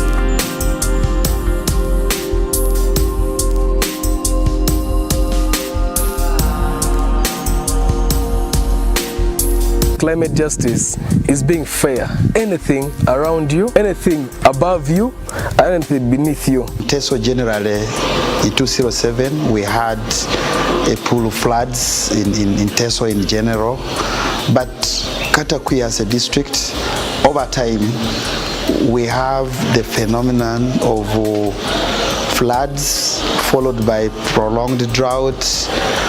And when any district in Teso is not hit by drought, Katakwi, we must register in a year drought. In 2017, as Katakwi, we realized a very serious hit in terms of the drought. In Katakwi, we are having more than 20 roads, access road, community roads that are cut off. So when you talk about climate change in Katakwi, the hazards of climate change, they are real. Our district is like a basin. It collects water from the hills of Bulambuli, of Elgon, and also Kapchora, and also the side of Karamoja. And that effect is felt most here. Right now we are talking about people's gardens. Crops are already submerged.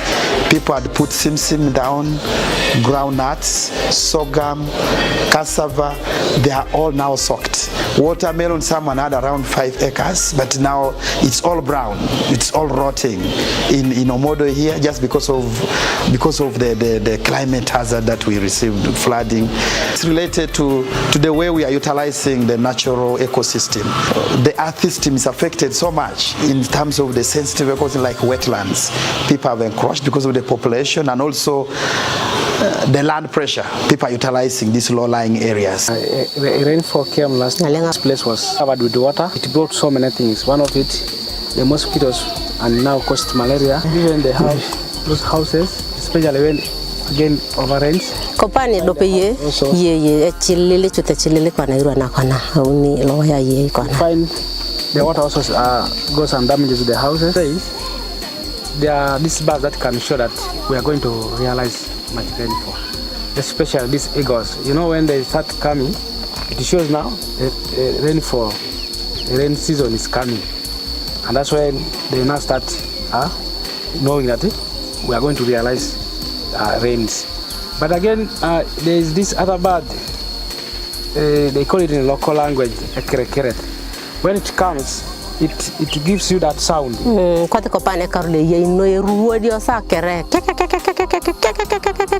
And especially this year, that bird appeared so many times. And if it appears, it shows you that you are going to realize much rainfall. And I think that's exactly what happened this year here. That's why water was too much, and it really made the place to be flooded and affected so many households. Currently, the district is suffering from floods. Kataplaza district is a low-lying area. It is being affected by sometimes drought and sometimes waterlogging and the floods. Other areas, they are cut off. Many roads are washed off from, and people are not accessing the services. Generally, the effect is worsening as crops are washed in the gardens, submerged. Okay. Where we are right now is Musuku County, Ongongoja sub-county, and this is spot a swamp that connects to Ongongoja sub-county headquarters. It has been cut off, as we can see from the background. The rain has fallen heavily here, and the whole road has been washed away, the whole swamp. So people can no longer cross here. It has affected the households which are nearing this swamp, and all the economic activity, the business, people can no longer go to the market, and the number of gardens have been submerged, the number of houses have collapsed. The change is for real, and as a district we're also experiencing the effects of climate change. The district experiences long dry spells. The district in some areas also, like in the sub-counties of Onindo, we have the floods when it rains. And also, we also realize that as a district also are having a problem of deforestation. A lot of firewood, a lot of charcoal burning is going on. And it's because there's a lot of market in the neighboring districts like Bukedia, Mbale, and I think some of it even crosses up to Kenya. Now, with the project of greening in place, it's very good that it will help us to increase on our biomass cover in the district. So once the institutions pick it up and there's a lot of trees planted in the district, and also the rate of deforestation is checked through the use of energy saving stoves, I think we shall be able to avert these negative effects of climate change in the district. 5 to 10 years ago, at least our teams, the communities were able to predict. When talk about the rain patterns, we could know we have 2 seasons by then. People know by the time Feb comes, March, early growing starts there. By May, we are trying to prepare for the second season. By June, July, September, August, September, we are going for the second season and getting our crops out at around when we are warming for festive seasons, and people are making a second season harvest. But by large now, we have one season. We hardly have 2 seasons. We have now 1 season, which season is not predictable. The methods people used to, the early warning systems that the community used to use, the birds, you know, for us, we had unique birds. The pattern of wind, when it starts blowing to the west, when it gets back to the east, people used to use those traditional ways of determining the wet and the dry season. But now, all those systems don't work. All those early warning signs don't work. We had a lot of problems in this time when this water came and flooded. You'll find very many women are sleeping outside just under the tree, others are sleeping in the church. Again, we have got sanitation. Sanitation has become very poor because all the toilets have been submerged with water. As itself, transport has become costly.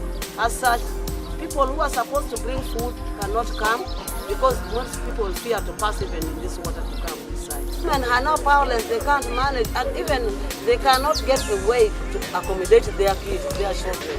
Even the girls can decide just to move, because you will find even when the mother is sleeping outside, the girl can go somewhere. Because of money, poverty, women does not have money, they have become weak, their girls are being raped, are being defiled. Even others are leaving schools, have left schools because of this poverty. And also domestic violence has increased because of women not having money. When you go and ask money from your husband, the man will say no money. The man can even decide to divorce you and leave you. Women are being divorced because of this flood. Have pregnant mothers, sometimes you get these mothers delivering from home. One, crossing that water at night is a problem to them. So when a mother is in labor, there's no way to go at night. The mother ends up delivering at home. Sometimes she goes over bleeding because of that transport going to the facility. And even that facility we are in, we are mixed up with pupils and even the patients, and of which we are also worried. In case there's an epidemic, even the children will be affected because we are all mixed up in the primary schools.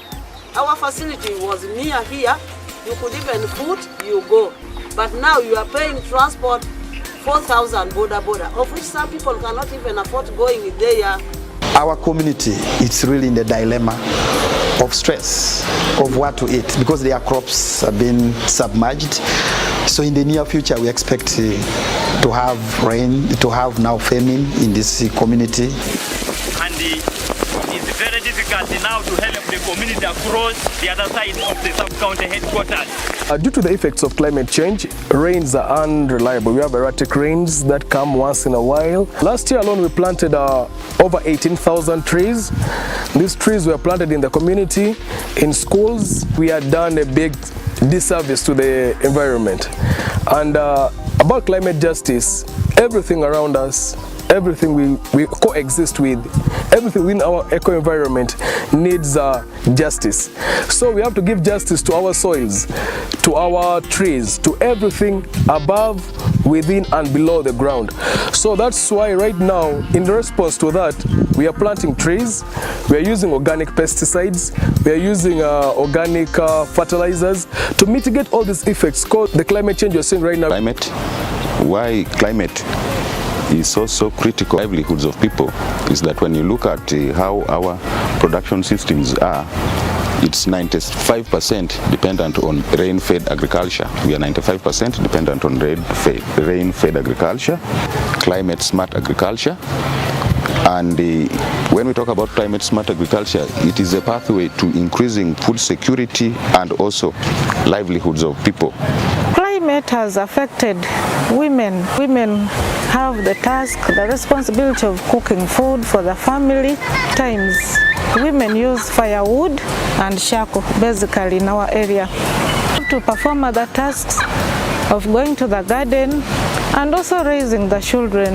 And we believe agroecology is the change that we need right now to create a sustainable environment.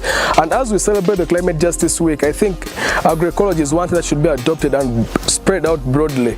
You see agroecology as a solution to mitigate and give justice to the environment that we live in. This message is brought to you by Action Aid International Uganda in partnership with Kota, Pelham Uganda, Vijana Corps and MEPRO.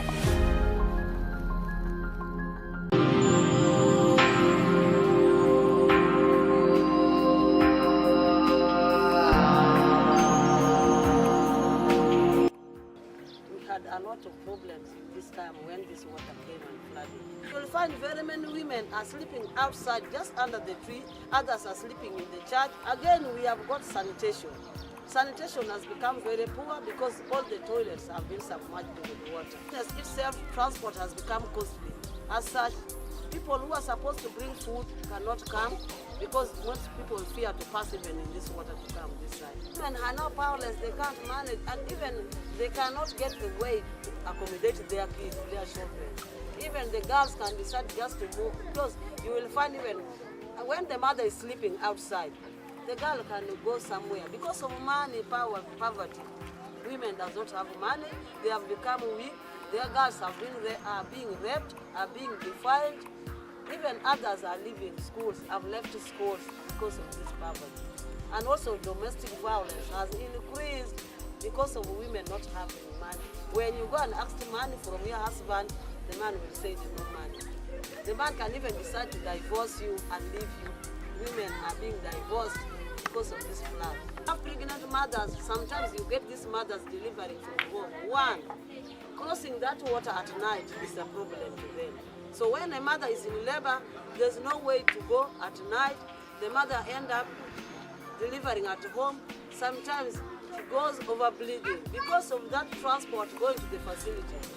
And even that facility we are in, we are mixed up with pupils and even the patients, and of which we are also worried.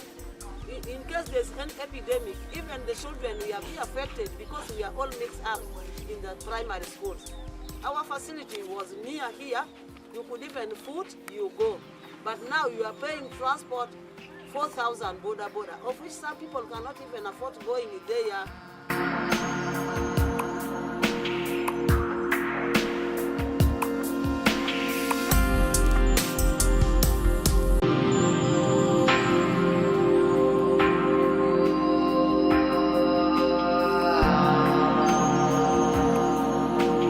We are launching a tree planting campaign. Why we are doing this is mainly to champion climate justice and to restore the ecosystem. One of the challenges or issues that we have seen in Kumi pertaining climate change is the rate at which people are cutting the trees. People are cutting the trees, leaving the ground bare, the society or the community prone to flooding and other impact of climate changes, like for example the prolonged dry spell, which really affect the harvest of people in Kumi district.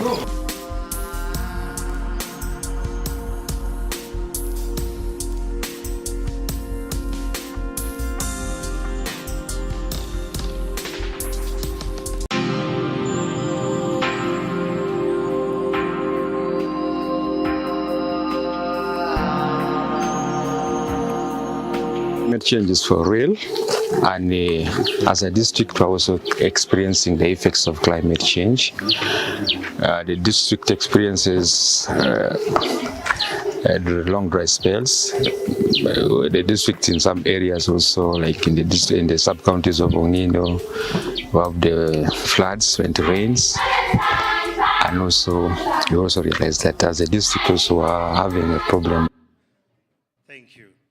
Friends, we are back in session. In the interest of time, I want to request those who are still downstairs to come and join us as we're covering the very last segment of today's activities.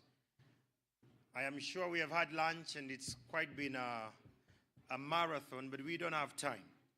We have an online audience that is still waiting for us. Kindly, our team from Action Aid, please mobilize the masses that are still downstairs to come and join us. So we have like 5 minutes and then we start officially. Prudence for you, Ruth. Please be close because we're starting with the presentation of the position paper. We have an online audience that is quite steady and we don't want to lose it. So please, whoever is still down, we have 5 minutes and then we can run officially. Thank you.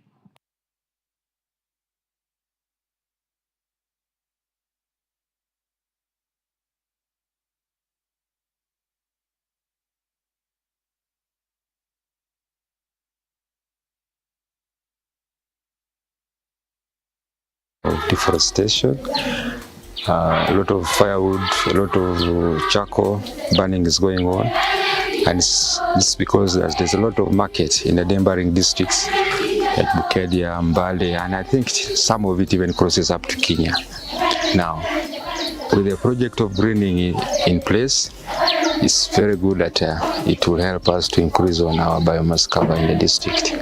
So once the institutions pick it up and there's a lot of trees planted in the district, and also the rate of deforestation is checked through the use of energy saving stoves, I think we shall be able to avert these negative effects of climate change in the district.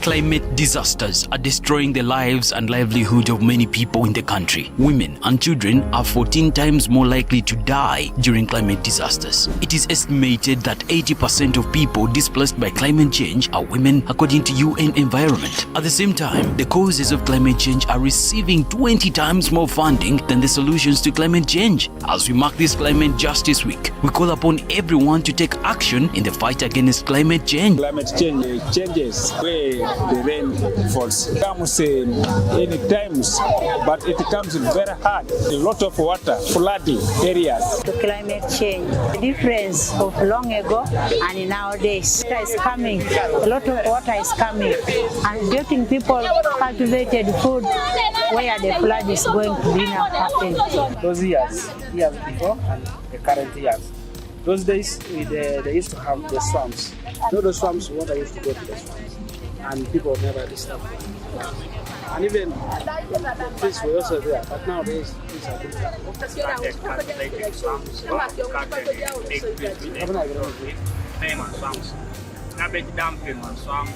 Climate change always it changes. When too much rains come, it affects a lot of gardens. Floods attacks. Now as we are talking, it has affected a lot of gardens there. There is no too much rain. It will cause the drought will take a long time. So that's how the climate changes. Itself, it needs to come closer to the community to synthesize the same issue of climate change. Join us for a solidarity march on 16th May and a Climate Justice Symposium. This message is brought to you by Action Aid International Uganda in partnership with Kota, Pelham Uganda, Vijana Corps and MEPRO.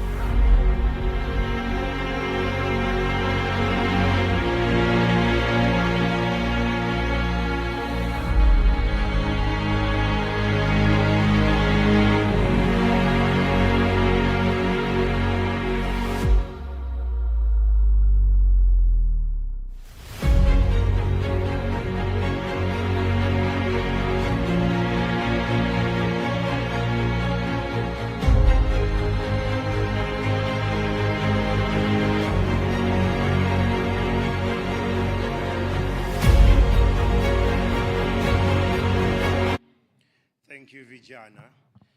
In the interest of time, we're going to have a couple of things done, but allow me in a special way.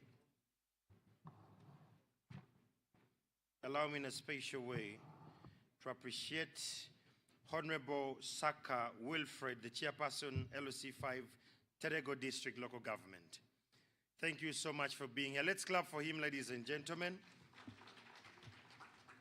I understand you have to travel. I understand it's urgent, but we want to appreciate you for your patience with us.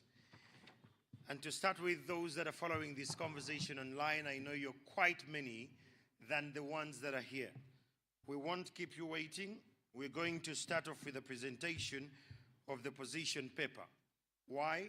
Because government is here, Sir George is here, the Assistant Commissioner is here, so government will be listening to our need.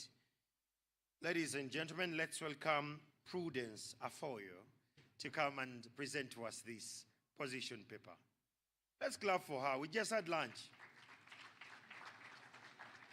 You're welcome, Prudence.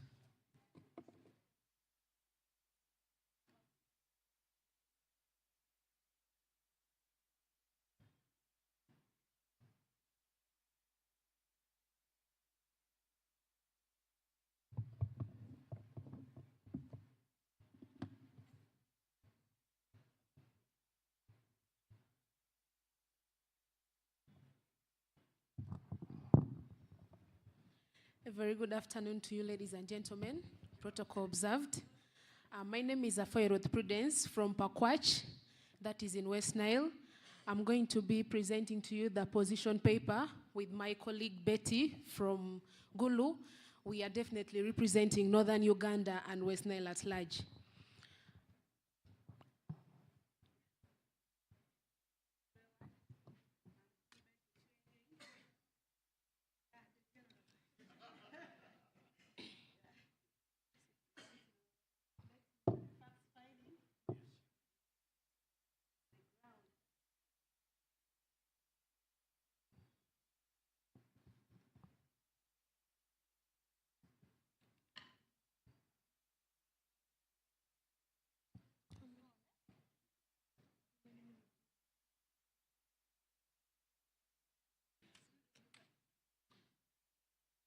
All right, thank you so much. So we are starting off with the position paper on the implementation and enforcement of Executive Order number 3 of 2020 in Northern Uganda.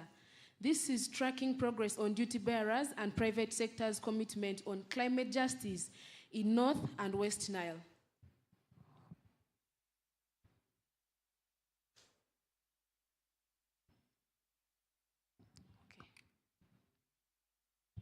So these are some of the key facts that we even don't have time to bargain about them. The first one is 40% of Uganda's supply of charcoal to urban areas is from Northern Uganda.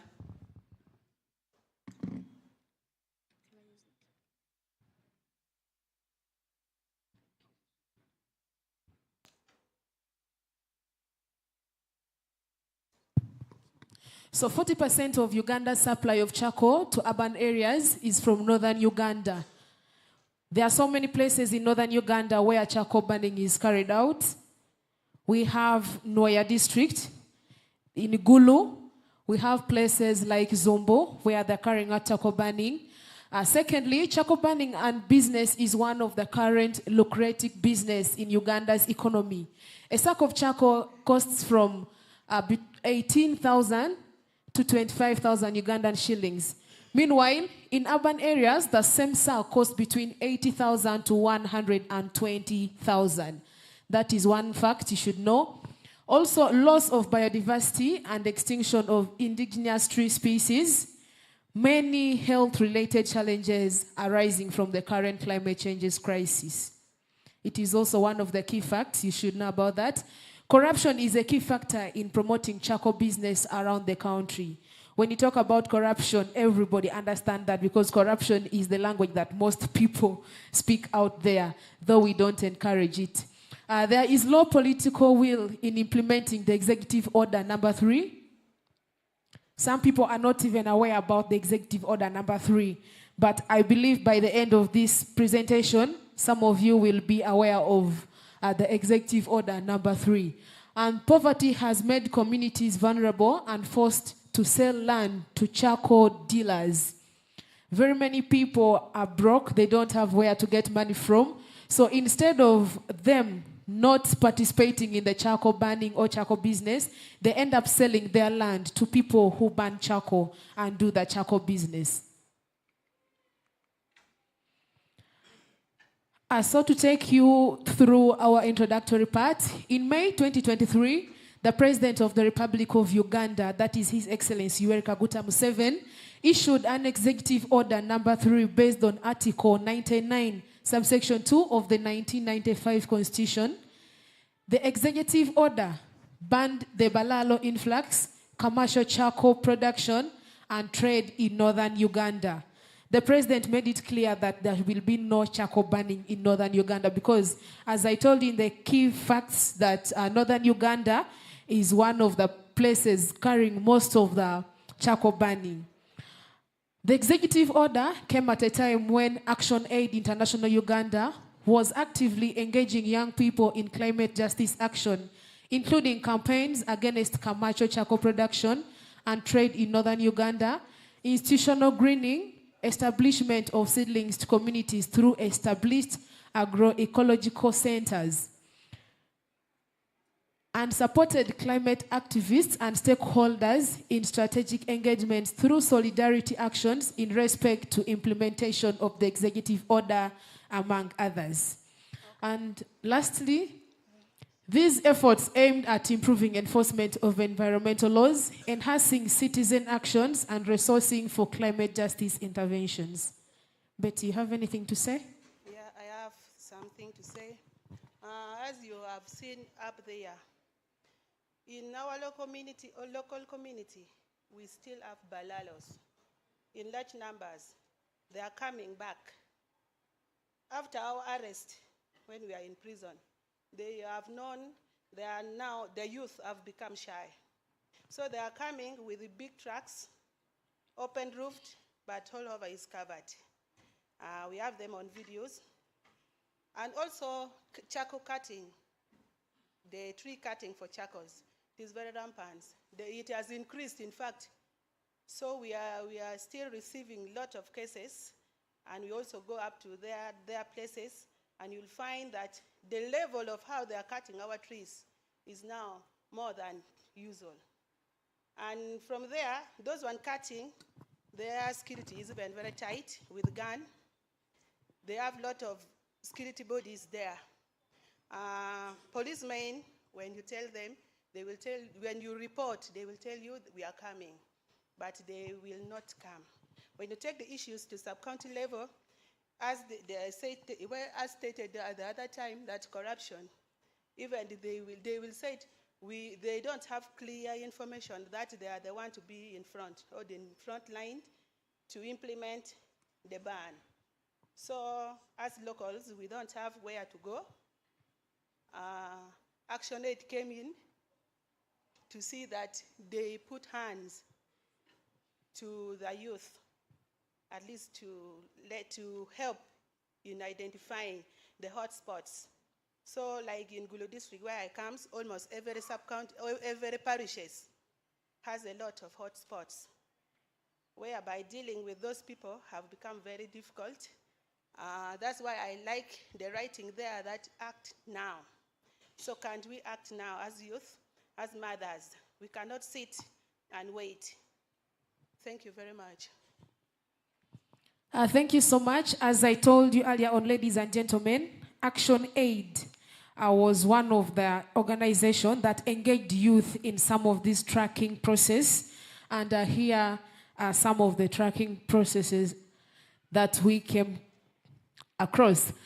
In March 2024, Action Aid International Uganda conducted a monitoring exercise in Gulu, Nebi, Amuru, Nwoya, and Pakwash district to track progress on the implementation of the executive order, identify successes, challenges, and make recommendations or actions to address challenges around enforcement of environmental laws and conservation in general.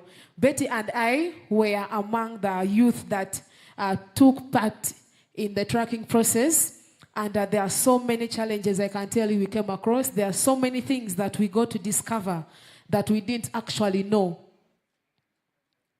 Okay, there when we talk of challenges at the grassroots level, here we are meaning very many things. Like in the night, you can sleep, but in the night, these balalos can bring their cattle to your place and they eat everything, plus the local greens we eat for our sauce. You cannot take the issue anywhere. Not only that, We have a lot of challenges at home. The charcoals that they are cutting, they are using our young children below the age of 18 for their labor. You cut, you do everything for them. They can even not pay you. Not only that, we have elders there at home. When the elders raise their concern on what the balalos and then the tree cuttings, because they can cut across where you have given them even. You have nowhere to take it. If you take to the police stations there, you who reported will be arrested. So that it scares the neighbors not to report. That is what is happening. We have evidences on videos, we have them. Okay, not only that, we are denied our right to talk, for speech, to talk. For example, our president went to a village called Okidi. Okidi is near Palar sub-county. So we were told he went to meet the locals. By the time we were reaching where our president is, we were arrested because they knew we are going to hear out what is affecting us. So they just arrest us anyhow they want. So we also did justice for the local people so that we help in our climate, whatever, at home. Climate justice, we need it now. Okay. All right, thank you. And next is a broad spectrum of stakeholders who are engaged in the monitoring. And these include district chairpersons, resident district commissioners, district police commanders, environmental officers, local leaders, private sector representatives, media representatives, and community members. In the diagram above, or the photo you're seeing up there, is some of the stakeholders, the people we met, the stakeholders, the social media representatives, and the district police representatives, as you can see. This paper, therefore, presents findings of monitoring exercise and paints a picture on progress against a commitment by local governments, success, challenges, and recommendations for policy actions and interventions by duty bearers across all levels.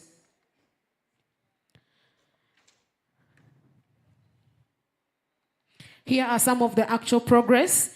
Local authorities restricted movement of animals and instructed people to fence off their grazing lands, including a ban on using power saw for cutting trees intended for charcoal production. The photos you see of the lorries or the trucks there were the ones confiscated for transporting charcoal to different places. But of course, due to pressure and technical know-how, some of these trucks were released and some of them were not released. So if you know somebody who knows somebody up there, your truck definitely gets released. Local leaders organized interface meetings for dialogues which facilitated location of some Balalo from the region. These meetings were conducted. Some of the Balalo left. Actually, most of them left, the ones who were asked to relocate, but it's like they stopped on the way and they came back. As we talk, they are back. Local authorities have taken a firm stance on escalating and reporting of commercial charcoal production and Balalo influx from the areas. At the community levels, instances of charcoal burning are reported to LC1s at the village level, who then escalate the matter to higher authorities for appropriate action. And lastly, on the actual progress, religious leaders played a crucial role in sensitizing and raising community awareness about Executive Order Number 3 during church gathering and other related spaces. Yeah, the last point here, when you go to churches in our region, there in northern region, you will never miss a day whereby in the church it is not mentioned.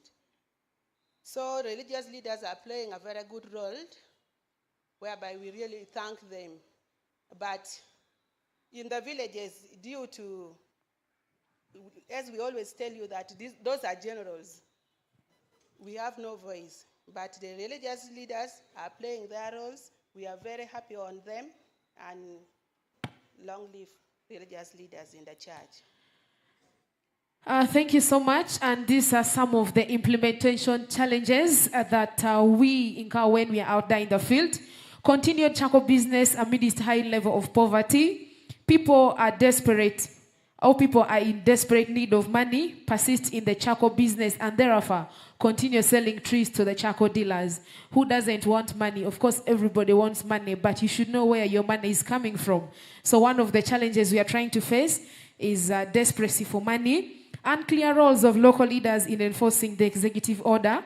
The roles of local and district leaders are ambiguous in the executive order, and this has bred conflicts in enforcement roles. We have leaders out there who know their role, who don't know their role in the community when it comes to the Executive Order 3.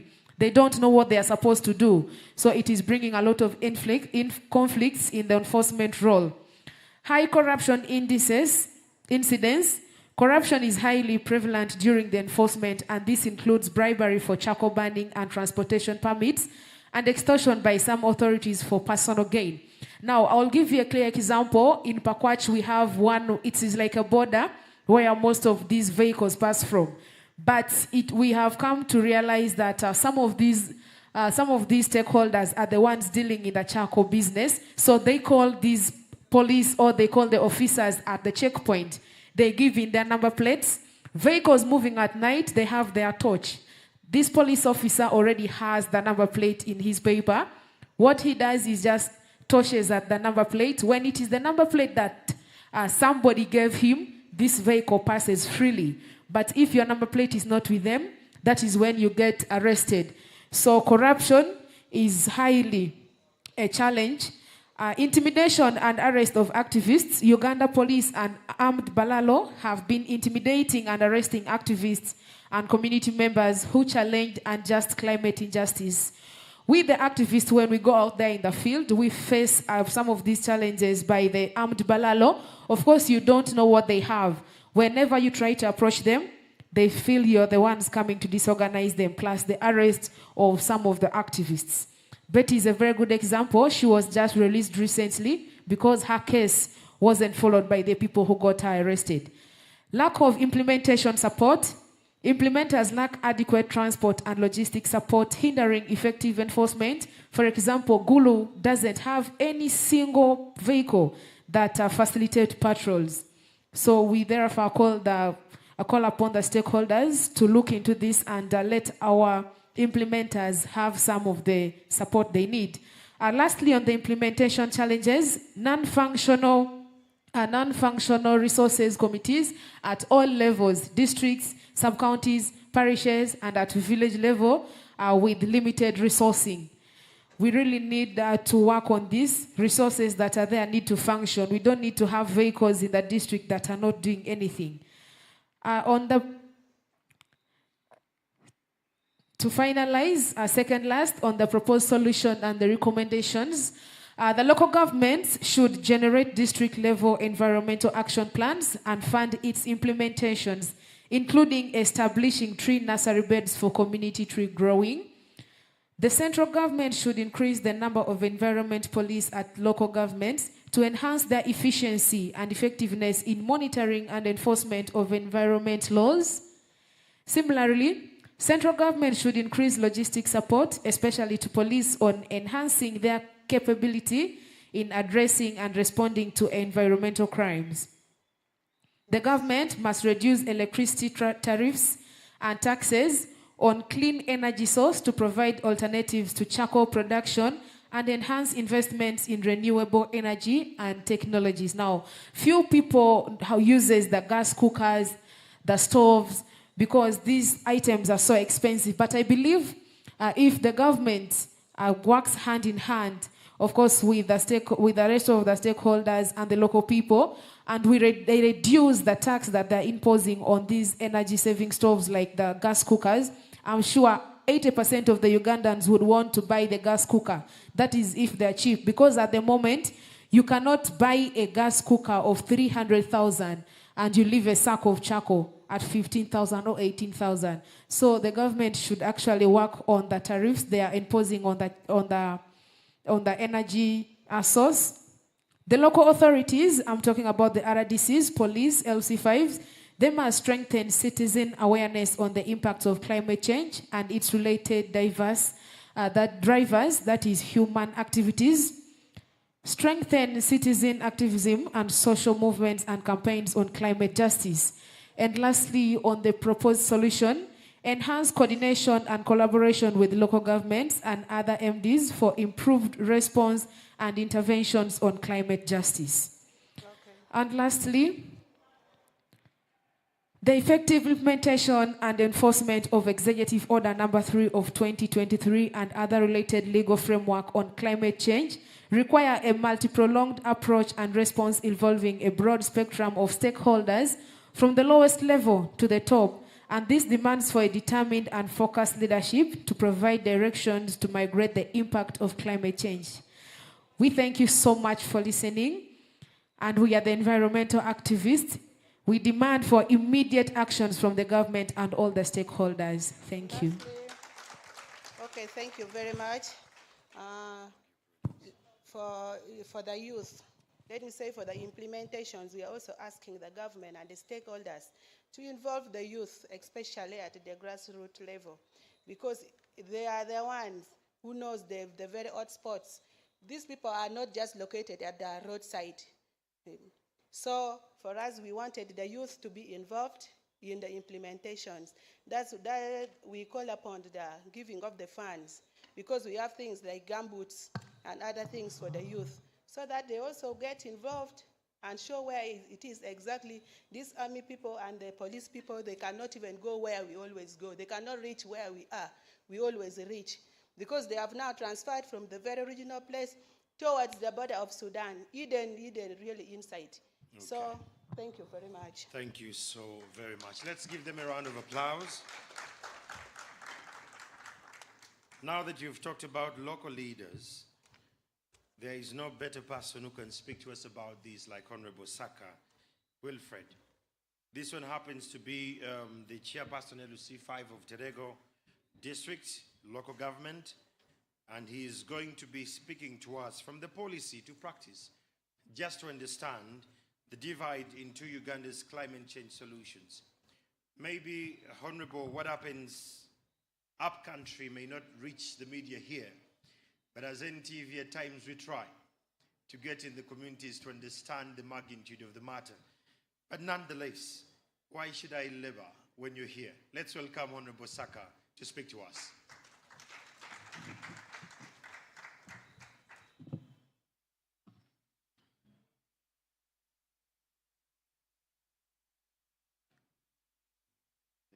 Thank you very much. Come on, help the technology.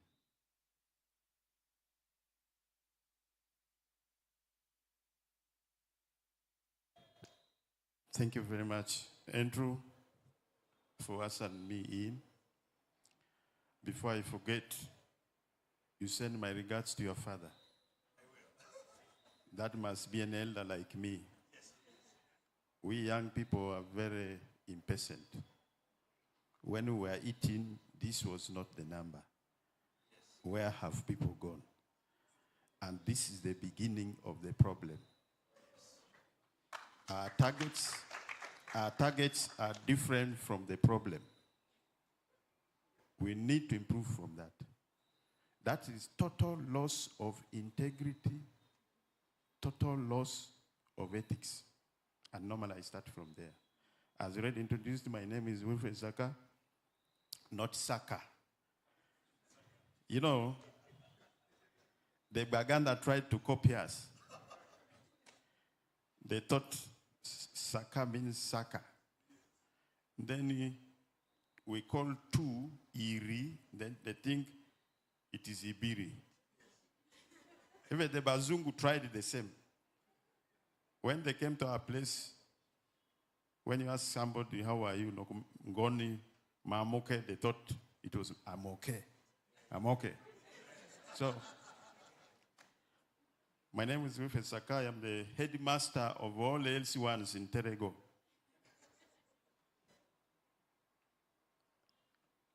I am here to bring it from policy to practice. A dive into Uganda's climate change solutions, and those are now the local practicals. The first I want to respond to a few of the things they have mentioned, that the Balalo are back. Charcoal trade is back, and they have rightly identified the reason. There is no political will to implement those orders. There is no political will.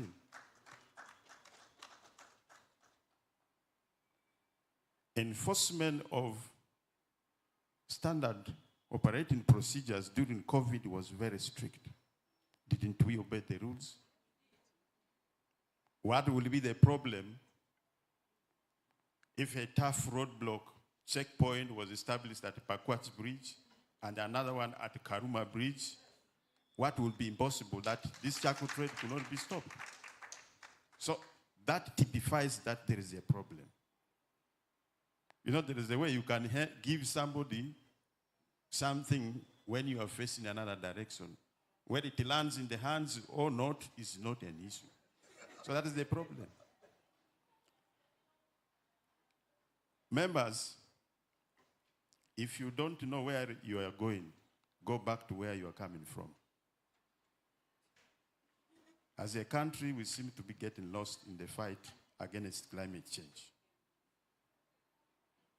Those of us leaders who are singing up here are the biggest problem on the grassroots. I'm not going to mince my words on this. Mankind has caused to himself an injury in an era of primitive capitalism. If you want to understand what I'm speaking, you go to any bus park or bus terminal and see how passengers are scrambled over. You are the person who has the money, they want the money in your pocket, they will bangle you into the bus, and sometimes you get injured. They don't care. They don't care. So it is the same thing in what we are doing in climate change. A number of things that are happening are things that should have been avoided.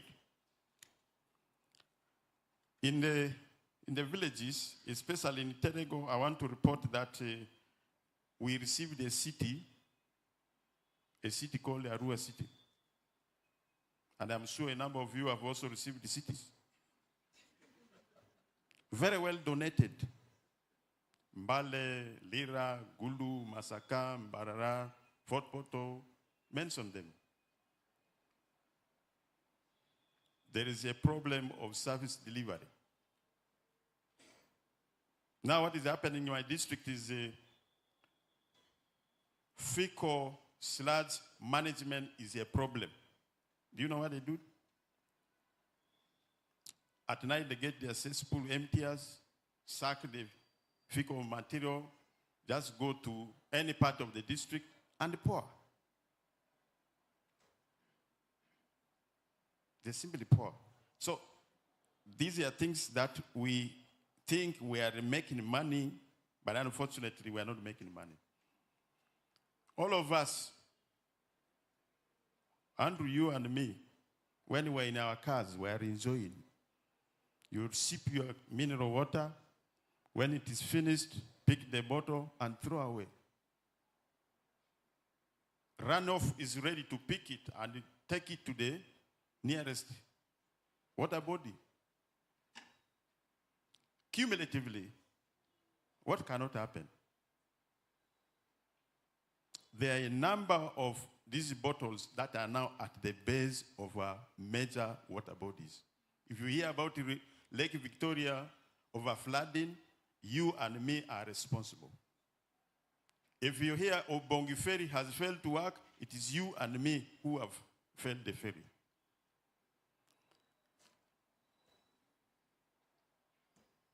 Dr. Gerald was here. I raised my hand.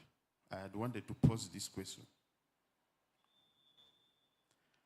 Our peak consumption rate is 800 megawatts. We are producing 2,000 megawatts. There's some bit of dogma here. In fact, when he made that statement, I almost forgot that electricity cannot be carried in sacks. I almost ran out to go and start buying sacks so that I can go to Terego with the electricity.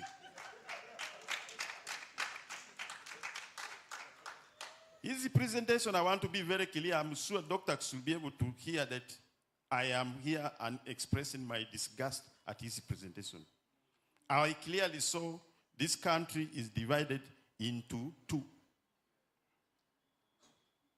The country is divided into two. In West Nile, power is pure luxury. In fact, if you have power in your house, you can go with this, now walk around with the swagger because you are a village hero. In my town, the small town, youths like you are suffering.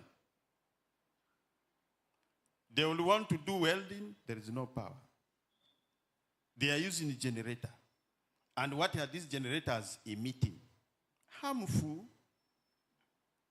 smoke. That is affecting the environment. So if there is power, why don't you take power to West Nile? They erected the poles, stringed them 2 years ago. And even when I get to my office, I watch them. We look at each other with the poles. So if there is power, why don't you bring this power? So that we reduce the burden on environment. I think it is not a good thing.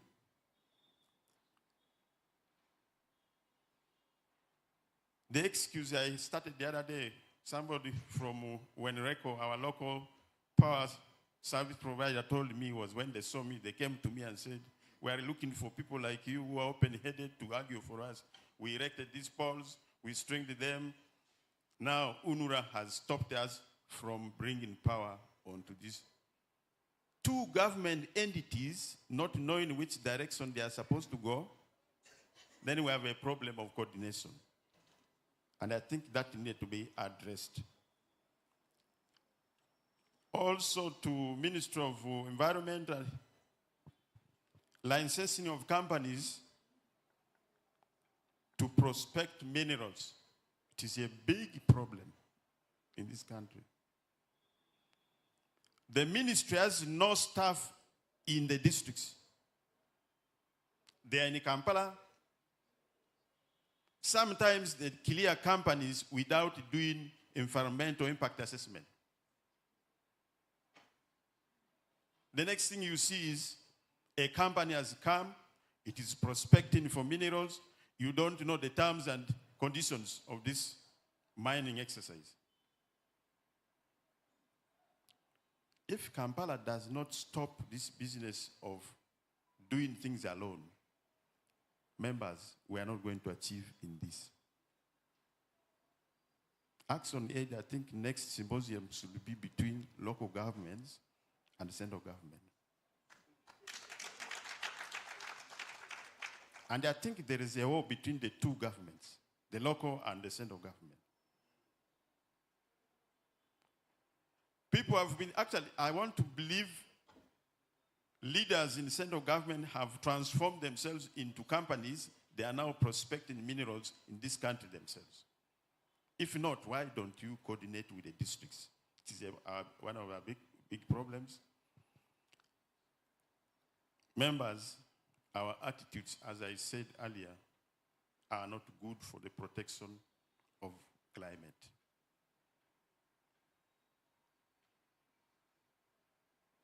Africans best work under pressure,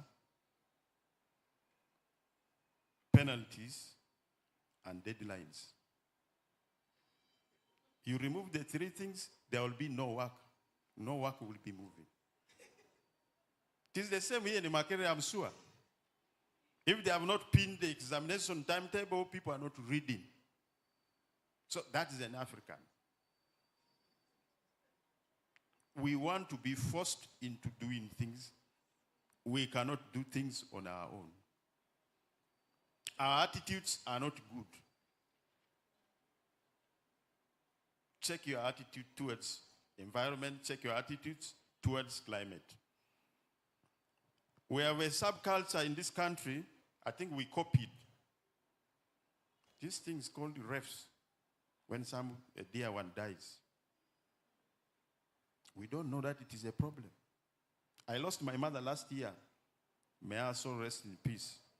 And an uneducated woman, but very good at reading the Bible.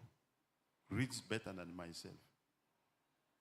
I am happy of her because she, very ignorant, she established a community school that is up to now serving.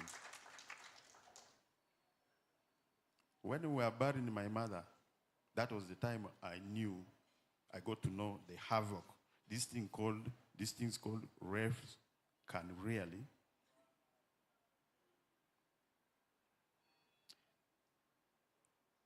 People are bringing over 50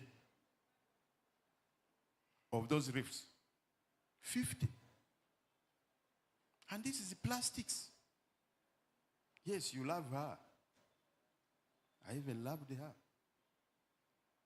But go now, check a radius of 30 meters round. The thing is littered all over. What do we do with it? I don't have the technology. Can we all go home with the notion that the best would be the natural flowers? If they are not there, let's leave it. From that day onwards, I have pledged I am not going to buy anything called artificial reef for a deceased person. I'm not going to do that. After all, also I said our attitudes are not bad, I'm not good. It's like I'm quarreling, but let me speak my mind. You will pick what is good for you. The others will go and haunt you from home.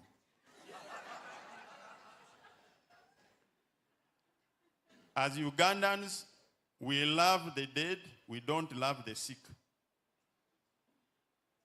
When a person is sick, asks for a bar of soap, you frown your face as if they have asked for your husband. But when the person dies, we are busy with the reefs contaminating the environment.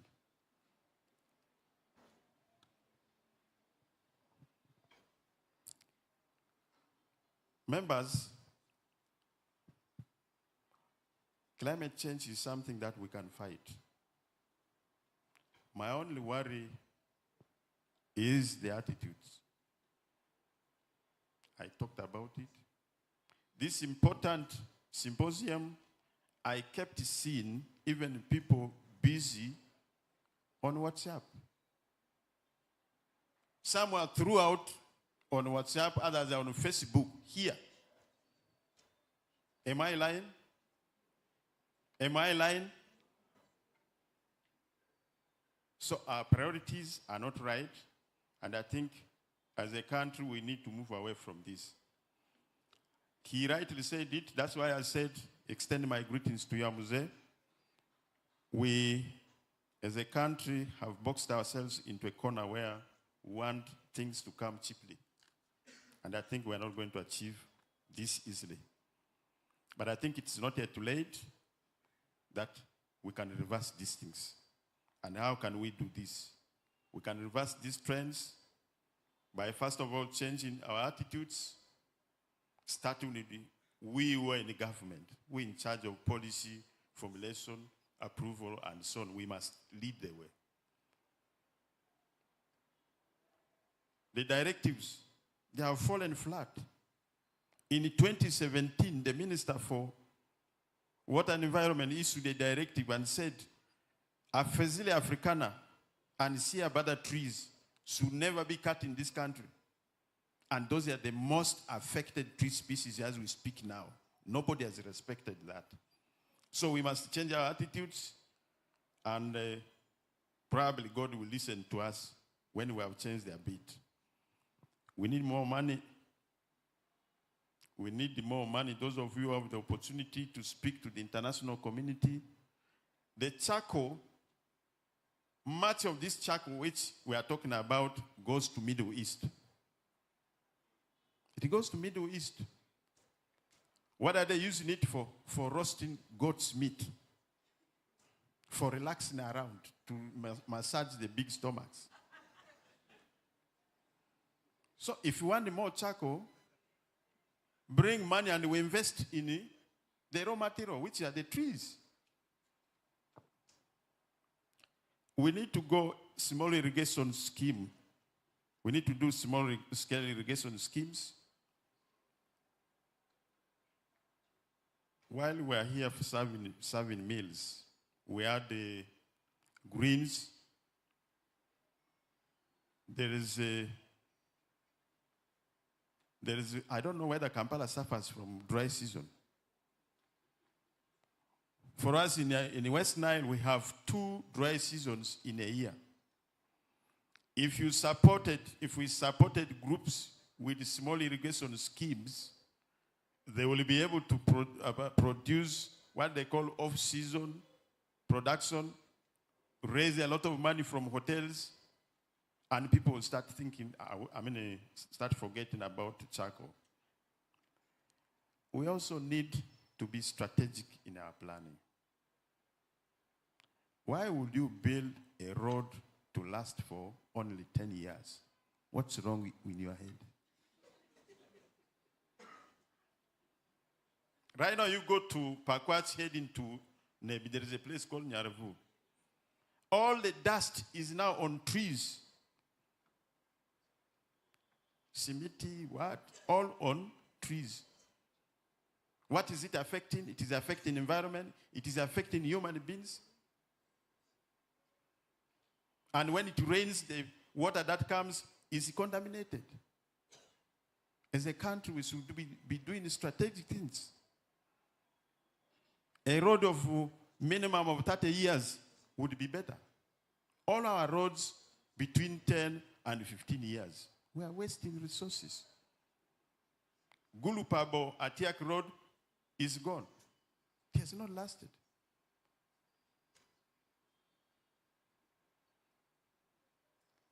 Those who are negotiating the contracts, I think also the loans, I think they need to support us and we need to go beyond this. Another dollar question would be, where are our hippos?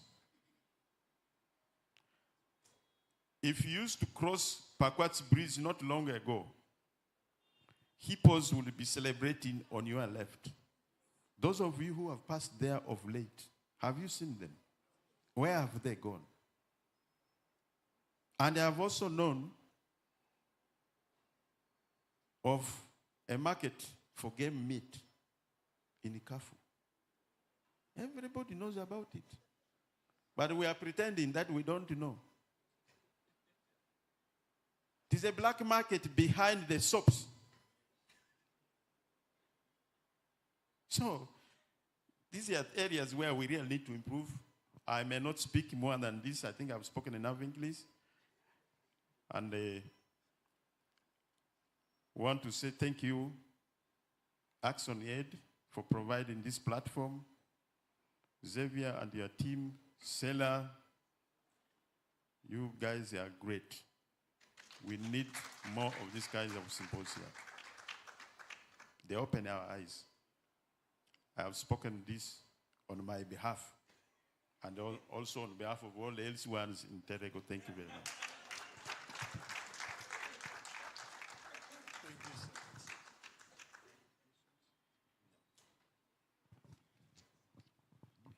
Let's clap for the LOC 5. Number UAP 749V, you're needed. UAP 749V. I pray it is not a Subaru, but you need it outside. Chairman, you've alluded to a meeting between government and local government, and you made the statement when Xavier just sat. And I was very grateful that you made that statement in his presence. And I will contribute to moderate the conversation between local government and government. If that happens. And again, I want to thank you, Chairman, for being very blunt. We come here, we speak quite a lot of English, and then later we don't implement these things. These are questions you've posted to us to ponder about, and we see what happens. But I'm sure the Honorable Minister of Energy, Honorable Ruth Nankara, is following this conversation from Paris. And yesterday, it's still the same thing that Marcy alluded to. West Nile needs power. We need to see lasting solutions there. Anyway, without any further ado, allow me now to get the context of the report from the local climate actions. People like Prudence and Betty, they've given their story. We heard the climate realities that were shared earlier in the video. But we are going to hear from the regional program coordinator, Action Aid International Uganda, Northern. That is going to be Sheila. Let's welcome Sheila, and she has 20 minutes to deliver the entire regional report. Let's clap for her as she comes. Yes. Good afternoon, everybody. Good afternoon. You're welcome. And as the comms team prepares my presentation to flash it, I just want to also thank everybody and protocol observed who has made it here for the 2 days. We have come to almost the close of this symposium. But as I do that, I would like in a special way to recognize my team from the north. If you know that you are a staff of Action Aid and you sit in the region that I coordinate, kindly stand up. It's very, very important, Xavier and the board chair, for you to recognize the foot soldiers that have been putting together 3 weeks of the Climate Justice Week of Action. Kindly stand up and maybe come in front. It is a moment for us to appreciate, and then I'll use my 20 minutes, Andrew, don't worry.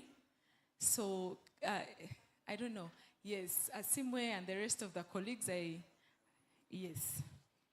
UBH 769R, UBH. Thank you. So Anne and the rest of the team, kindly just quickly introduce yourselves, very important. And yeah, we will be sharing our 20 minutes, so don't worry. Good afternoon. My name is Grace Regina Akulu. I coordinate Global Platform. Just go on Google. You'll know about Global Platform. It's a young people's space, and we are based in Apache. Thank you. Good afternoon to everyone. My name is David Komakech. I support the programs in the North. I'm glad to be part of this symposium. Thank you. Good afternoon. My name is David Asubu. I work as a regional program officer for Action Aid Northern Uganda and West Nile. My petty title in Action Aid is RDC. Good afternoon, ladies and gentlemen.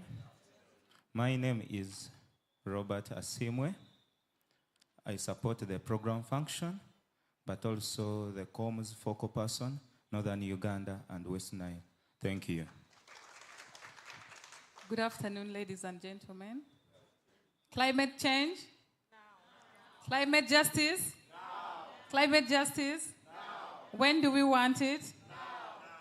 No. My name is Pio Anna. I support Action Aid's work within the humanitarian setting. I'm based in Terego District, in Mvepi Refugee Settlement. Good to connect with all of you here. As I pass over the microphone, we have young people exhibiting. It will be shameful that they will have to carry their pots, their seeds, their seedlings, and everything back home, and you've not picked any. Please. Thank you so much. So there's quite a big team. These are the ones that we've been able to have here. That's the team that we work with in the northern region. So I just thought that it was very important for us to recognize the hard work that they put together with all of us here, and say thank you. Thank you so much, my team. It's a lovely team. People have been asking me that northern region, where exactly? So one is that Apache is GP is based in Apache, so that is also our region. And then we have Acholi, Greater Acholi sub-region, the districts of Acholi. I also coordinate West Nile district. And then we also do work in the Albertine. So our region is really, really big. And I thank the team so much for the work that they've done. So very first is the presentation on, as we dive deeper into the local actions, a lot has been talked about. And I think it's very important as young people for us to speak truth to ourselves. As we talk about climate justice, and every conversation that I go into, young people keep saying, we are left out. But you leave out people who don't seem to have direction. Because the truth is that young people, and I want to speak because, yes, we are young people, I think we need to begin to take this country to where we want to. And this country cannot grow and evolve if young people are coming at 11.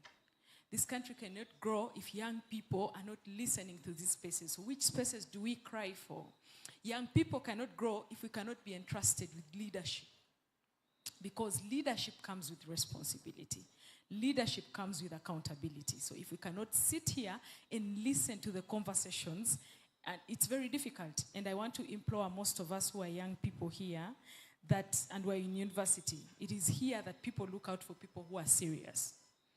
It is in these spaces that people look out for whom can I fish out.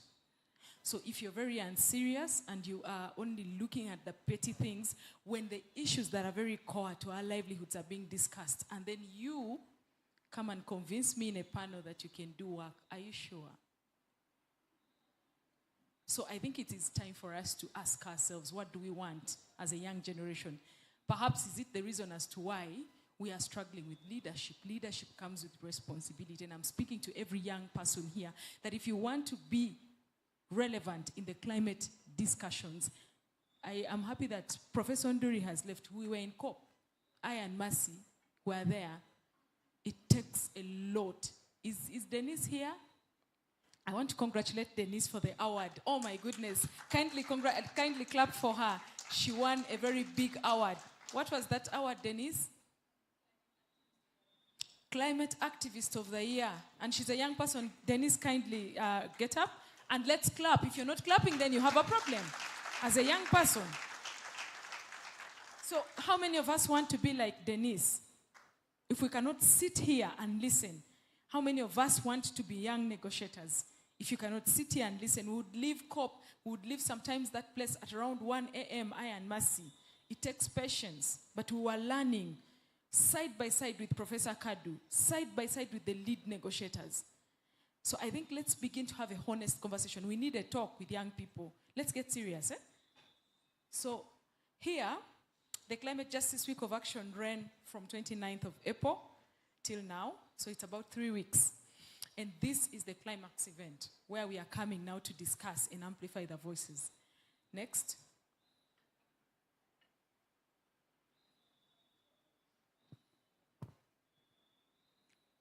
Yes.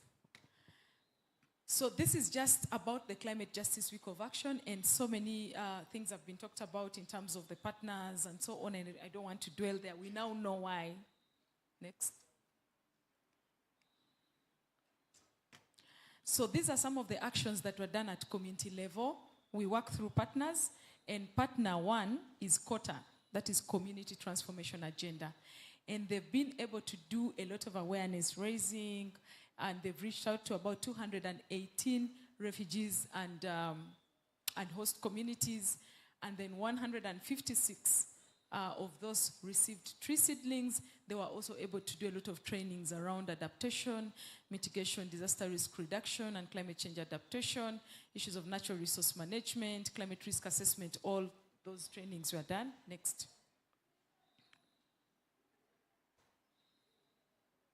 This is not working. I tried it. Maybe you change.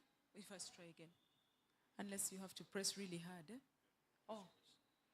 So we have activity 2 where MEMPRO MEMPRO is mentoring an empowerment program for young women.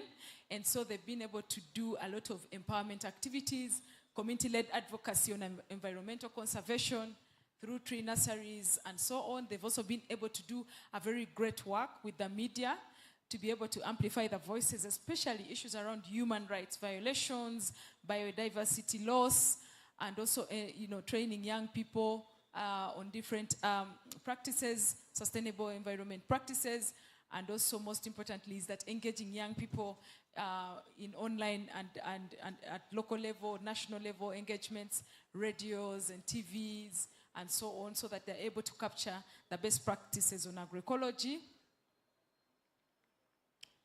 Andrew. Here. So, these are some of the initiatives focused on empowering young people, young women in these primary schools in Mvempi. Those of you young people who would like to see the context in Mvempi, these are refugee settlements in Interrego district, and also the tree nurseries that were established in the 2 primary schools, and they were also able to train 10 journalists in investigative journalism, especially climate education. We had a problem at COP when we reported mostly, the media focuses so much on some of the things that are very petty. During the climate chaos, it's very important that we report the right things. So MEMPRO, through partners, were also able to deliver this training for the media house so that we report the real issues other than the number of delegates. We are going to Bonn in June. Yes, I know that the media will focus on certain petty things. Can we delve deeper on these conversations and see how young people and women are at the center of the discussions in subsidiary body, 60th session of the subsidiary body in Bonn, rather than how many have used Uganda Airlines? Strengthening community adaptation, mitigation, and so on through multimedia production. And this was done under Vijana Co on the 15th of May.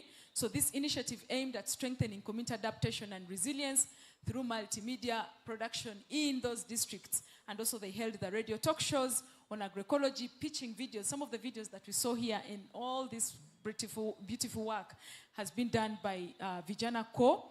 But also they were able to produce multimedia resources for advocacy, supported young innovators with documentation of their work, and promoted knowledge exchange and collaboration among communities, and also connection to the Climate Justice Week of Action. So basically what Vijana did at grassroots level was to close the digital divide in the climate conversations. And so through their mobile hubs, they've been doing a very significant work. And that's why the voices that we had here had a blend of the young people in the rural, best in the rural areas and those in the urban areas, so that we understand the challenges of young people when it comes to climate change. Yes, this was under Action Aid. So we were able to do a number of on-farm technical support visits, identifying areas through the established agroecological farms in these districts. Already the work that Prudence presented here is part of the work that was done during the Climate Justice Week of Action under the global platform Young People in Apache. And Nebi, Pakwach, Amuru, Noya, and Gulu. ActionAid has established 5 agroecological centers across the country, and 1 in the refugee settlement, the others in Amuru and Nebi, and then we have 2 in eastern Uganda. So we were able to, about 16 young people and women were trained on data collection, very important. You had Dr. here saying that we do not need to approach climate justice from a theoretical perspective, but from empirical evidence, so that you are able to present your case. And so we've also been able to have the feedback session, and that led to preparation of a position paper. Yes. We supported the establishment of this agroecological center in Mvempi with the aim of building capacity of smallholder farmers on sustainable agriculture that is adaptive, absorptive, and their resilient capacities to be able to cope to the climate changes, especially that are coming from the abiotic and biotic stresses. So we've been able to provide these trainings, and also supported the follow-ups on and mentorships on feminist leadership in the settlements, where we had about 50 women who were trained, women and girls who were trained. Of course, there were men as well. Moses was here. There were men in the training. And the aim here is to enhance food security and environmental conservation, especially in the refugee settlements, but also in the host communities, in the wake of reduced food ratios. Directly reached, these are the number of young people, women, and the frontliners that we reached with the direct actions through the establishment of the centers, the digital hubs with Vijana, and then the trainings under MEMPRO and Kota. We were able to reach 367 young people and women. And then indirectly, we reached 6,300 people living in communities most affected by climate change. The overall reach is 6,667. As Action Aid, we were able to, last year, we were also co-conveners of the pre-COP engagements and consultative meetings together with our partner, PELAM, that is our strategic partner, and others, CANU, and so on, where we were also able to provide input into Uganda's position ahead of COP 2028. And so, after coming back from Dubai, we thought it prudent enough for us to sit down and take stock of the conversations or commitments that happened at COP28, focusing mainly on the 4 outcomes of mitigation, adaptation, energy transition, and technology under COP28. So we were able to do this last week, and it was a very beautiful sharing and so on. We've also held a press conference and different Twitter spaces. I've been on the radio. I was actually telling my mother that I have spoken more English than ever the past 3 weeks. I don't even know any other word that I should say in English because we were all running left and right. And this is all because we needed to put together evidence such that as we shift policies and practices, we shift from an informed point of view. So these are some of the agroecological centers that we have. A few people will be privileged to visit these centers, but I want to encourage everyone here that if you want to learn more about agroecology and sustainable agriculture and food systems, including renewable energy and so on, please visit these centers. You will get the contacts from the host farmers. Xavier, can you stand up a bit? This is one of the host farmers of one of the centers in Nebi that has grown from a single agroecological center with 35 members to over 595 households. And so we are transforming the agroecological centers into agro-tourism villages. And we have started. The advocacy that is being done there is we want ecological zoning and specific markets for organic products. And so you see how that work now links to the national organic policy, to the national agroecology policy, strategy that we've been working that Sir Bob here talked about, so that we are able to define exactly what organic products look like. So I would like to tag along Xavier to Sir Bob if he's still in the house, so that we are able to move into getting accreditation and also verification of these centers for export, but most importantly is for us to flood the market with organics, and that is the ultimate purpose of the centers. Yes. These are some of the women groups that we work with in Mvepi, and so you see that this campaign of Fix the Finance just didn't start today, but it started way back as far as last year. We were just domesticating this study, here back home. So I just want to quickly, Andrew, how many minutes do I have? 3. I just want to quickly speak about climate finance. There's something very interesting about the climate finance discussion, and I know Denise and so many of us have been in this discussion, is that while we celebrated the loss and damage fund, some people called us that Africans are not always excited, like we want more. That at Sharm el-Sheikh in 2022, when the loss and damage fund was announced, we celebrated. In Dubai in 2023, when it was now capitalized, we celebrated. Now we are coming back to say that, wait a minute, you made pledges. How much of that money has come to Africa? And so there's something interesting about financing architecture at global level for climate finance. And I'll come back home in just a minute. That the loss and damage fund, other than Germany, that has given a new fund, the rest of the parties are switching money from the Green Environment Fund, Green Climate Fund and the other climate fund into L&D. So what do we project as a country? We project that it is likely that the other facilities are going to drastically drop. So what does that mean? That the conversation now needs to shift to asking them to pay yes, but to put money and not switching funds. I hope somebody can hear me.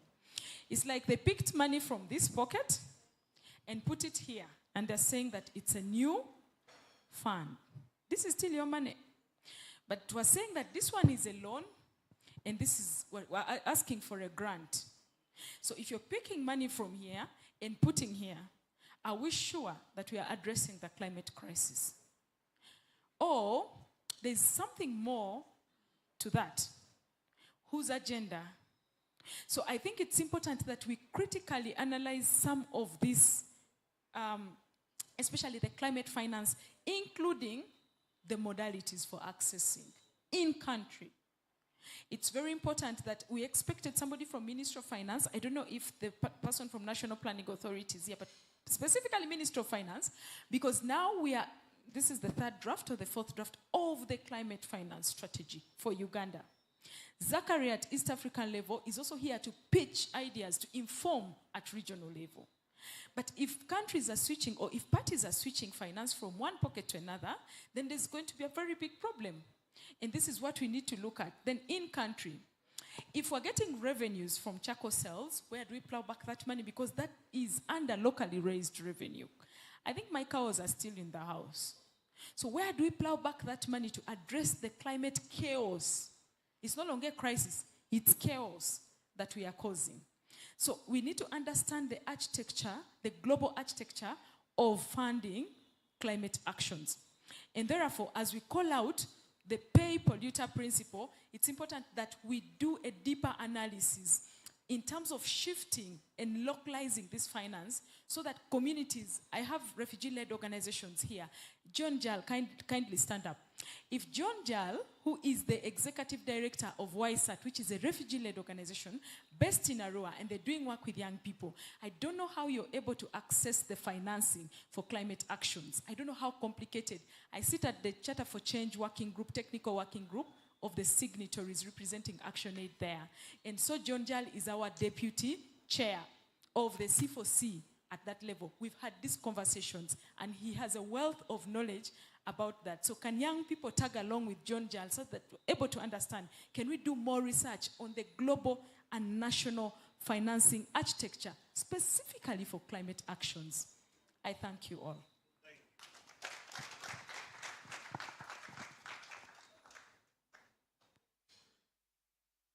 And sorry, Andrew, just as we close, I received a message from somebody who wishes us all well, and that is a very, very simple message from my mother.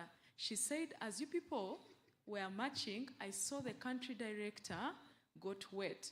I also decided to do my own message for him and the ActionAid family, and together with young people, that in 1990, they did not experience what we are experiencing now. So she wishes us well, although of course she was worried that maybe they would disperse us, but she was excited. And she sends you a message. Thank you. Thank you so much. Let's appreciate Sheila again. She's very passionate, she's very driven, and please, those of you who didn't receive the loss and damage report that we launched yesterday, we still have a couple of them. Before you go, please pass by the secretariat table that you can get yourself a copy. I love a couple of things that have been alluded to. Again, I'll go back to our conversation, adaptation versus implementation. That is the twist. I think Sheila was speaking a lot of technical language, and Bantuba ones were like, well, we are not following. But she was just going back to the same conversation, adaptation and implementation. That is quite lagging. To close off today, we're going to have a couple of two other speakers. But allow me, ladies and gentlemen, first of all, to recognize the presence of Mr. Augustine Tamale, the board chair of Action Aid International Uganda, Mr. Tamale.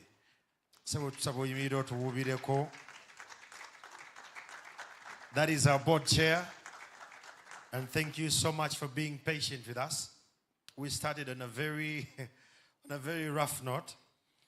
The daggers you felt Sheila was sending, it's because this symposium has been majorly young people, youthful people.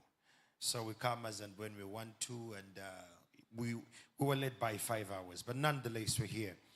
We should have had someone from the National Planning Authority, but we didn't get any due to government competing priorities. But I want in a special way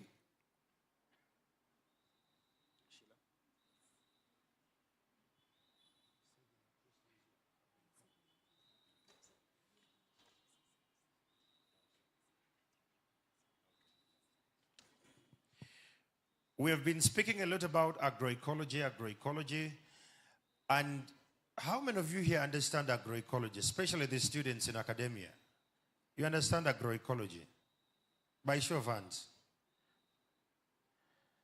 Comrades. So we've been speaking terms that you don't understand, right? But no one was asking, what is agroecology? Okay. I'm going to invite Mr. Xavier Macristo to explain agroecology for climate action in practice. But I'm going to request him that he first breaks down agroecology, that you understand it, because I thought you had Makerere and some of these terms were actually easy. Let's welcome him. But in a special way, we want to recognize the representative from the Danish embassy, the technical person who was sent. Please request that you stand up for recognition. She has walked out, but we want to appreciate the Danish embassy. I know you're watching online, Your Excellency. Thank you so much for sending us such representation. We appreciate the support, notwithstanding the actions we're going to take. Xavier Macristo, explain agroecology. Thank you very much. Please. I'm going to use a farmer's English. My name is Macristo Xavier. I'm a farmer and a social entrepreneur. So I'm going to speak a farmer's English that is very simple to understand. So that even my other brothers and sisters will also flow with me. But before I go on any further, in a special way, Brother Andrew Chamagero, when you're introducing people, I was waiting for the farmers. I saw all the farmers down. How many farmers do you have in the room? So in a special way, I'd like to congratulate and thank you for sacrificing that small time to come and be with us here. I also salute my brother from LCM. Agroecology. Please, can you play the video? Just a small clip. That explains agroecology.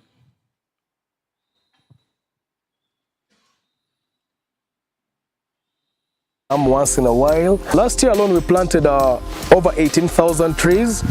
These trees were planted in the community, in schools. We had done a big disservice to the environment. And about climate justice, everything around us, everything we coexist with, everything within our eco-environment needs justice. So we have to give justice to our soils, to our trees, to everything above, within and below the ground.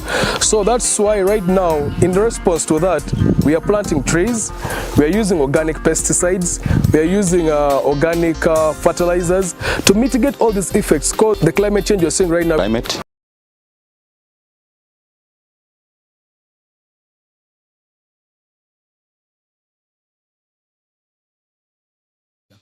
Agro is agriculture, eco is the ecosystem, logi is the system of farming with nature.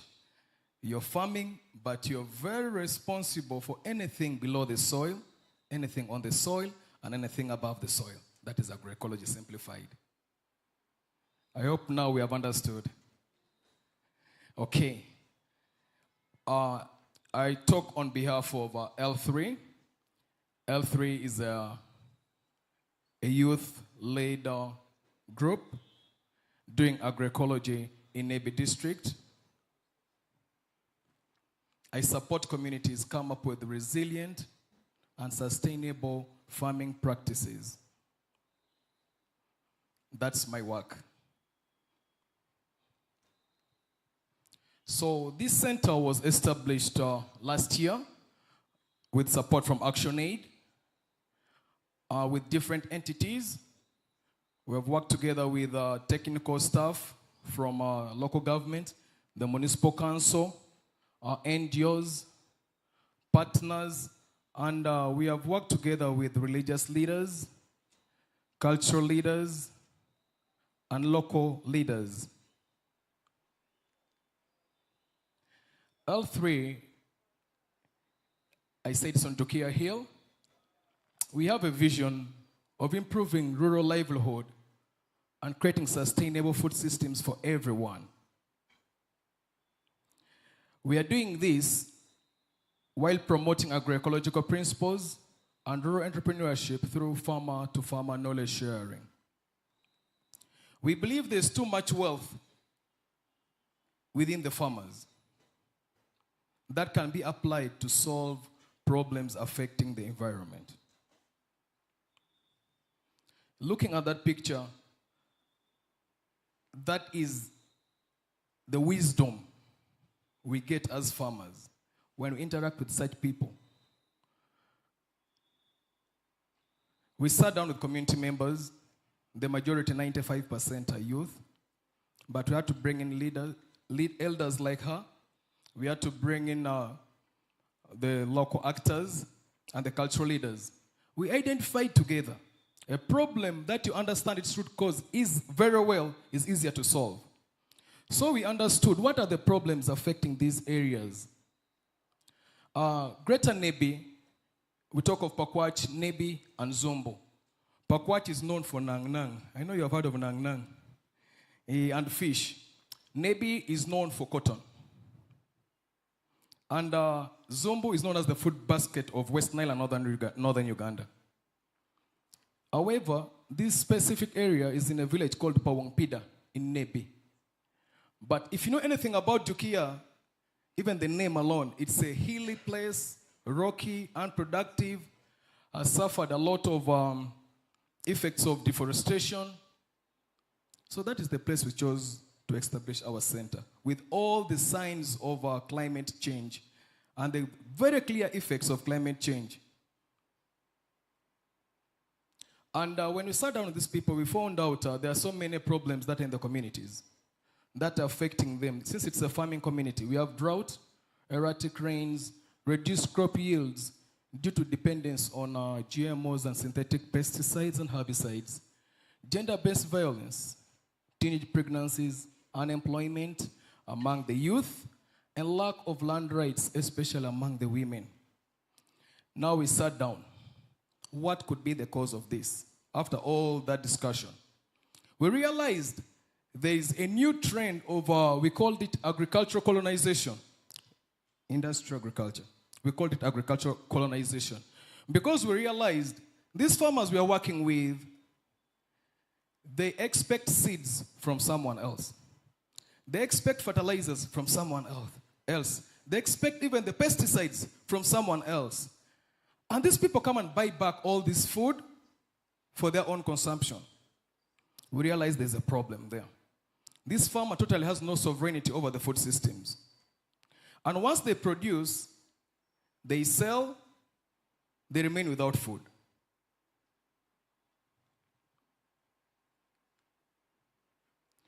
And we're like, what it could be the solution? Based on our discussions, we realized agroecology was the only solution since it's a farming community. We define it as a holistic approach to farming that works in harmony with nature, just as I defined earlier. Now there are so many agroecology practices that we find they didn't come from the rocket science and the big English we were hearing yesterday and the morning today. They came from our systems that we really know. We talk about diversity, we talk about cover cropping, integrated pest management, soil health. These practices help us to fight the effects of climate change. So what have we done? Shall we continue lamenting? We took action. We strategized on our soil management, use of cover crops, making organic pesticides and fertilizers, intercropping. We train, if you can see the first photo up there, we train community members how you can make your own fertilizers so that you don't depend on someone else to give you something that is in turn going to spoil your soils. So we train them how to make organic pesticides and fertilizers. In the second picture, this is a water harvesting dish. The place is on a hill, so a lot of water flows from the hill and floods the lowlands. So we tap water flowing from the road, and we save it, use it for production in the dry seasons. This reservoir is still under construction, as you can see, but it reserves up to 56,000 liters of water. We have several of them in the center. That center alone stores up to 80,000 liters of water from runoff. That controls the amount of water that is flowing downstream that causes flooding. And the same water is used for production in the dry season. So these are things that are easily applied by anyone. And it's not all at the center, even communities, farmers are adopting these strategies because they're easily to adopt and practice.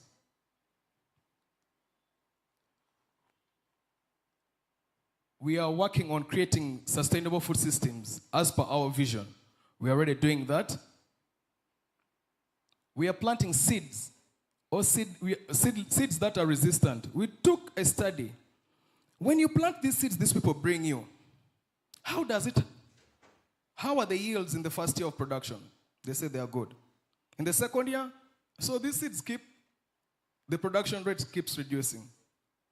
And you don't know anything about these seed systems. So we realized the seeds that we have, our own, are better than these ones because you can keep them again and again. And we asked ourselves, how were these seeds kept? We realized the picture in the middle shows us a granary. This is not a witch doctor's shrine. Eh? Those who have not moved a lot. Those who have not moved in the rural areas. This is a granary. It's our seed bank. So someone may think it's a witch doctor's shrine. No. So that's where we keep our seeds. On the first picture, as L3, we launched a 1 million tree planting exercise. That we want to achieve this within 5 years. And we did it last year. Last year we planted 16,000 trees. We planted 16,000 trees at the beginning. Towards the end we did more 200. We sold 18,000. This year we have planted 5,000 trees. That's the data I have. But I was shocked yesterday, when it rained. Rain was washing us here. The team behind called me. We have planted 1,000 trees. I was like, guys, salute. Thank you. So it's not something they do with or without me. Anyone is responsible. Because I told you at the beginning, our target is creating a resilient and self-sustainable community. But what do you do the time when you have the opportunity to do it?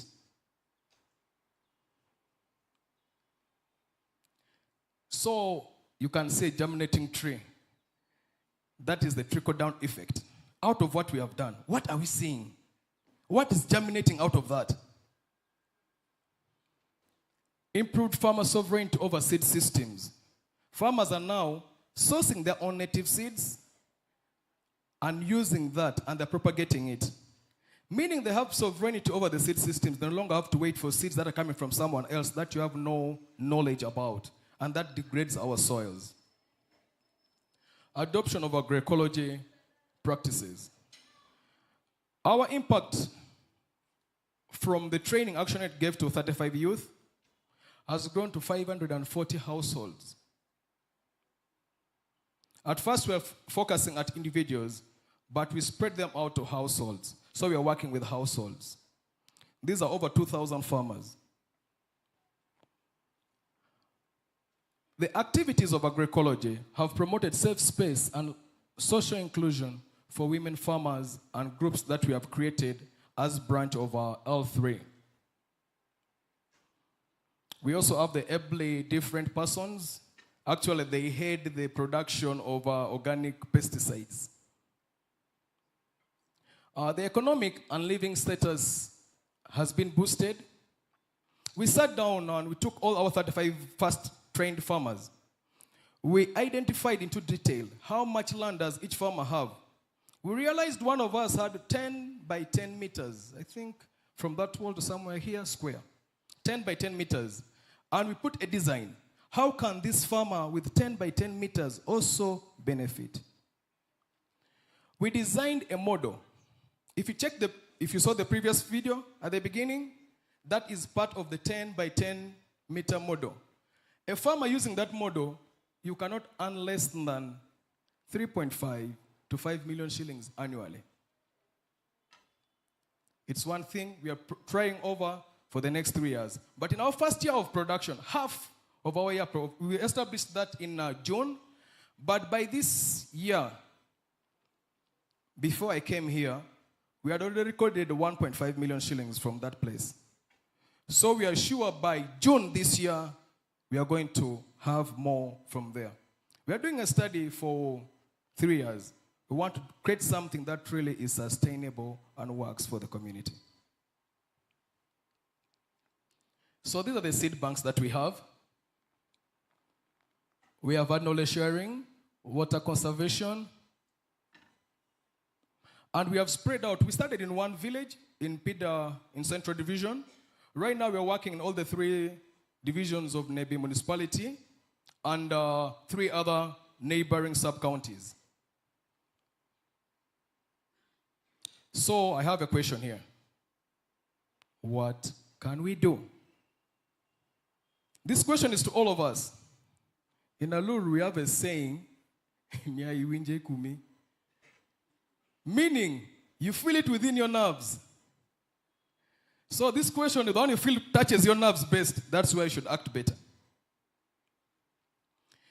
All of us here, we should support agroecology actors, right from the people who are putting effort to source and maintain our seeds, those who are working on the pesticides and the manure, those who are in any part of agroecology should support them. How? With our funds, in-kind contribution, and create market for agroecology products. On all platforms, advocate for policies that support agroecology, renewable energy, and farmer protection. Educate others about benefits of agroecology. Let's change our choices of food to create the demand.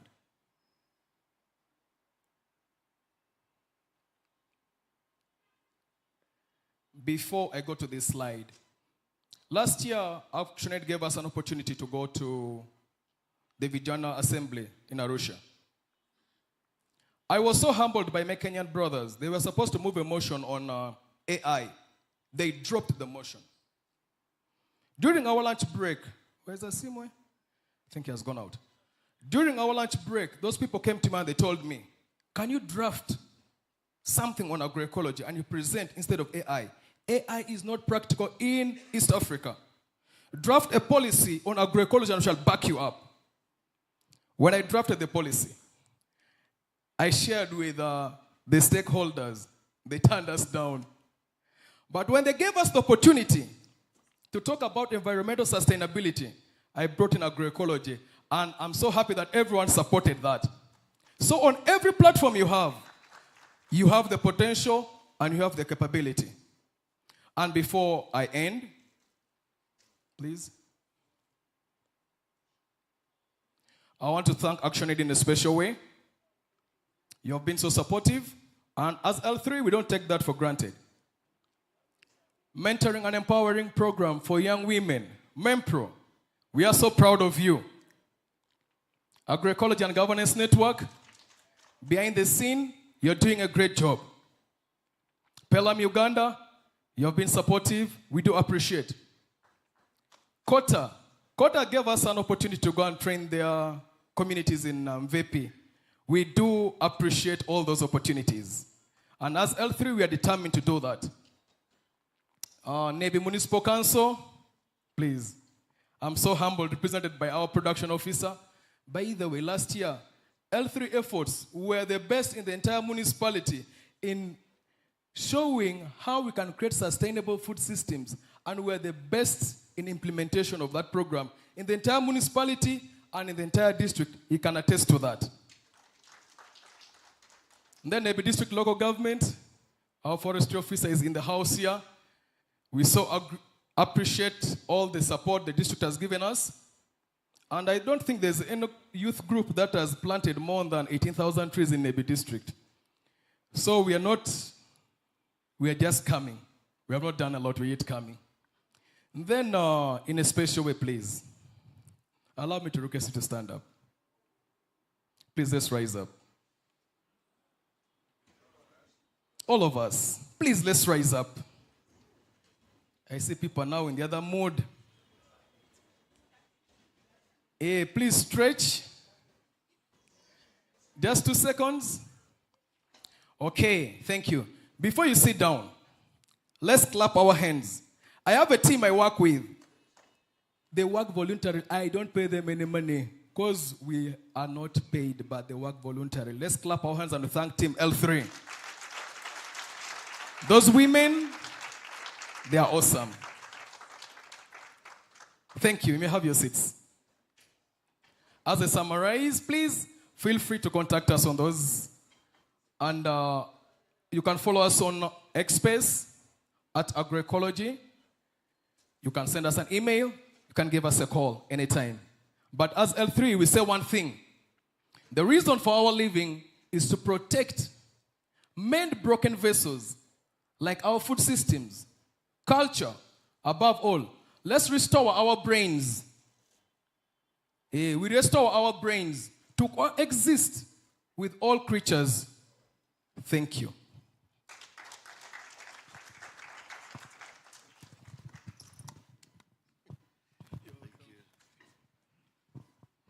Let's appreciate Xavier Macristo.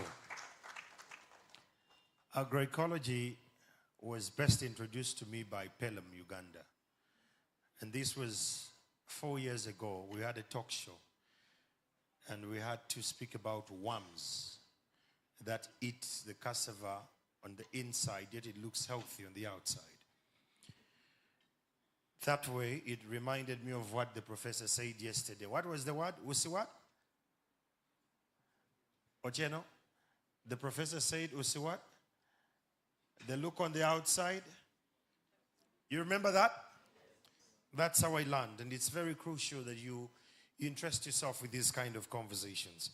We have had those that have lived, but Sir Bob, in your absence, I think you're attending to national matters.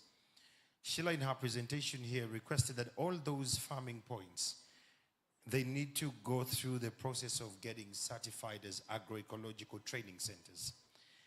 I don't know how long can that process take us, because as we're here, we are young people and we want things now. Do you mind responding to us in a bit? Let's clap for him.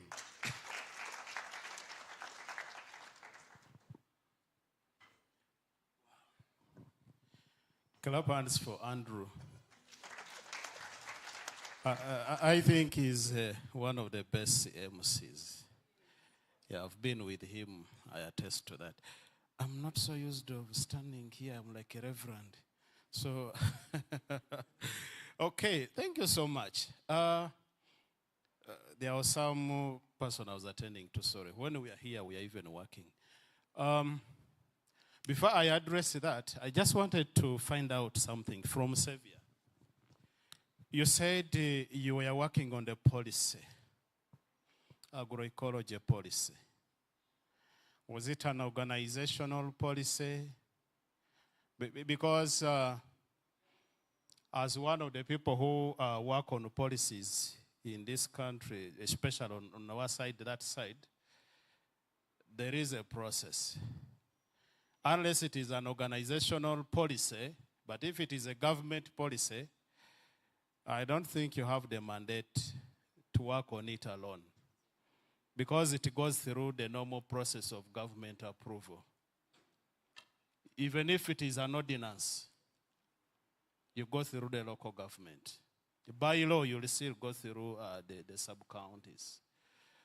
So were you working on that policy at an organizational level, or which policy was that? The one people, you said they rejected or something like that?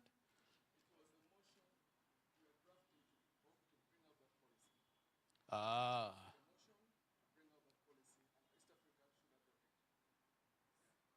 Ah, okay. Wow.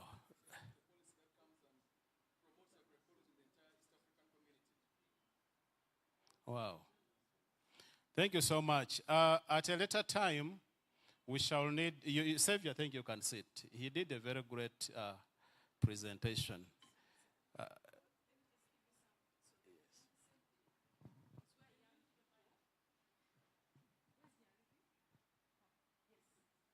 I'm going to request that you come here because you have an online audience that only feeds on this.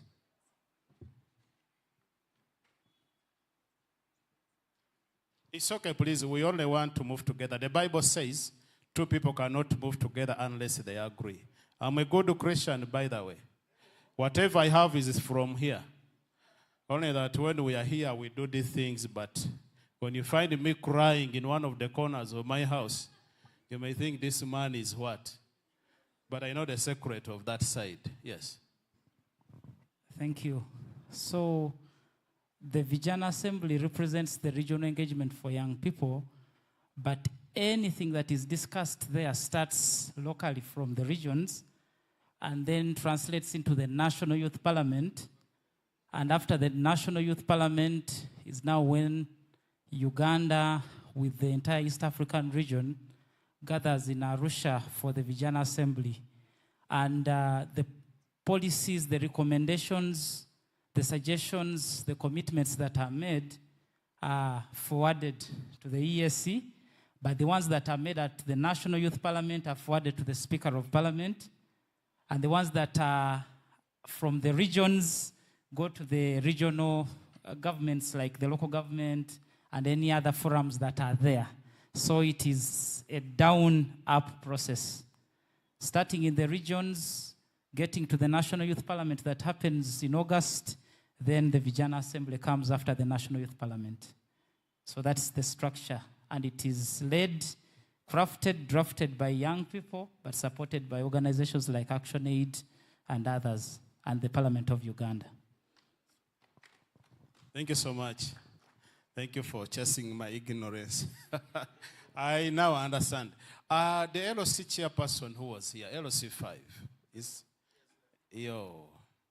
let me even reserve my comment, because he has gone. He's quite an eloquent speaker. I liked him. Yeah, sure. He's a very eloquent speaker and knowledgeable. You know, when you call political leaders on such platform, and you give them a microphone, you weigh them by the first 3 seconds. The first 3 seconds, you know whether I should invite him again or not. For him, he's a person to put on the mailing list. Yes, you pass my appreciation to him. I was real so much touched by his deliberations. Now, concerning the certification, I sit on one of the national certification bodies. I represent the ministry. Somebody asked me, we were in South Africa, I think. I said, you man, you have very many titles. Why can't you pass some to other people? No, these titles, these responsibilities just come. They just come and you have to serve your country. Because if I outlined, they even move outside the room. But the more they are, the more the headache. The more you grow old very fast. The only chance I have is that I'm not yet married. By the day I'll get married, I think I'll leave some of them to... Because if I had a wife now, you land in Uganda on Saturday, and on Sunday you are departing. On Sunday you come, you're going to Western Nile. As soon as you come, you're going in another region. So, but this is just a responsibility to serve the country. So I sit on a certification body. I certify with the YOGOSAT. YOGOSAT is Uganda Organic Certification. So I know the process of certification. And one, the normal certification, I'll talk about it before even you certify. This is what I tell colleagues who even come at our office there. You also need to know the relevance of certification, the cost effectiveness. There are some people who come to my office and I tell them, Neda, you are not yet there. You ask him what he's producing, how much organic pesticide did you produce? For example, in a month, in 3 months I can produce 1 liter. So you're like, why are you bothering yourself? You certify to access market. So if your supply is 0 point, why can't you first wait until you are there? Because there is what we call the cost-benefit analysis. Why do you spend millions to enter into the market that you cannot supply? So before even you certify, we need to know your production volumes. When we ask about this, some people think maybe we want to tax, we are not URA. But we advise you that, okay, I think the volumes of whatever you are producing, can support you. Then we guide you through the process. One, if you are certifying as an individual, it's going to be a little bit expensive for you because the process of inspection is quite a little bit cumbersome. But if you are certifying as a group, it is very cheap because you share the cost. The total amount you can spend in the certification is only 3 million. Only. That one is far much cheaper than you getting the Q mark, and it's far much cheaper than you getting what? The MAIF certification. So it is cheap. Only 3 million. Because of time, I'm not going to take you through that process of certification. Currently, what we are doing, some farmers, some colleagues are even saying, I'm saying colleagues because they are my fellow farmers. I'm also a farmer. So, some colleagues say, but 3 million is still too much. So now we are promoting PGS, the Participatory Guarantee System, which is so cheap. And we are getting you the Kilimo mark. You also, once you are certified under PGS, you can also access the organic prices because you will have that mark. So it is not anything that should bother you. I will give you my contact. You can contact me during your own time because we cannot speak all this. I will take you through the UGOSAT process. If you want to certify for international markets, there are also those other certification bodies. The series, each one with his own costs and processes. But I know all the processes they undergo through. We shall discuss off here, and we work together to see that you certify. We shall support you to certify. Okay? And also we suggested to the ministry that if we can have this certification subsidized for farmers. Yes, it is something we presented, and we are following up so seriously to make sure that at least there is some little bit of subsidization to help people be organic. Remember, without a certification mark, you are not organic. Even if you bring your tea, mukama na yamba here, everything, as long as you are not certified, you are not organic. We shall forgive you and call you organic by default. But if a government wants organic fertilizers, I will not recommend you, even if you're my friend. You really have to certify to be organic. Being organic is not an issue of I don't use chemicals, I don't know. It is an issue of certification. Thank you so much, sir. Let's appreciate Sir Bob George. You know, you need to leave this place with contacts that are crucial. If you're going to export anything out of this country, your letter must pass on his table.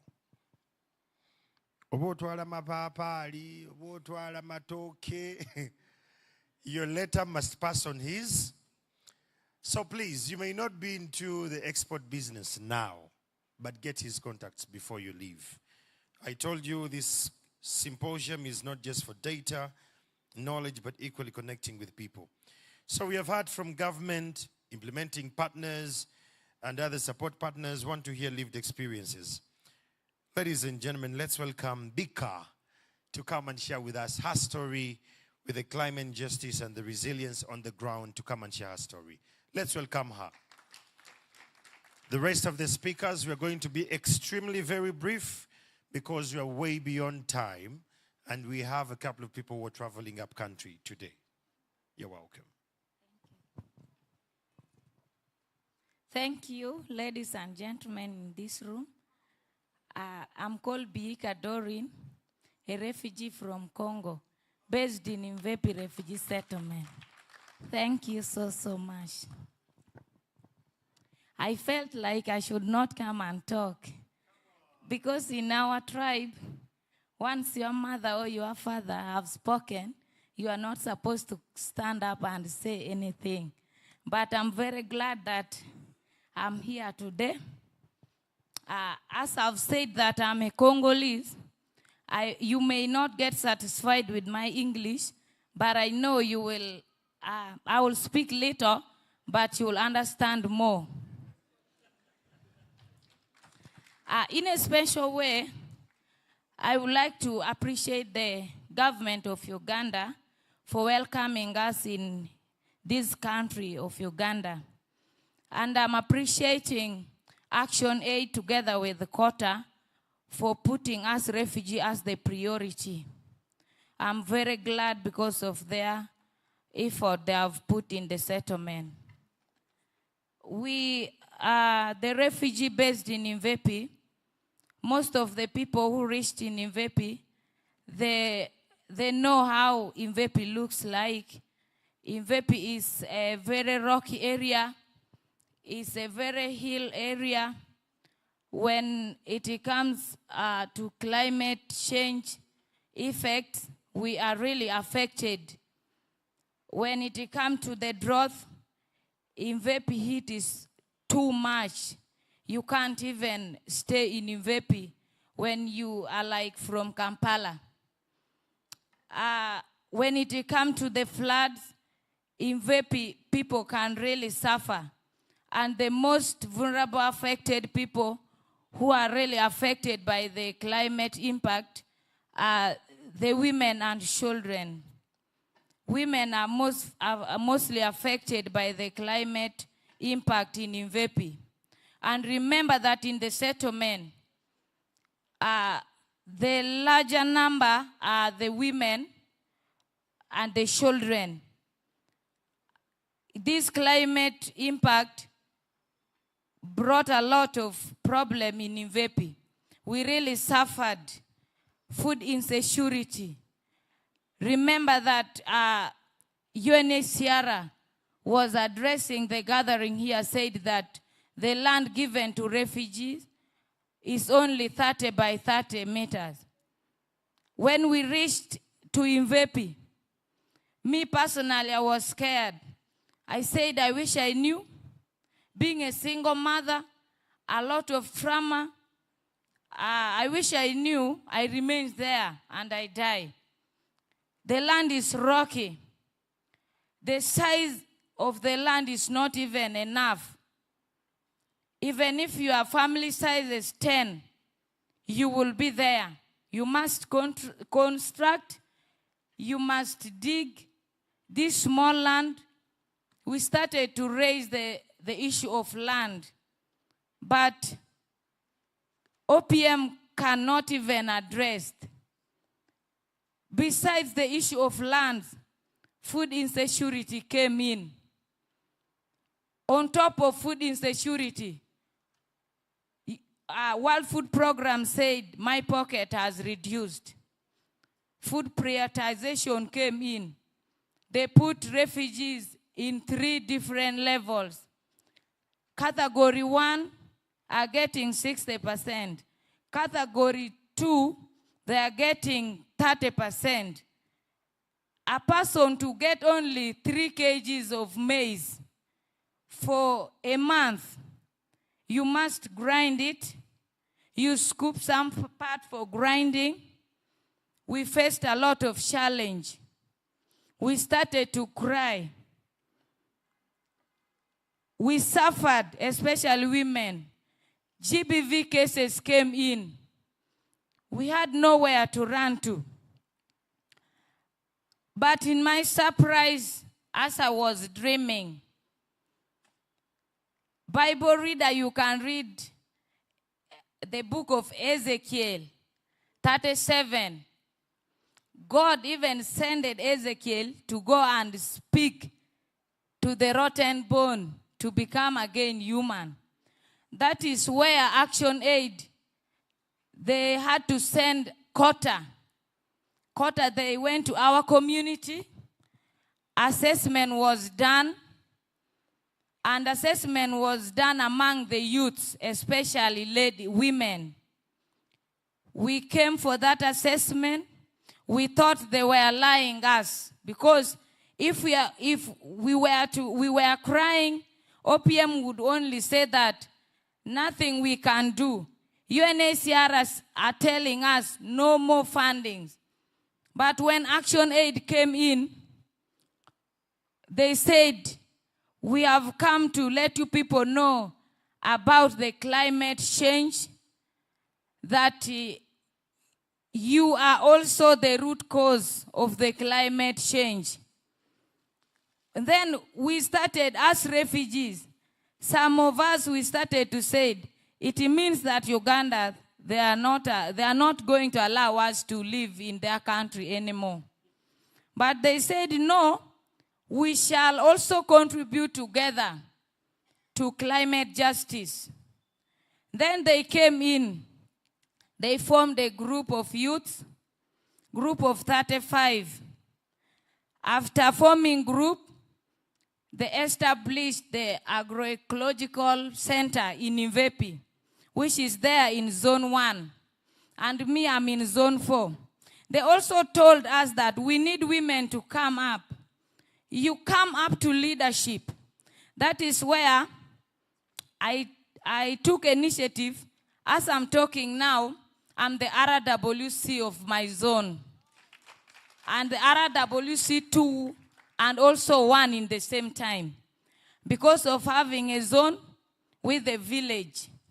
UNHCR said you will lead from 1 up to 2.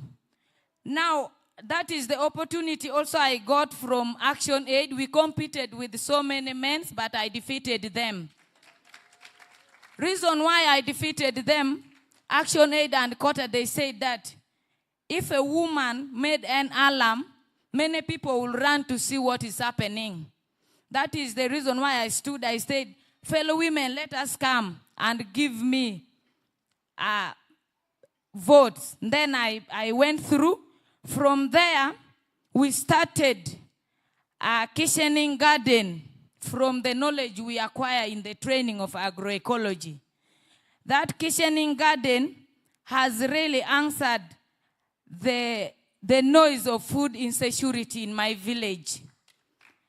We are doing it not only for the group members, but we have extended it to the most vulnerable people who cannot. We could go to their area, we dig for them, we plant for them.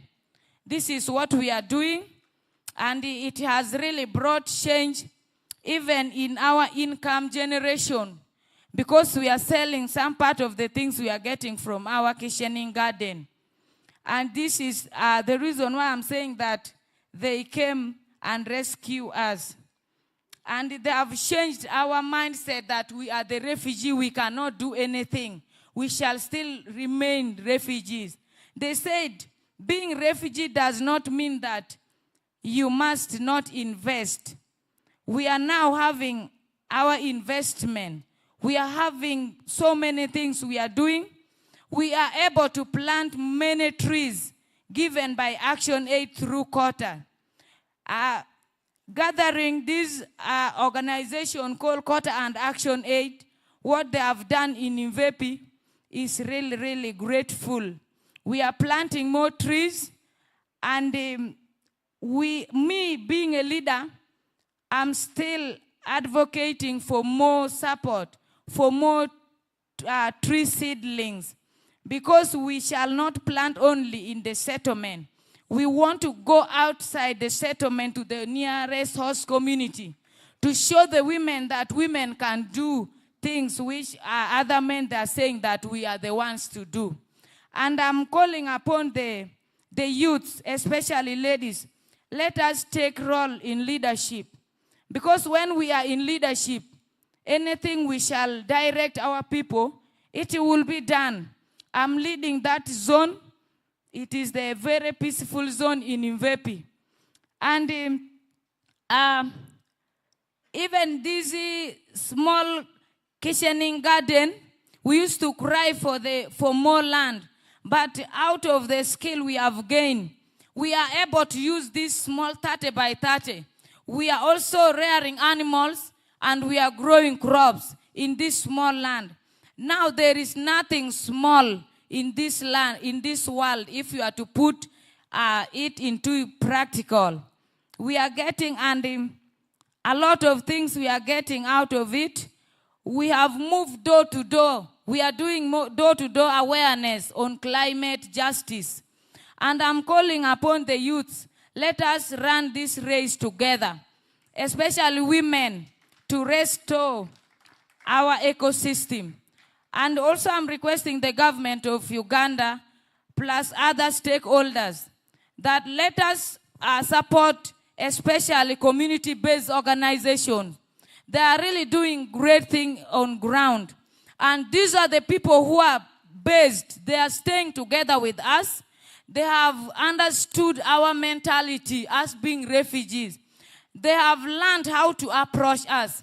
Some of the refugees, if you are to go to them, the words which will come from their mouth will really scare you. But these CBOs, they are our people. They know how to approach us, and they are really changing our mindset of being refugee. We cannot plant trees. Other trees can take long. We shall not benefit out of it. Now I'm calling upon more funds for our climate justice and more funds for the community-based organization. With all this, due to time factors, I may stop here. I'm really, really very happy to be here together with you. And I'm not representing only Mvepi. I'm representing other settlements. Thank you so much. Merci beaucoup. Thank you. Let's all stand up and clap for her. Thank you so much.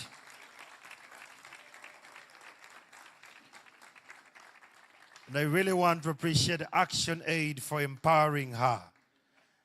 Let's clap for Action Aid, guys. You know, Xavier, there are things we may not cover in the media, but I've been challenged when I was sitting here. You're doing such incredible jobs. And I will just request that you triple your budget of comms. Possibly that can help this, because you're doing very incredible work. My colleagues from the TV, I made sure that they're actually here to join and hear what we were going through. Priscilla hosts the morning show. She's like, this is too much content here. I don't want to listen alone. But we want to appreciate Action Aid. And Bika, I am challenged by you that you want to expand from the refugee community to the communities that things are possible. And if you're here, you're Ugandan, but you've never sat in a village meeting. In a village meeting. Let me tell you, I'll be very blunt here. Ugandans, in the next 40 years, you won't own anything if you're lazy. People are getting national IDs every week. URSB weds close to 78 or 85 couples from Eritrea and Ethiopia. They have a reason why they get married in Uganda, that they can qualify for the national ID. We are busy on TikTok. We are busy dancing kangaroo dances. People like Bika should challenge you.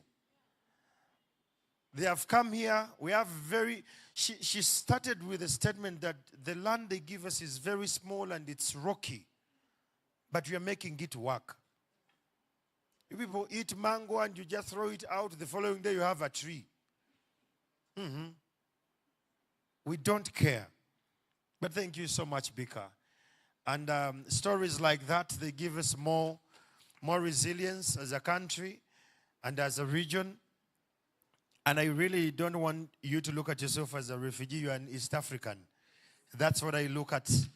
You are an East African. If I meet you, we are in the same region. We have to support one another.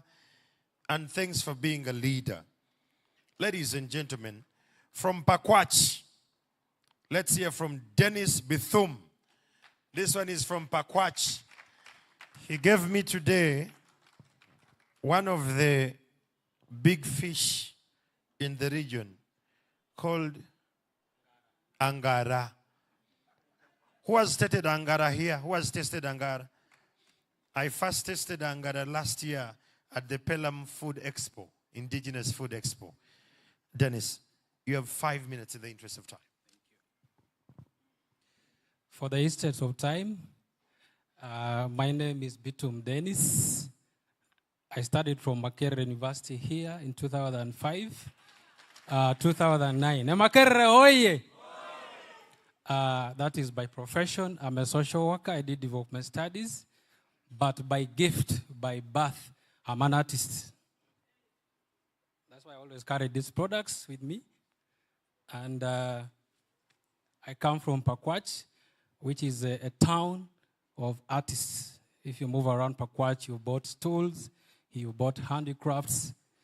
But what beats my heart is that most of the crafts are from wood. So for us, we decided, a group of 30, as artisans, we are going to say no to more cutting food to make crafts. Can I get the slide? I have some slides around. Can you, the next one? Okay. I'm sorry. You'll see those are some of the challenges our women are facing, especially in the community of Pakwach. Those mothers trek 20 to 15 kilometers to fetch firewood. I know most people in our villages have such scenarios, but for us, we have no more trees. You saw our colleague Dennis yesterday was talking about Wadilai with the no trees. So those mothers, I met them on my way to our new shop, Tangi Gate. We have a craft shop there. So I met them. I made an appointment with them. I told them when I come back, we are going to train them on how to make energy-saving stoves.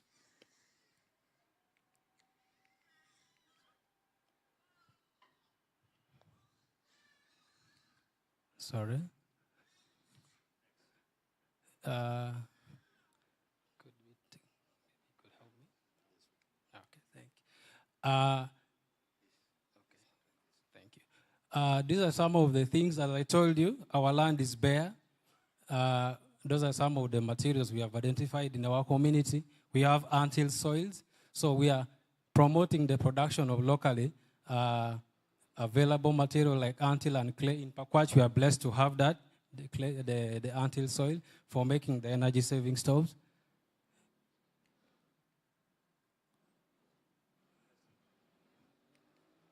Yeah, so these are the kind of stoves. Like yesterday we were saying, reparation and paying back the damages. So for us, the 30 artists, we have decided to pay for our damages we've caused in the trees, like for example in Wadilai, to use our skills, for example, making stove, using the available materials, like you're seeing here. That is me.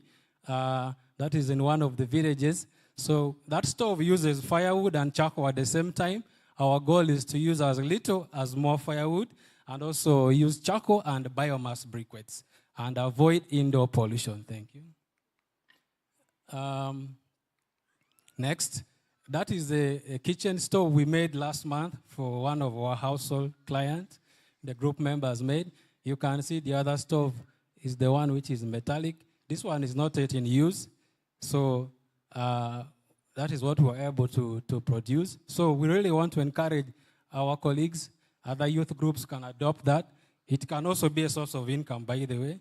That stove costs around 40 to 60,000 to make. So we believe if young people are empowered, like graduates. I know some of us feel shy. Like for me, I'm a graduate. They feel shy playing with the mud. So I encourage the young people here, while you are seated around, maybe during holiday, you get some soft skill and run and answer money.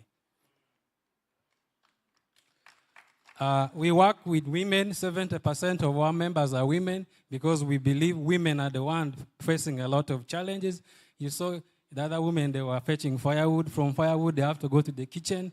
So we really need to skill them as they're also having alternative source of income. They can also be cooking in the kitchen, also train other women. So these three women, they are now being hired as service provider to go and train other women groups. Like when I was here, I was moving around, I was chatting with Plan International. I do also consultancy business, especially for making stove.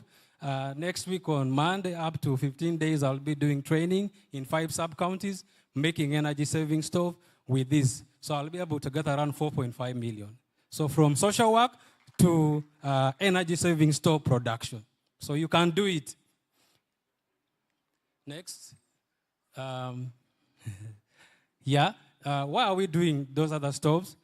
You will bear with me. Most of us grew in the villages, and we were using the 3-stone stove, which is very bad to our health. So we need to phase this out. And if you come to my village, it is called Amor. Amor is a Spanish word that means love. And this is a village where one of our retired Archbishop Henry Luke Orombi comes from. So I've made an oath to myself, so long as I'm alive, I'm going to empower all the clans of Amor to have energy-saving stoves, have green homes, and adopt to green technology. Thank you. Yeah, so that is how the stove works. It uses only 1 firewood or 2. You see this kitchen, you can see the other stove, which was locally made. I appreciated that woman. This is what I did for her for free because she tried something. Some of us, we are scared to try things. Let us, as young people, try new things. So this stove is able to use the firewood and at the same time is able to cook the sauce from the other side and also the food at the same time. So the stove is called Rocket Lorena stove. Yes, that is our LC chairperson of my village, Amor. We are using the LOC approach of development. They are collecting, that is my home, they are collecting branches of trees around our compound and leaves so that we can burn them into charcoal, which is biomass briquettes. So they are the LOC of the village of Amor, where I come from, is burning the what? The assorted agricultural residues to the village members so that they can learn and make energy which is clean. That drum and these machines, there are 5, they were given to us by Uganda Wildlife Authority because we sit next to the largest park in Uganda, that is Murchison Falls National Park. So I wrote some project 2021, we were able to be given 5 machines, which we want to give other community groups for free. I'm so excited. When I shared with my brother Dennis, could you stand up? I shared with him Vijana Corps because at the moment we don't have any funder, but we are ready to offer you machines. So long as you can give us space, we have all the skills we can train young people. Thank you. Those are some of the briquettes which are drying. Our office is located along Pakwach Wadlai Road, office off Post Bank. So you'll get us around there. We also do music. As I told you, we are a group of artists. We also do music. Last year, I wrote another project called Culture for Livelihood because when I was growing up, I used to read that oil is discovered in Uganda. So Total Telenga project have given us a container and some money, which we have put our container, a crab shop at Tangi Gate. That's why we can sell our souvenirs. Thank you. Another type of stove is the dual stove. It is called shielded fire stove. It uses both charcoal and firewood. That is how it looks like. I was so annoyed when I was coming for this meeting. I saw young people packing mortars, we call it pan, and stools. Those are woodwork, coming to Kampala. That is Nile Star. when I was coming on Wednesday, which means the market is here in Kampala. I also told them, where are you going to sell this thing? They said they're going to send to Kenya. So it takes a lot of many big trees to come with such a product. That's why last month we got some training from GIZ. Yeah, GIZ trained our members how to use grass and other material like banana fibers to make baskets. So we want, as Pakwach Art and Craft Association, to do green business because we need to be in a green economy and conserve our environment. That is our new shop. From here, tomorrow I'll travel back to Pakwach. We are going to commission our new shop. That is by Total Telenga project. So we are going to be selling our crafts. As you travel, please make a stopover and buy something from Pakwach as we conserve our environment. Last but not least, those are our new stock. You can see banana fibers. We are not only focusing on Pakwach, but also Greater West Nile. If you go to Zombo, we have a lot of waste of banana, which we can. In Rwanda, I thank so much the government of Rwanda, Excellency Kagame. He has made it a point that each person should be at least making some product, especially the sisal and banana fiber. That's why the economy is booming in terms of tourism. The calabash you can see. Hey, sorry, I was so quick. Thank you. But before I conclude, I want to send a very strong message that for us people of Pakwach, we are next to River Nile, which is always prone to flooding. And those are some of the challenges which were occurred a long time ago. And even if you go this side of Kulu Road, most time the road is cut off due to flooding. So please, I request the government of Uganda to support innovators like us who are willing to use even our money to support the community. So our doors plus other organizations, we welcome you. I thank you, Shamagero, for giving me your contact and also pledging to air our innovation. I say all this for God of my country. Thank you. Thank you so much.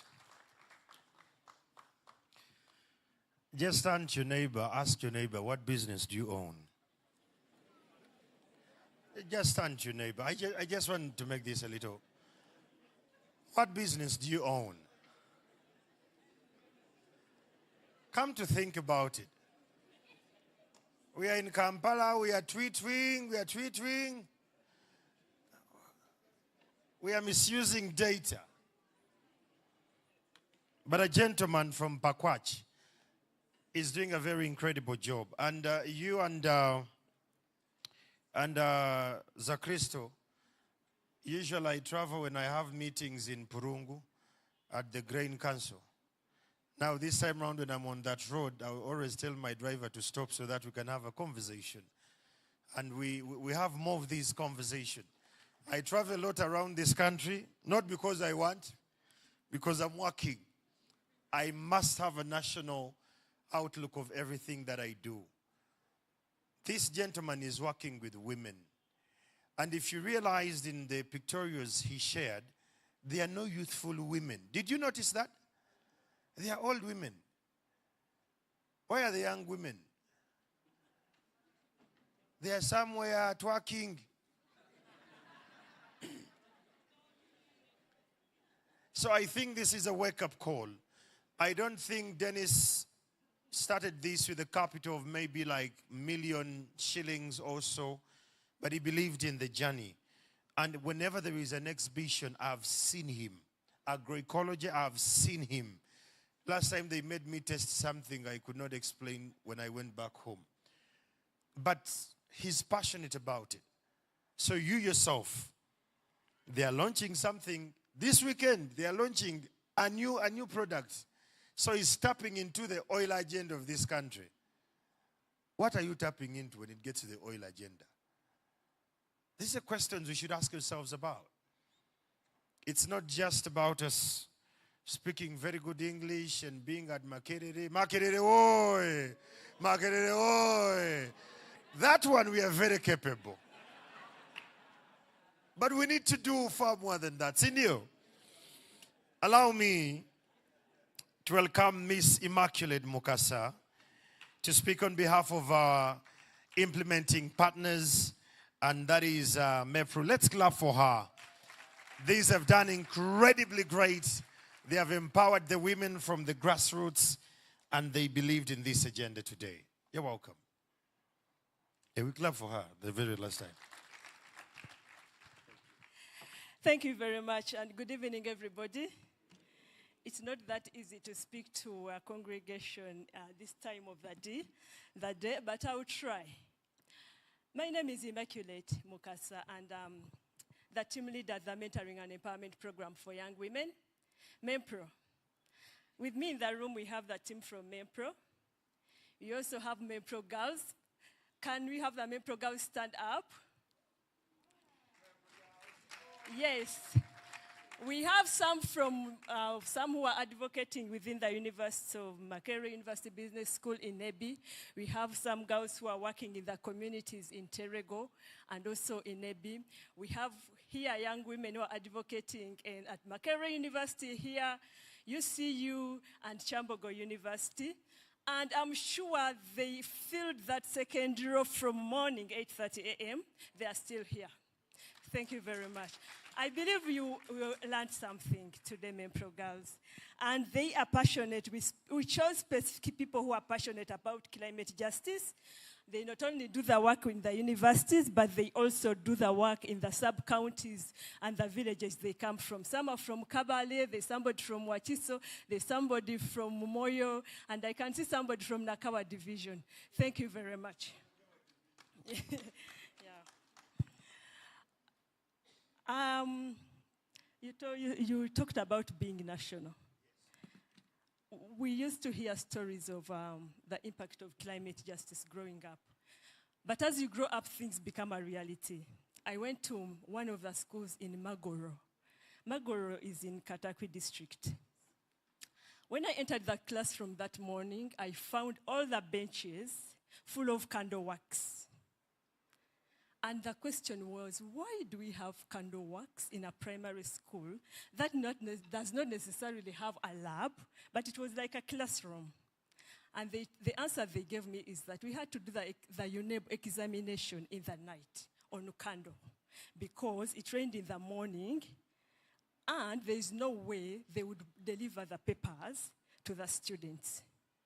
And those are the students who are supposed to compete with everybody in this country and graded later on, allowed to upgrade. So what I'm trying to say is that when you talk about these things, it's beyond, it's all interconnected, it's our livelihood, and I believe what Madame was saying, viva, viva climate justice. I was requested to talk on behalf of the implementing partners. And I would like to start by saying, dear eminent delegates, people who have braved this week or this period of climate actions, on behalf of the Mentoring and Empowerment Program for Young Women, MEPRO, Vijana Co, Pelamu Uganda, and Kota, led by Action Aid International, I'm thrilled by your commitment to climate justice. Through your actions, big and small, during this Justice Week. It's such a significant opportunity where strength of advocacy, empowerment, and resilience converge to pave a path towards a more just and sustainable future. Yesterday, after the walk, and after being showered by the rain, it was a day of testament. Some of our clothes wetted these seats, but we are determined to go through this. And I keenly listened to Professor Julius as he presented the keynote address, which gave us a clear picture of Africa is green, but powerless. Africa is green, but, yeah, the picture is micro. But the question is, do you feel powerless? At this moment, do you feel powerless? Do you feel powerless? No. And thank you very much for that response. We need to interrogate our power within. When I listened to Mark Christo this afternoon, I'm convinced that the young ladies are introduced here, the work they are doing. There are many Macristos and the work they are doing. They are doing whatever it is within their power to make a change for not only their lives, their families, their community at large, and Africa at large. Because our struggle here is for our survival as Africans. As we close, yeah, I know that everybody has the power to do something. One of the posters we carried yesterday was small actions, big impact. I believe everybody in the room has potential to do something. That small action will have big impact. That small action will create a big change for yourself. The youths, we always challenge them to start where you are. What are the small things that you do that damage the environment? Even a mere disposal, even mere thinking of what you eat, even mere thinking of what you invest in, is it environmental friendly? Those are questions we should ask on a daily.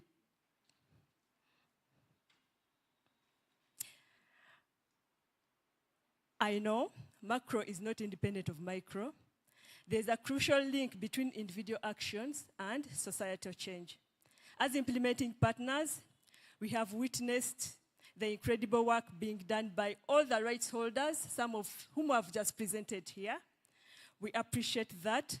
And we know that we have a diverse group of people representing women, men, environmental organizations, government bodies, refugee communities that are all implementing towards climate justice. The theme of this week has been and continues to be, I know we are not ending it here, from words to action. Put your money where your mouth is. Yeah, I wish from this room, even if we don't go away with anything, let's go away with that. Put your money where your mouth is.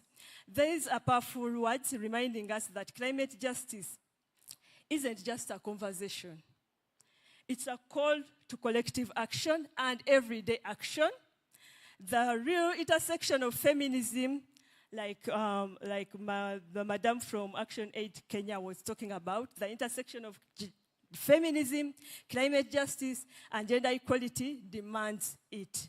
The environmental and social crises we face are completely merged, and the solutions must be holistic, inclusive, and intersectional. I said holistic, inclusive, and as we close this chapter, let us carry this momentum forward. Just like in the most recent Universal Periodic Review report, it was Fuji that assessed this in particular, our status on environment. They said we need to strengthen efforts to ensure the participation of women, children, persons with disabilities, and local communities when developing and implementing climate change and disaster risk reduction framework. I'm happy to communicate that the government of Uganda accepted this with an undertaking that the Ministry of Gender, Labor and Social Development is working with relevant ministries, departments, and agencies to ensure participation of women, children, and persons with disabilities and local communities in climate justice change reduction interventions. And we ask all of us here and nationally to ensure that the most vulnerable women, children, and marginalized communities have a voice at the decision-making table. We ensure that we know that women play a vital role in food security and sustainable farming practices. And we need to support their efforts, empower the young people to become the next generation of climate champions. We must move away from fossil fuels, invest in clean energy sources that will power our sustainable future. We must see to it that women's voices are shaping the climate solutions. We need to listen, learn, and amplify their voices. Let us all become mindful of our daily habits. The little habits, the 5 R's they usually talk about: refuse, reduce, reuse, recycle, and rot. A habit that offers a powerful practice for minimizing our waste footprint. The delegates in this room represent a powerful force for change. And I know that today we live here not just as individuals, but a united front. Together, we can build a feminist, green, and resilient society, a society where everyone thrives and our planet flourishes. I believe I've spoken on behalf of all the implementing partners in this Climate Justice Week. Viva Climate Justice!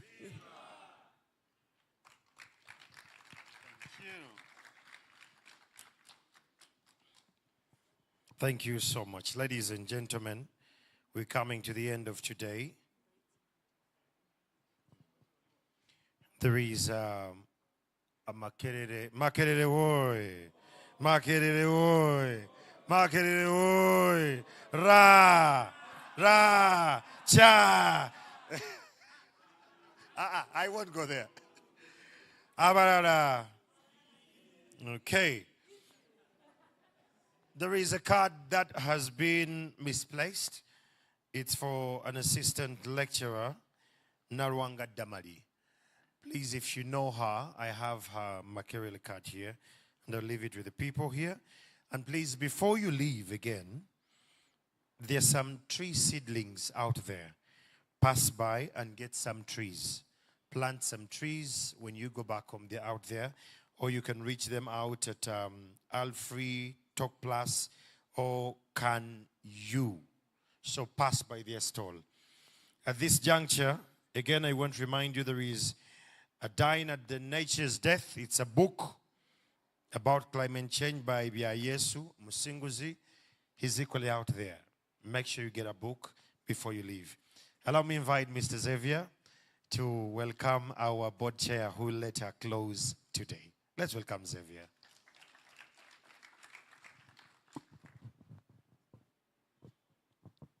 Makerere oye. Makerere oye. Ra.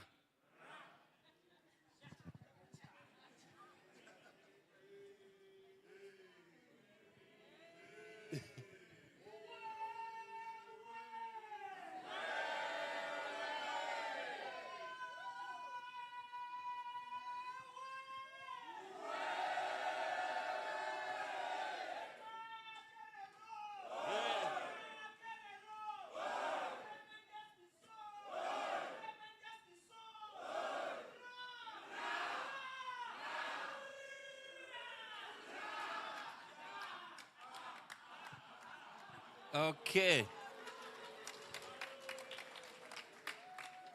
When I was here, I was an activist. Activist soye. Activist soye. Ra. Those who don't know, activists are those who go to Nkrumah Hall. And I was going to say we have some boys, but I'm not going to say the other one.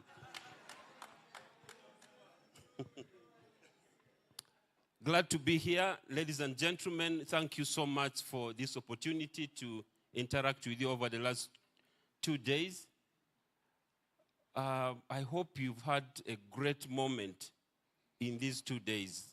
Even sitting here in the last hours of this symposium was really emotional, going beyond some of the things that we thought would come out of here. My task is very simple, to invite my board chair to speak to you to close this. But before I do so, I want to specifically thank the team that we worked with, especially starting with the partners. We want to thank Vijana Co, Menpro, Kota, Pelham Uganda, and Can You, and others that we work with to put this symposium together, and the Climate Week of Action. From words to action. Put your money. Put your money. What do we want? What do we want? When do we want it? When do we want it? Thank you. So I thank the partners for putting this together. It's inspired me. I think that this should be an annual occurrence. Will those in favor say aye? The ayes have it.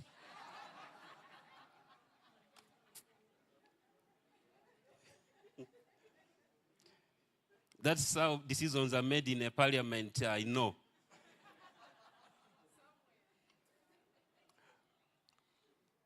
I would like to invite my colleague, Joy Mabenge. He's a brand. Joy, I know this is a surprise. Please come here. I was following discussions in the room here when I was at a meeting with my board. Susan already spoke, but Susan, can you accompany Joy here? Joy Mabenge is the country director for ActionAid Zimbabwe, a great colleague. And Susan Otieno. Susan is the executive director for ActionAid International Kenya. We thought that we needed to reach out as we are doing this Climate Justice Week of Action, and we reached out fairly short notice, but the lives of country directors in ActionAid is a very hectic one, but they dropped everything that they do to come here and stand with us in solidarity. And you heard Susan talk earlier on. I'm going to make Joyce say a few things, but Susan knows how to do some things very well that I cannot do. Susan, there's a song in Swahili. I don't know whether you sang it. No, I didn't. The song goes like this. Vijana musichoke. Musilale. But it's also musichoke. Vilala musilale. Lale lale vijana musilale. Badu mapambano mapambano mapambano. Badu mapambano mapambano mapambano. I will explain the meaning. Those who don't want to be East African. African, yeah. There's the for the women. Wa mama musilale, lale lale, wa mama musilale, badu machamano mapambano mapambano, badu mapambano mapambano mapambano, badu mapambano. You're going to do it. They have to stand up, because when we are saying Climate Justice Week of Action, from words to action, we need some action. Put your money from words. Susan, can you make us sing? Viva climate justice, viva! Viva climate justice, viva! Power to the people, power! Power to the people, power! Yay! Then you clap, okay? Ay, Makerere. University of Nairobi is here. Anyway, we are brothers, no competition. Okay, so I've been asked to sing the power song for the ladies and the young people who are here and the men who are here. So for the ladies, we say Wamama, okay?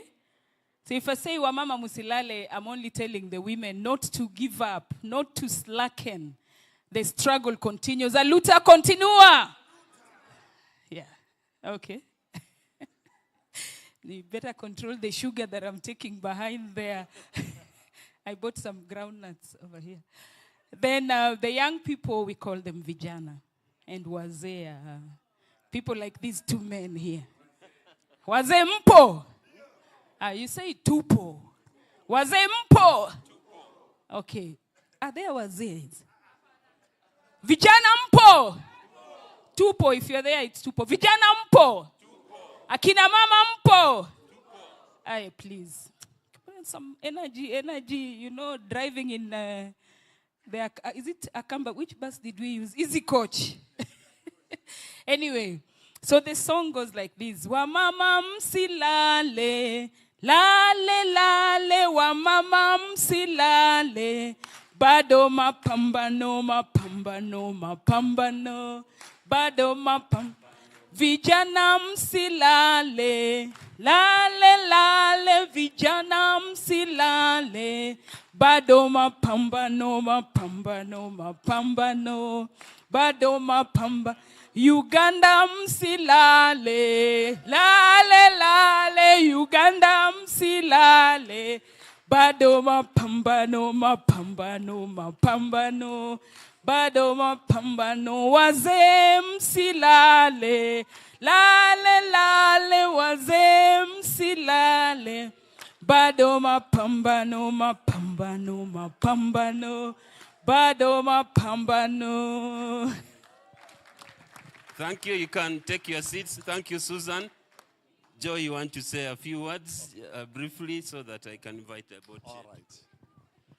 All right.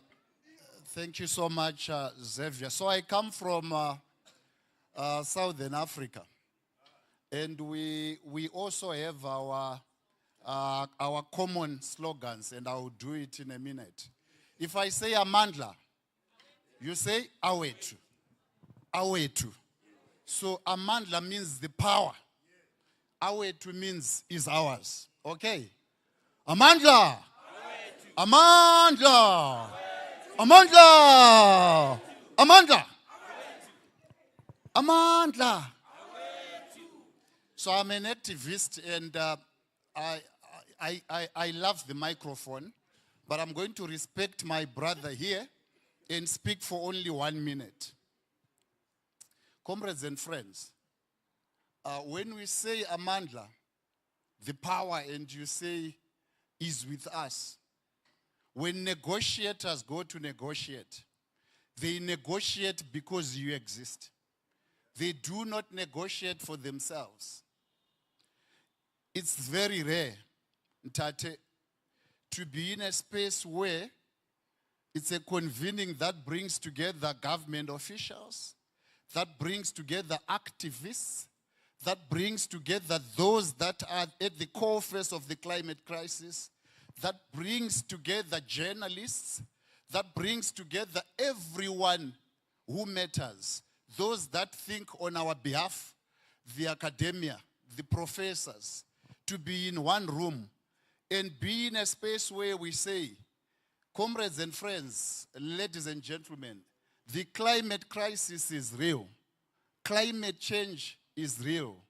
It's going to take ourselves coming together, thinking together, working together, but sending those that will negotiate on our behalf, talking with a voice that represents us, to be able to continue to say, we need to access funds for loss and damage.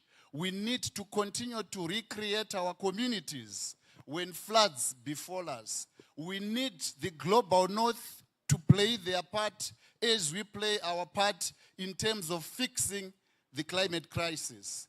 I would have loved to say more, but I just wish to say from Zimbabwe and from Southern Africa, particularly Zimbabwe, South Africa, Malawi, Zambia, Mozambique, a little bit of Madagascar, and many of these countries that are often hit very hard by cyclones.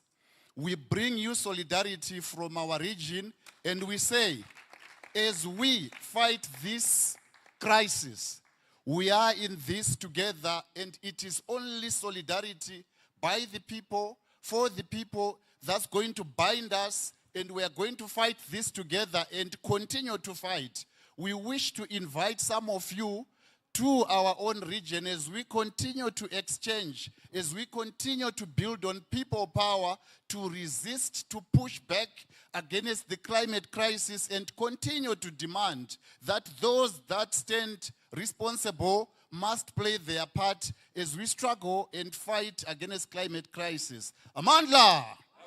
Amandla! Amandla! Thank you so much. Thank you so much, Joy. Ladies and gentlemen, it is my privilege and singular honor to invite my boss, the board chair of ActionAid International Uganda, Just to let you know that in the morning I was not here. Andrew must have looked around. It was still business. I was with the board. ActionAid is a well-governed organization, very transparent in its interactions. We have an annual general meeting coming up, and so we are making preparations for that with the board, and I had to be in that meeting. As the colleagues here were leading this, I want to say, Sheila, stand up, our program coordinator for Northern Uganda, with a team that have been here. Sheila has been leading this deliberately. In ActionAid, we believe in shared leadership, not one man at the top. Usually they are men. Not one man at the top, but shared leadership. For this symposium and the Climate Justice Week of Action, Sheila has been leading a very formidable team, some of whom you've seen in the room here, but there are others who are seated somewhere here, others are doing work down. ActionAiders around the room, we want to appreciate you for the dedication that you have put in this, and together we are going to do more with everyone around us. Sheila is leading this, but she actually is overseen by Mercy, who is seated somewhere there in the, yeah. Mercy is the head of programs in ActionAid. And Mercy, thank you so much for working with this team behind the scenes and pushing them ahead to do this. And now I want to invite the board chair of ActionAid International Uganda, Mr. Augustine Tamale, CPA, to come and make a presentation and close this symposium.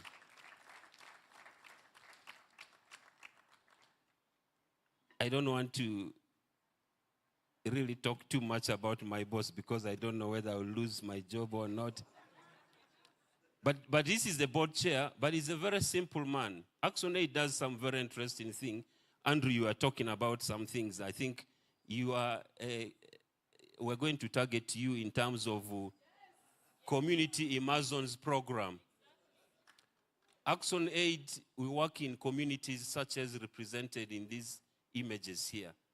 But before you work for ActionAid, we take you to a community that is living in poverty for 3 days, where you go and live like they live, you eat like they eat, you do what they do. Okay? Last year, our board chair was in Kumi, and he was working in the community, going fishing, and that is what we do. We want to take policymakers, we want to take people who are living in comfort zones in the city to experience when we say climate justice or climate change. What does it mean in real terms? It is a different thing speaking at the Public Health Institute Auditorium in Makerere, but it's a different thing if the only firewood that is supposed to cook dinner has been beaten by rain and can't light. It's a different conversation. Those who work with ActionAid go through that kind of induction, including our board, so that when we are speaking things, it is not things that we read from the internet. It is lived experiences of communities.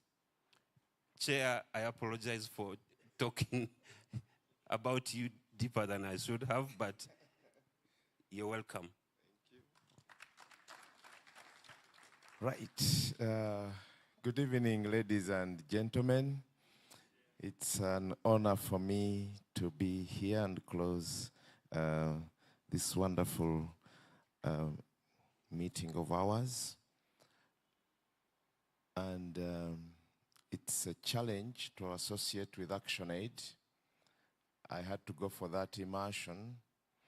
I was born here in Kampala, grew and studied here.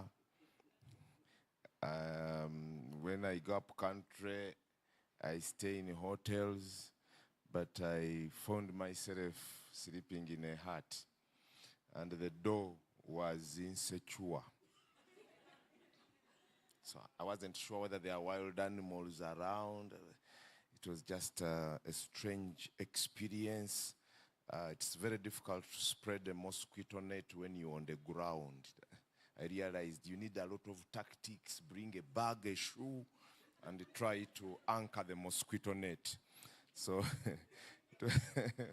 it was indeed a tough time, but we went through it, and I got to appreciate what's down there on the ground. Otherwise, my life has been a bit simple growing up, so I haven't faced a big challenge like most of our countrymen do in the sides of the country.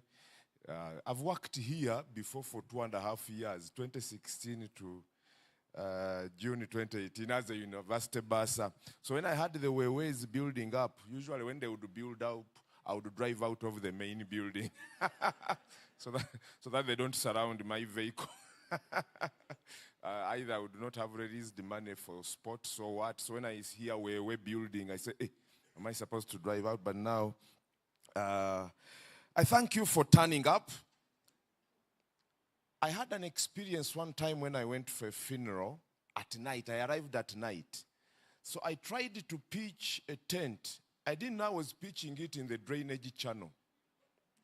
So when it started drizzling, I decided to construct a canal outside the tent so that the water wouldn't cross into the canal. But I didn't know I was inside the drainage channel itself. So when the rain intensified, the water just ran over the canal I had dug into the tent.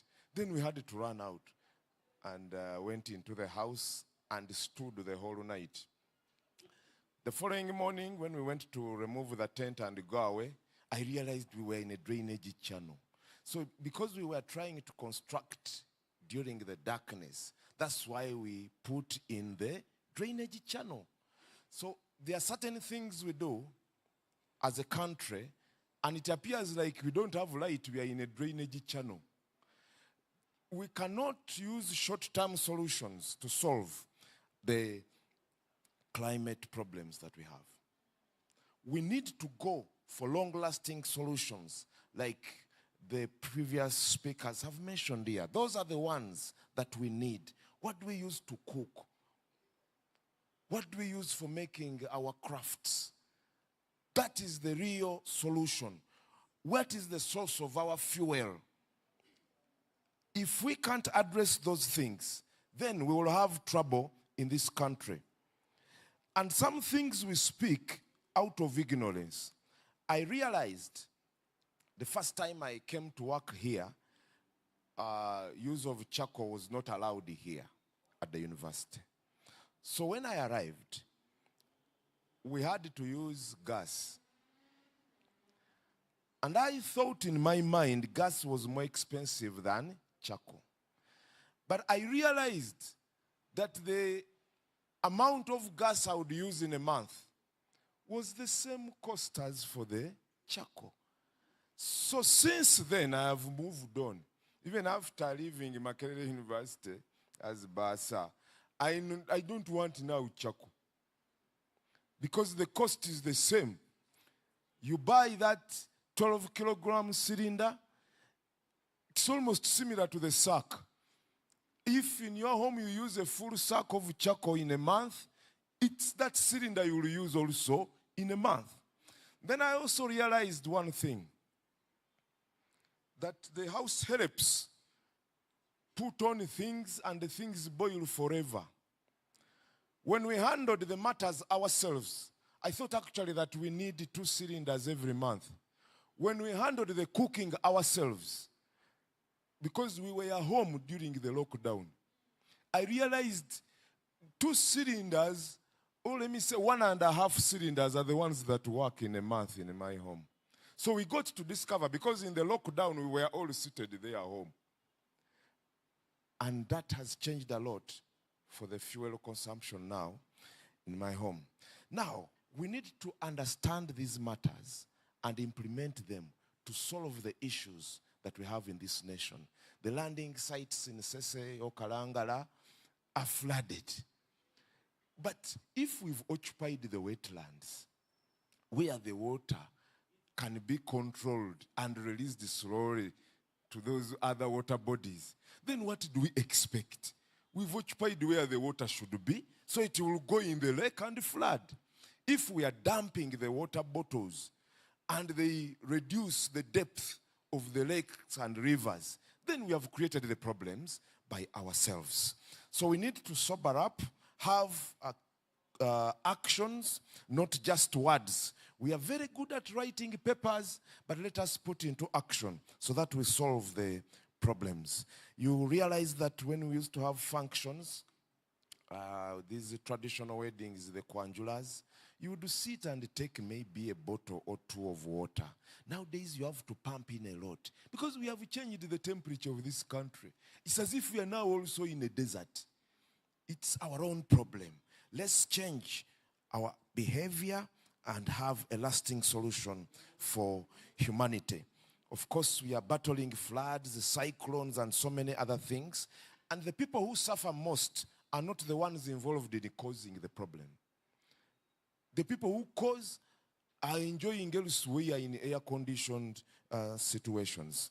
So let's take action and empower our communities and see that this condition is changed. The Secretary General of UN said that about 40 to 50% of the global population is in danger because we are headed for a climate disaster. Let's act quickly, embrace agroecology and all the good practices that will help us get out of these problems. At Action Aid, in our current country strategy paper, which is the 6th one of our priority areas is people-led climate change and response to humanitarian crisis. So we are going to focus greatly on that this year onwards to see that there is a change in Uganda and globally. I thank our colleagues who have come from our East African sister country and also Southern Africa for turning up. And we believe that together we will make Africa a better place to live. Our action from this symposium should be to empower the young people globally to demand a feminist, just transition to a world free of fossil fuels and industrial agriculture.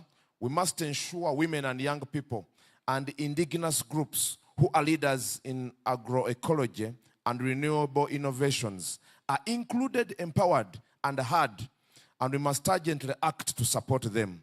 We must listen to the voices of young people who are facing uncertain futures and join them to take action against climate injustice. The voices of young people must be included in the decisions taken now, and we must support them to hold those in power accountable. I appreciate all of you for turning up, and my belief is that we are going to make Uganda and the world a better place. Thank you for turning up. May the Lord richly bless you.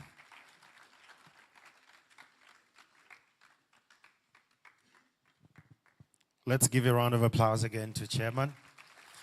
Makiriri oi! Makiriri oi! I was sampling if that energy still stays regardless of the time. Let me request that we all stand up in the event that now this occasion has been closed and we're finalizing this. Please reach out to all the partners, Vijana Corps, we have MEFU, we have Kota, we have Kanyu, Pelham Uganda, and more. Let's have the two anthems sounded and then we shall depart at leisure.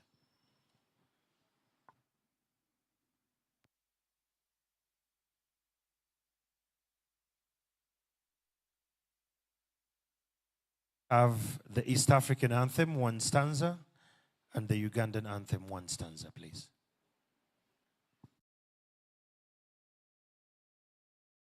Mungu twaomba uilinde Jumuiya Afrika Mashariki, tuwezeshe kuishi kwa amani, tutimize na malengo yetu.